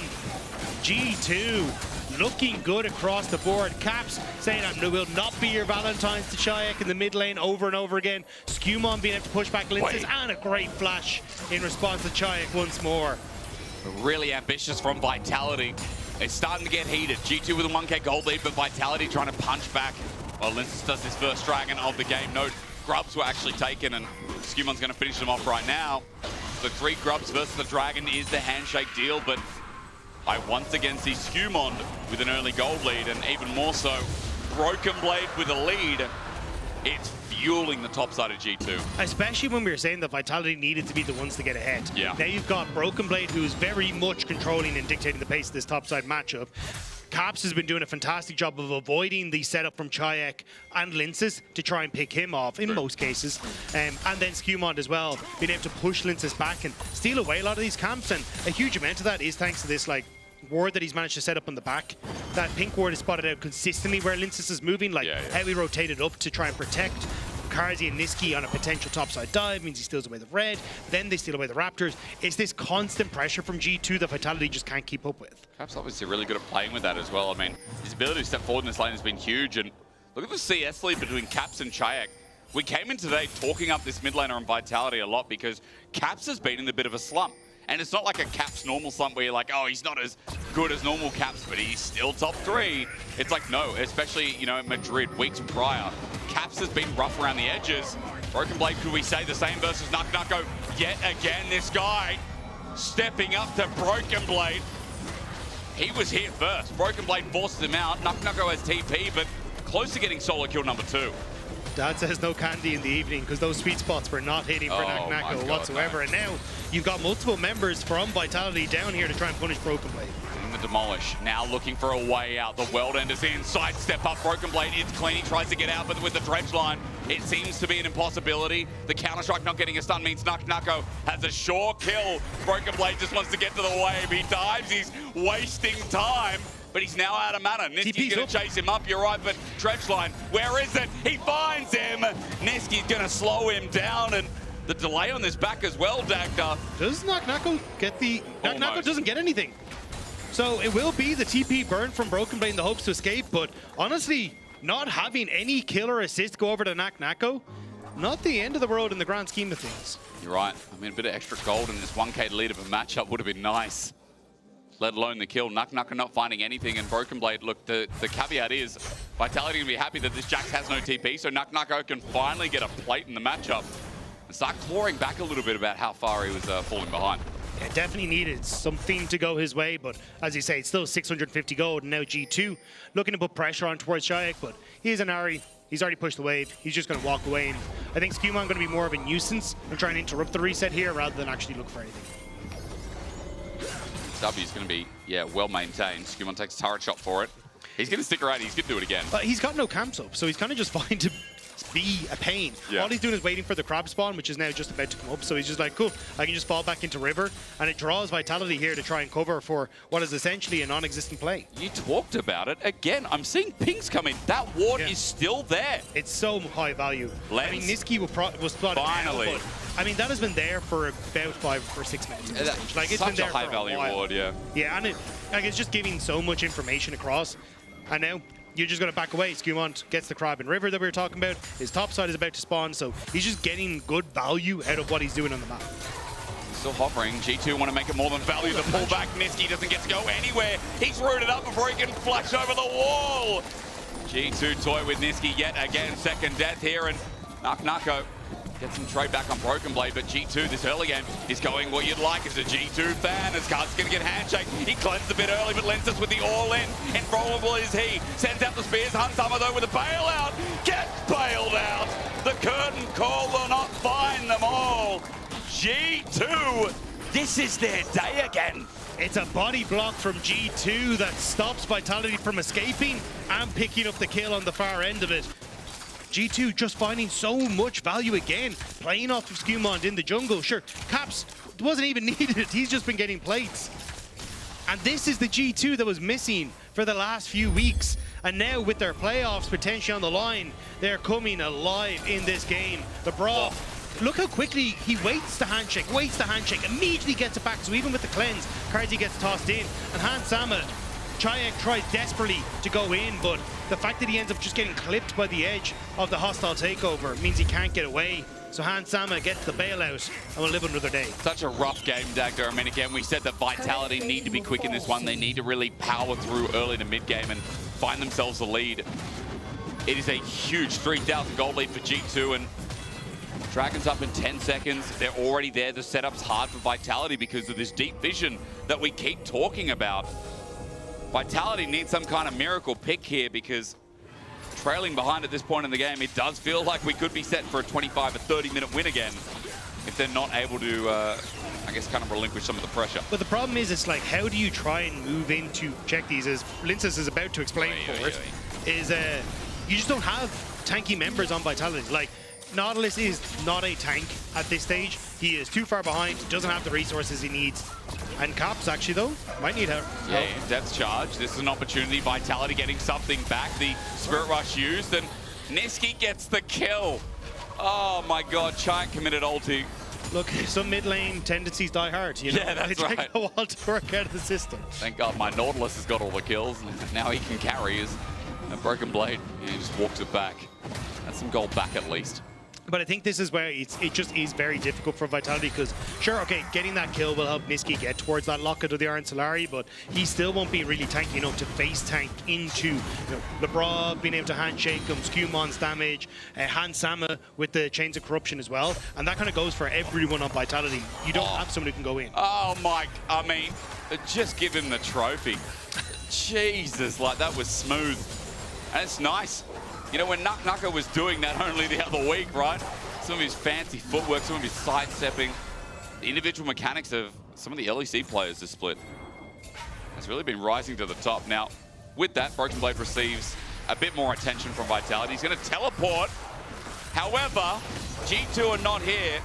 The only person is LeBron and Hansama, so I hold my words. I guess it's enough. Broken Blade teleporting down, making sure that turret doesn't go down in response to Caps getting top. But that was the counterplay from Vitality. You can see Skewmont just have it, they're getting Rift Herald, and now Vitality get nothing. Even on the top side, Caps was still pushing in very deep, so he's completely fine. G2 players just dodging everything. We checked their PCs. Bit of vac going on in the past couple of minutes. Vitality still fishing for those hooks.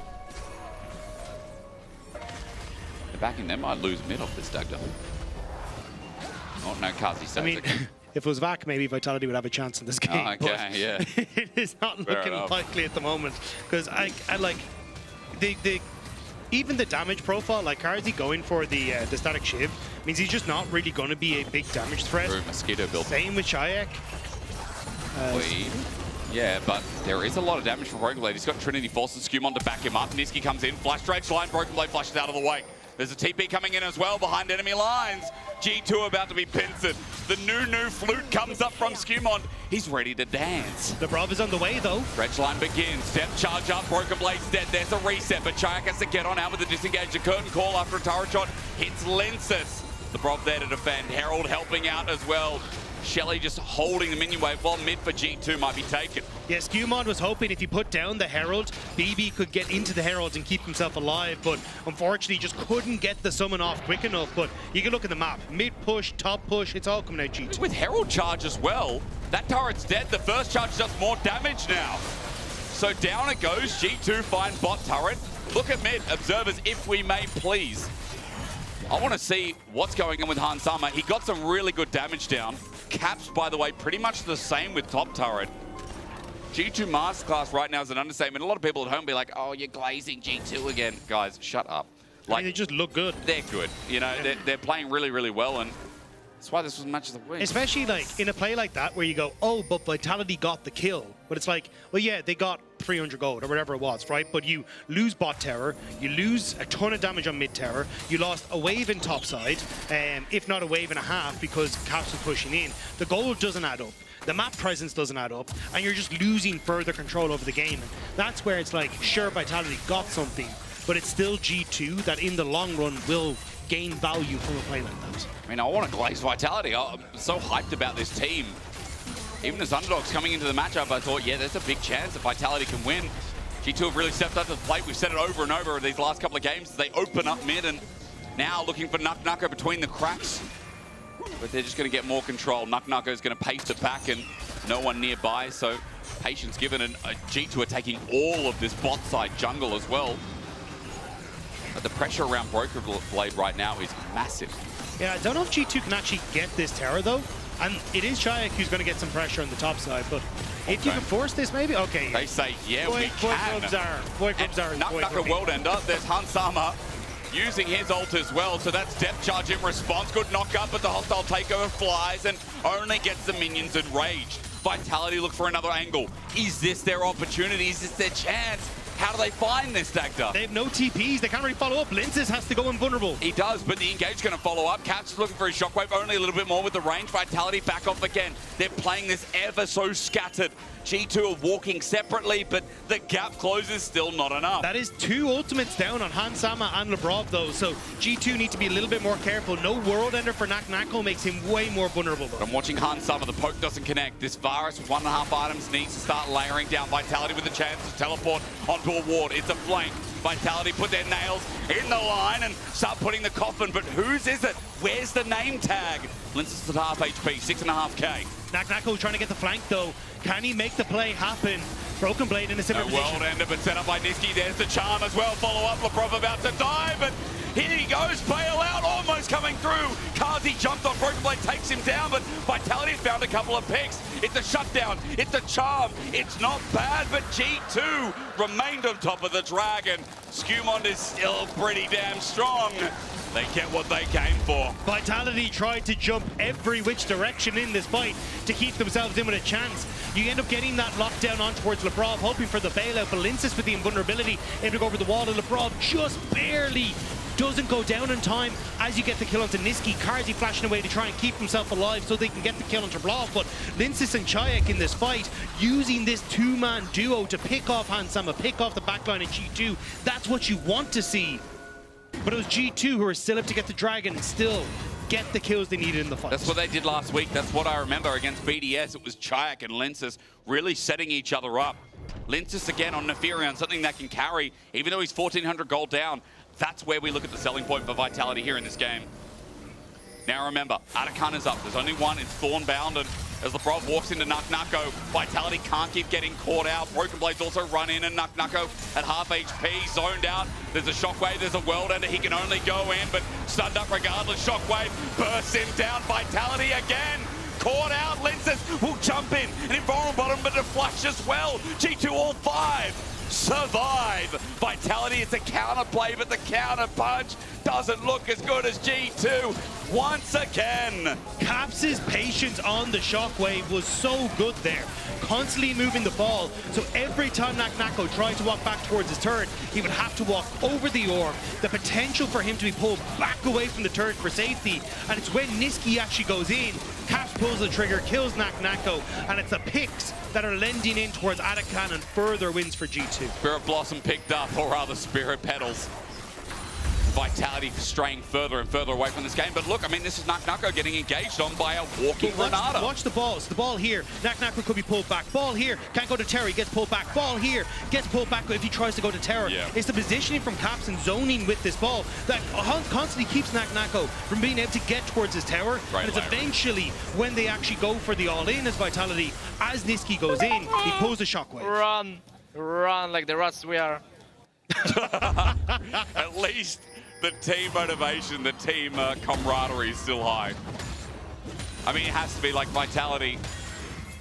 It's such an important game. You got to keep your spirits high because although this series doesn't kick you out of playoffs, this is the series you look back on. That and the Rogue one, right? Because that should have been, you know, a win if Vitality were playing like this. That you could be saying that's what gets us into the top 6 when it is such a, you know, big dog battle to make it into playoffs for this split. Yeah, as you say, like, the fact that you could guarantee yourself at least a tiebreaker to get in is huge, but Niski again needs to run away. Wind doesn't become lightning this time. Skewmond is deep. Naknako goes over the wall. There's a re-engage. But where is the damage? He ultis. Naknako flashes out. Chayak, it's a great angle, but Niski in the thick of it for now. Skewmond still not dead. Naknako doesn't have the damage, nor the reset. Caps is low. He's got a bailout. Chayak playing with it, but still not dead. Caps the shielding. It's enough, but really too much for Vitality. Every single time I'm watching this team, as the hostile takeover takes root and Linces runs into Skewmon to boot, it's G2 walking foot and foot through Vitality again. And there's zero Vitality can do. Chayak needed a reset desperately, but the damage isn't there.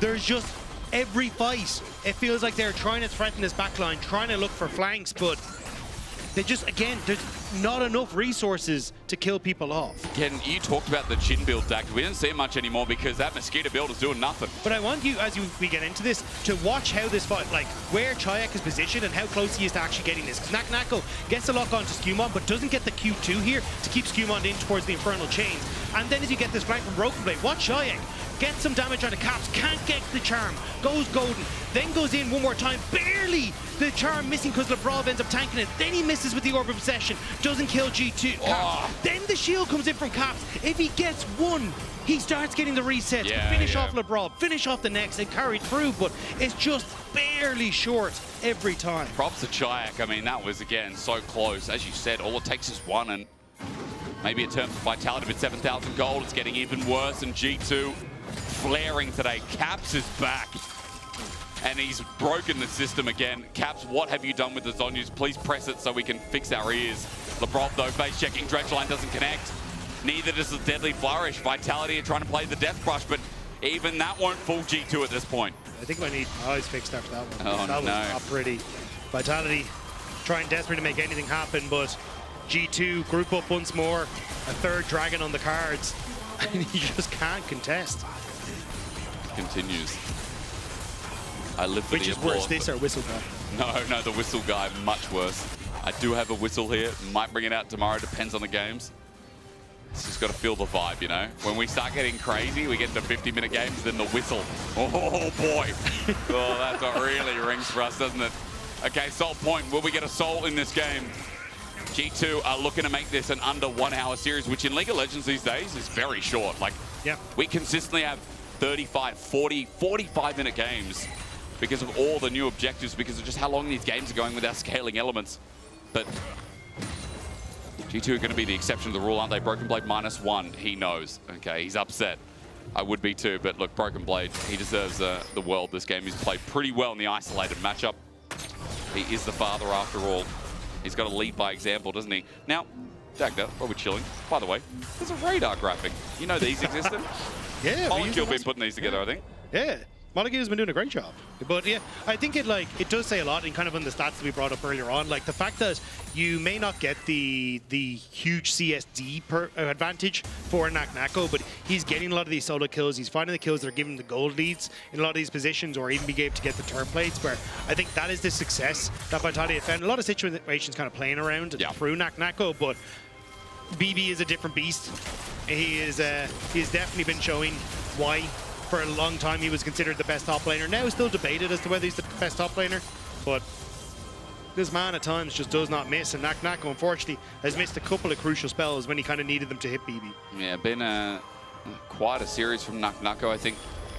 Scaling in game 1, beaten out jungle attention a bit as well for game 2. Niski not hitting dredge line, you could say the same for him. Linces, invulnerability is a Neferi ability.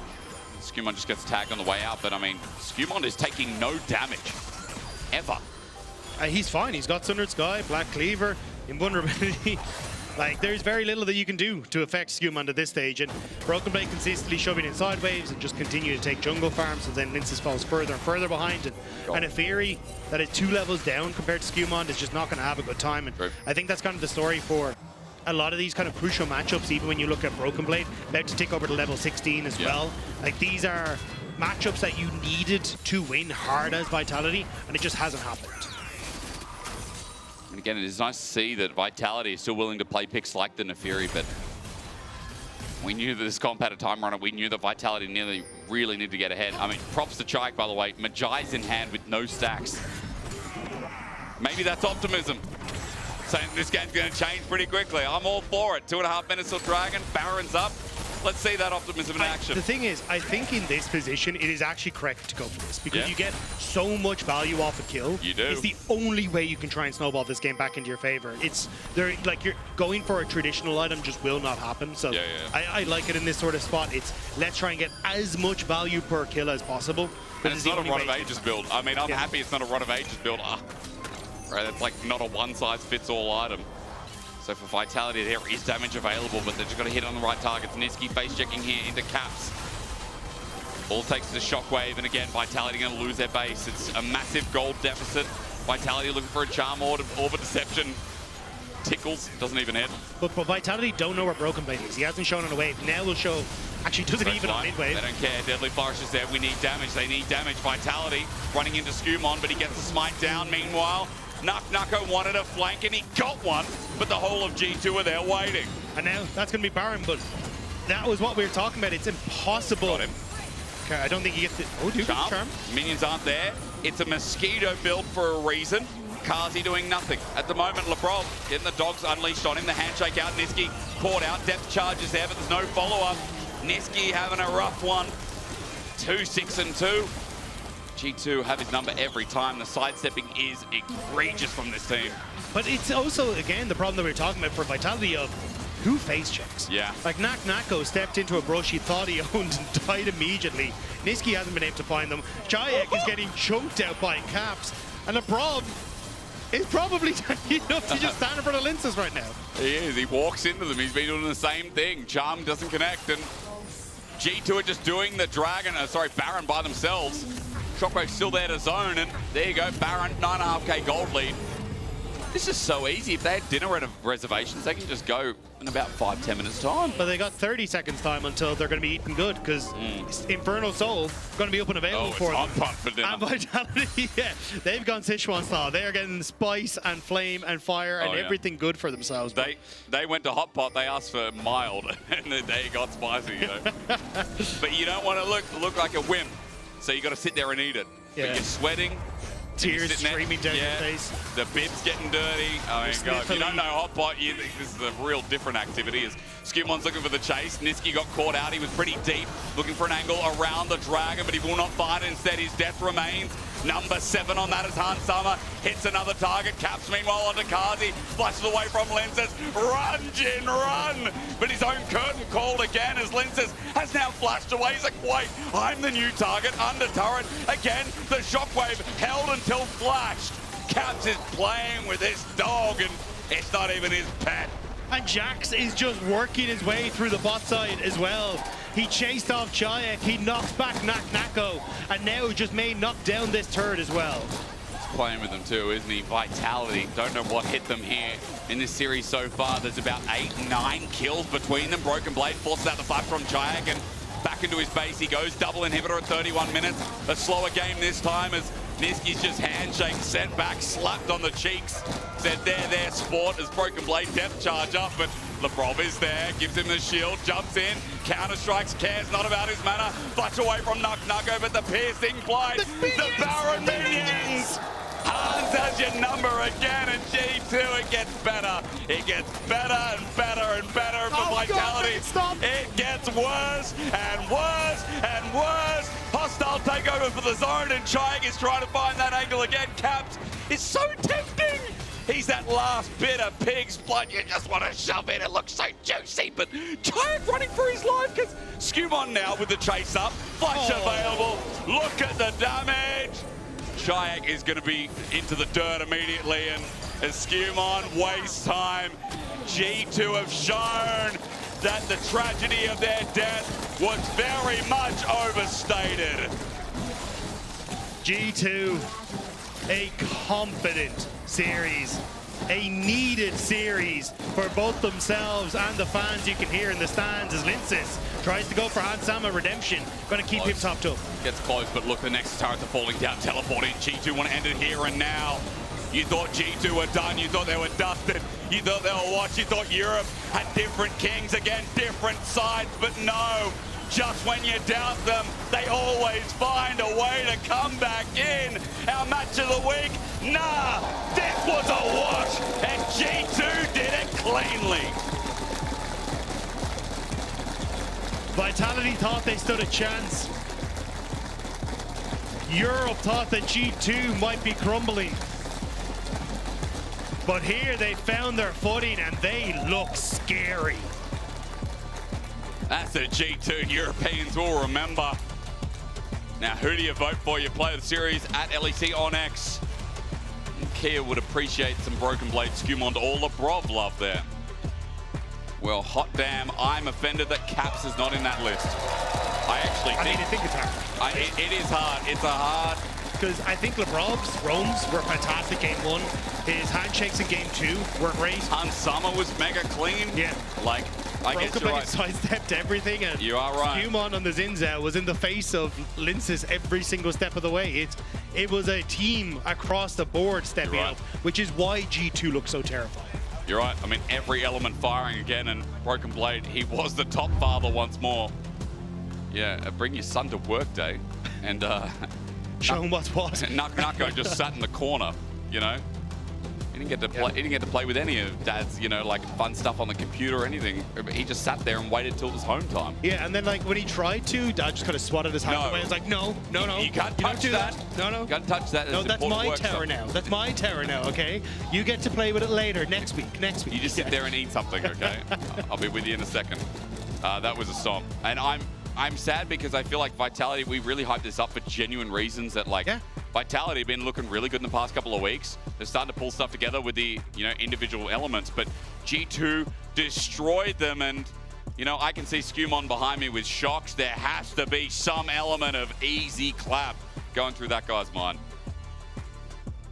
I think so as well. Welcome everyone to the Marriott Bonvoy post-game check-in of our match of the week, where G2 clinches the victory against Vitality. Skumon, it's been a while. Do you remember what it feels like to get a win? Yeah, it feels really good. I mean, to be fair, like we had really rough weeks recently, but this one feels really nice. I can imagine. I mean, it was a long time coming. Now that you kind of have the fresh memory of what went wrong in Madrid and what worked here, is there anything you can definitively point to as like, this is what we needed to do better and we did? Yeah, I mean, definitely. I think like we've had pretty good talks after our defeat. And I think that we figured out like how, like we made so many mistakes tempo-wise. And right now, I think we are making sure that we are always playing together, which we were not when we were losing. And I think that it truly showed today. And I'm like really, really happy with how we played. So that was nice. Looks like it's a relief, a very big one. I can imagine in the race for playoffs. When it comes to kind of how you went through the losing streak and a situation where, you know, maybe players would blame themselves. Did you ever have that thought of, oh, the winter finals and now these series, like, is this something that I should have accountability for? Or was it more with the team? Yeah, I mean, like, after, like, as G2, like, we always, like, think about, like, as a group, right? So, like, we had a lot of talks, and obviously nobody's blaming anyone. Obviously, like, all of us individually had some regrets, because, like, maybe you could have, like, took the scrims like more serious, like this kind of stuff, right? But like in the end, I think like we all knew that we were just not ready for the finals. And like for now, right now, like we were on a 3 series losing streak. But I think that we are always trying to figure out what's going on in the team. It could be drafts, it could be gameplay, right? And I think that right now we have a pretty good read, and I'm really looking forward for the next week and hopefully get some win on stage. Amazing. You had some very loud fans cheering for you the whole time. They want to know when Nunu is coming out on stage. Well, that's a really good question. I've been teasing up a lot since Fearless Speed started. And yeah, I mean, like, we're kind of cooking, and hopefully I can pick it soon. It will be my dream actually to play it in front of the French crowd in Paris, so maybe next week. Ah, okay. A little tease for Evry. Now you are a Kia Player of the Series. Cumont, congratulations. Let's take that into next week. What a final week. You're playing KC in the match of the week. You're also playing SK. And you know how the last road trip goes. I guess there's a lot there that you want to show. No, in front of a crowd, we can also do it. Yeah, right? for sure. Like, I don't think we are chokers on stage. I just think, yeah, like we had pretty bad week of scrims. So I really want to show to everyone that we are in our redemption arc. And we will make it through this split, and hopefully we'll make it to MSI as well. Any words for KC? To KC? Yeah? I mean, good luck to them. They're a really, really strong team, and we are looking for revenge, so it's going to be a banger match. Awesome. One final question. There have been a lot of people that love saying that G2's gonna fail. You know, we had the Kyoto quote, they're not gonna make Worlds. Goldborg also has said on the broadcast yesterday that he doesn't think that you will make playoffs. Do you have any reaction to all those haters? I mean, yeah, I think it's pretty natural for everybody like to kind of hate on G2 because like G2 has been winning like for so many years, and yeah, like we lost final in Winter Split. So I think it's like pretty normal for everyone to see us lose. I think they will be happy if they see us lose, but one thing is sure, we will get back, and you will see us make it to the final again. Amazing. They can't get to you. I love it. Yeah, he doesn't care. He's just player of the series. Everybody, they're doing PGL over in the fan zone, so you can head over there to PGL with Ginny, Nymera, and Broken Blade, who maybe will give us a bit more spice. Welcome to PGL. We have BB himself joining us on these high chairs. Can't reach the floor. Anyways, you know, I want to ask you the exact same question. You know, GB was like, oh, I don't think G2 is going to make playoffs. With this win, you've at least locked a tiebreaker, you know, the bare minimum. Anything you want to say about that? I think he's just a hater. Fair. That's about it. That's a really hard-hitting analysis. Thank you. I appreciate that. Thank you. All right, let's talk about your road back to Berlin. I mean, it's no secret that Madrid wasn't necessarily what you were probably looking for. No win under your belt there either. But then the road back to Berlin also had its own obstacles. Do you want to describe the road trip that you went on maybe? Like, what did it look like? What is this? I was actually on a different journey than the team because I was with my girlfriend. But I heard a lot of stories. I heard a lot of crazy stories. I mean, obviously, like, I think it's better at some point you ask some of the guys that were actually part of this, because it was crazy. It was a crazy story. I think you could make a movie out of it. Okay. Lavrov was apparently very funny, and Skumont couldn't stop laughing because he was saying, guys, he was like very scared, and it was very funny to listen to. It's a very good story. Maybe we can even write a book about it. Maybe you should write a book about it, because you're saying Lavrov was apparently very funny. You can write the book for everyone else. No, like you can be like their biographer for them. I mean, it's a different story. How I survived the Nocturnal IRL. That could be your title. True. It was definitely, like, the later it went to the day, the more scared I get, because you don't know what's going on, you know, like people are... Sometimes just like in game. Exactly. Sometimes it's just the last 2 weeks of G2 haven't been... today is great. Yeah. Today is the first step forward to greatness, is how I would like to describe, like if I had to describe the chapter in my book right now, that would be the title. Okay. I'm sure you guys would read it. I would read I'd read everything. Would be a bestseller. Okay, let's talk about this first step to greatness then, because it felt like today G2 is more like going back to basics, making sure that you guys are, you know, holding on to that early game from start to finish, not letting go any of the leads, really making sure that you're hitting everything home and focusing on the fundamentals. Yeah. Would you say that's been your focus since Madrid anyway? No, I think it's not hard to say that we have been struggling. Mm-hmm. I think it's very apparent that we were hitting like a wall.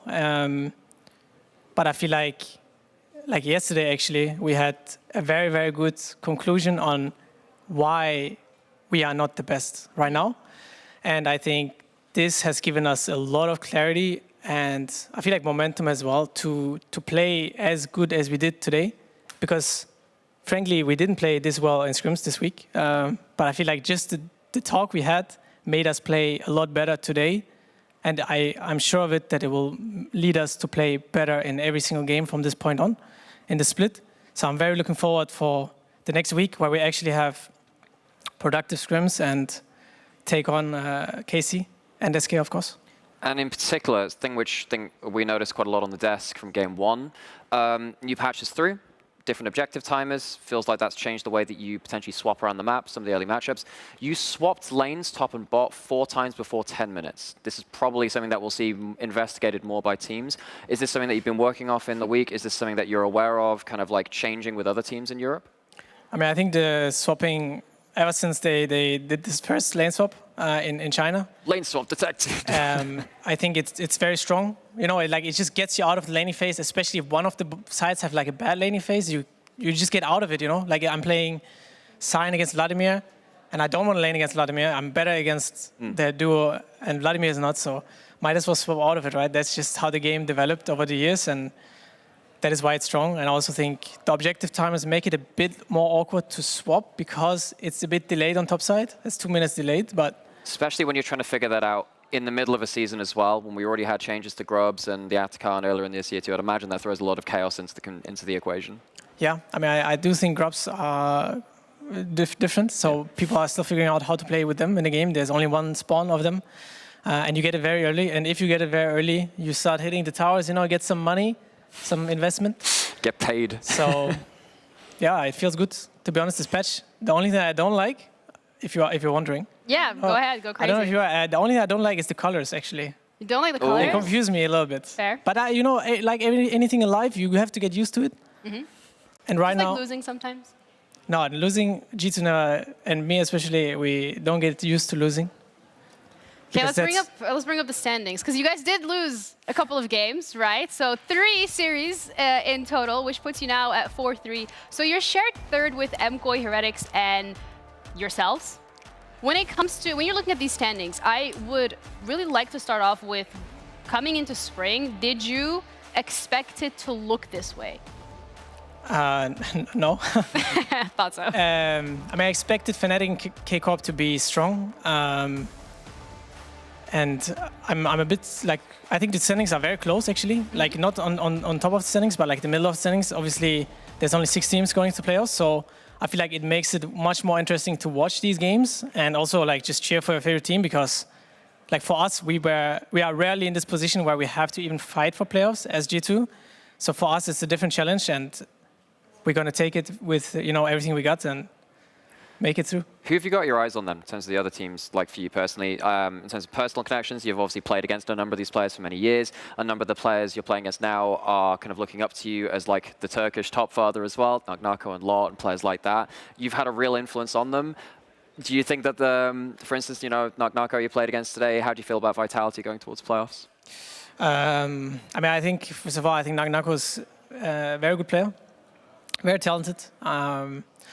And for Vitality, I feel like, I mean, they just have a new support, which they have to probably get used to on how they play the map. I think they have an idea on how they want to play, and I think they played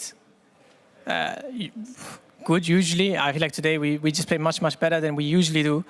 But going into playoffs, I don't really, like, I feel like for us, it would be too selfish to look to playoffs right now. We first have to, you know, get it. And the first team we have to beat is SK for that. Mm-hmm. And we're going to put our focus first on SK before we can even think about KC, because it's not guaranteed yet and we don't want to be too cocky. So we're going to be humble a little bit, you know? Okay, respect. We respect a humble king. When it comes to the teams, though, and the standings in general, which teams are you expecting not to be able to make it to playoffs, like, at all? Do you think, because it is pretty close. I mean, I think BDS might not make it. GX might not make it. And everyone else who's below, I guess Rogue already out. So.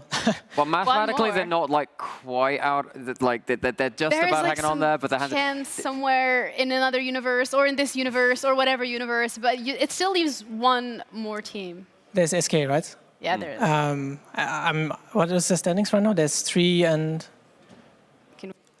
Can we get a check on that? We had that earlier. We could break the standings back up maybe because they're 2 and 4 actually. I can see it on the nice little screen. Oh yeah. Eyesight 2020. Okay. We'll get the standings at some point, and we'll come back to that discussion. And you're talking about yourselves and like how you don't want to be too greedy in terms of like looking forward and being in playoffs and whatever else that might be. But I would assume that the goal has always been playoffs. I mean, the goal is to win the split. Oh, standings. Yeah, I mean, obviously, for us, it's always to win the split, to be the best in Europe. And this is not like this objective didn't fade at any part of the split. Obviously, starting the split, we had a really great start, 3-0 into 0-3. It's not something we, usually, I feel like this was probably one of the longer losing streaks we had in recent times. But yeah, I mean, our objective is obviously to win. And I feel like it started today. I truly believe it. I feel like it was a very big breakthrough series we had, not because of the gameplay, but because of how we mentally prepared for this game and hopefully also for the games in the future. Yeah, well, we've seen the standings, and you're right, SK is also hovering towards that bottom, so I guess it means that you're just looking to amputate from, however it stands right now. Yeah. Respect. Right, I mean, Alex, looking at G2 today, we had a lot of discussions as well when we were sitting on the desk like, okay, well, it looks like they're back, it feels like they're back. Is there anything that you want to highlight here that you are thinking, okay, this is what I want to see less of? In terms of seeing less of, I mean, I'm happy with a lot of stuff they showed today, so that's kind of hard to pick stuff out. So I look at this Putting and you on the spot. Yeah, because I mean, the last time we saw you guys, I wasn't a big fan of the last couple of drafts you had in Madrid. I think there's a little bit, like, you were cooking, but there was smoke coming from the kitchen maybe a little bit. I feel like that was a lot more stable today. Of course, I love that creativity, and I suppose if there is one thing to take away, it's to bring back some of that creativity in a way that we saw, but maybe some of the yeah, because you did call him a meta slave. I didn't say anything about that. I think that was an Odo quote. I didn't say anything about that. That was Odo Omni, our good friend. We can blame Odo Omni for that one. Well, Odo Omni is not playing anymore, so...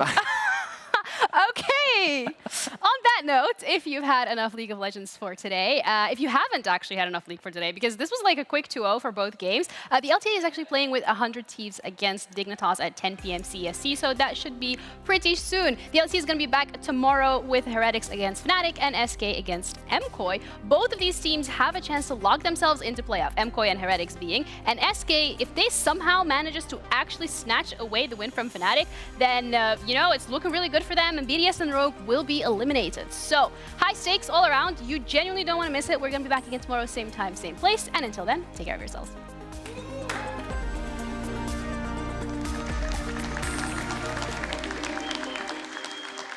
He's alone mid. I cannot. S-flash. I'm looking W. Yeah. Nice is dead. Really good. Can you give me ball? I am okay. I go. No flash. TP mid, can we look to TP as well? I can one shot him, guys, trust me. Okay. No shorty? Yeah. Nice. Good job, guys. It's the grand entrance, but no grand exit for him. The fight goes in Giant X's favor as Noah finds the final shot. Down. Nice! Nice. João HP? Nice. Don't push it. I'm gonna go on a 0, okay? Seri. I go to 0? Yeah. No push 0. Nice, good job. Nice! Good job. I was thinking again a bit, but good job, guys. Thank you. Knock goes alive, but for how much longer? The Avengers are here! I'll flash back. No, I won't flash. Destroy. I'm looking. And it's the next. Yes, they cannot TP, guys, okay? They can shoot. Nice. Flash. Let me go through. I'm going more. No flash. Yes, flash. Nice. Very good, guys. Nice. Good job. Keep it up, okay? Nice. Very nice game, okay? Good job. We're back. Vitality has to back off Broken Blade, looks for the demolition, wants Nako, the burst of flash! Father, big cat son! How could you do this to him? He was supposed to be the one.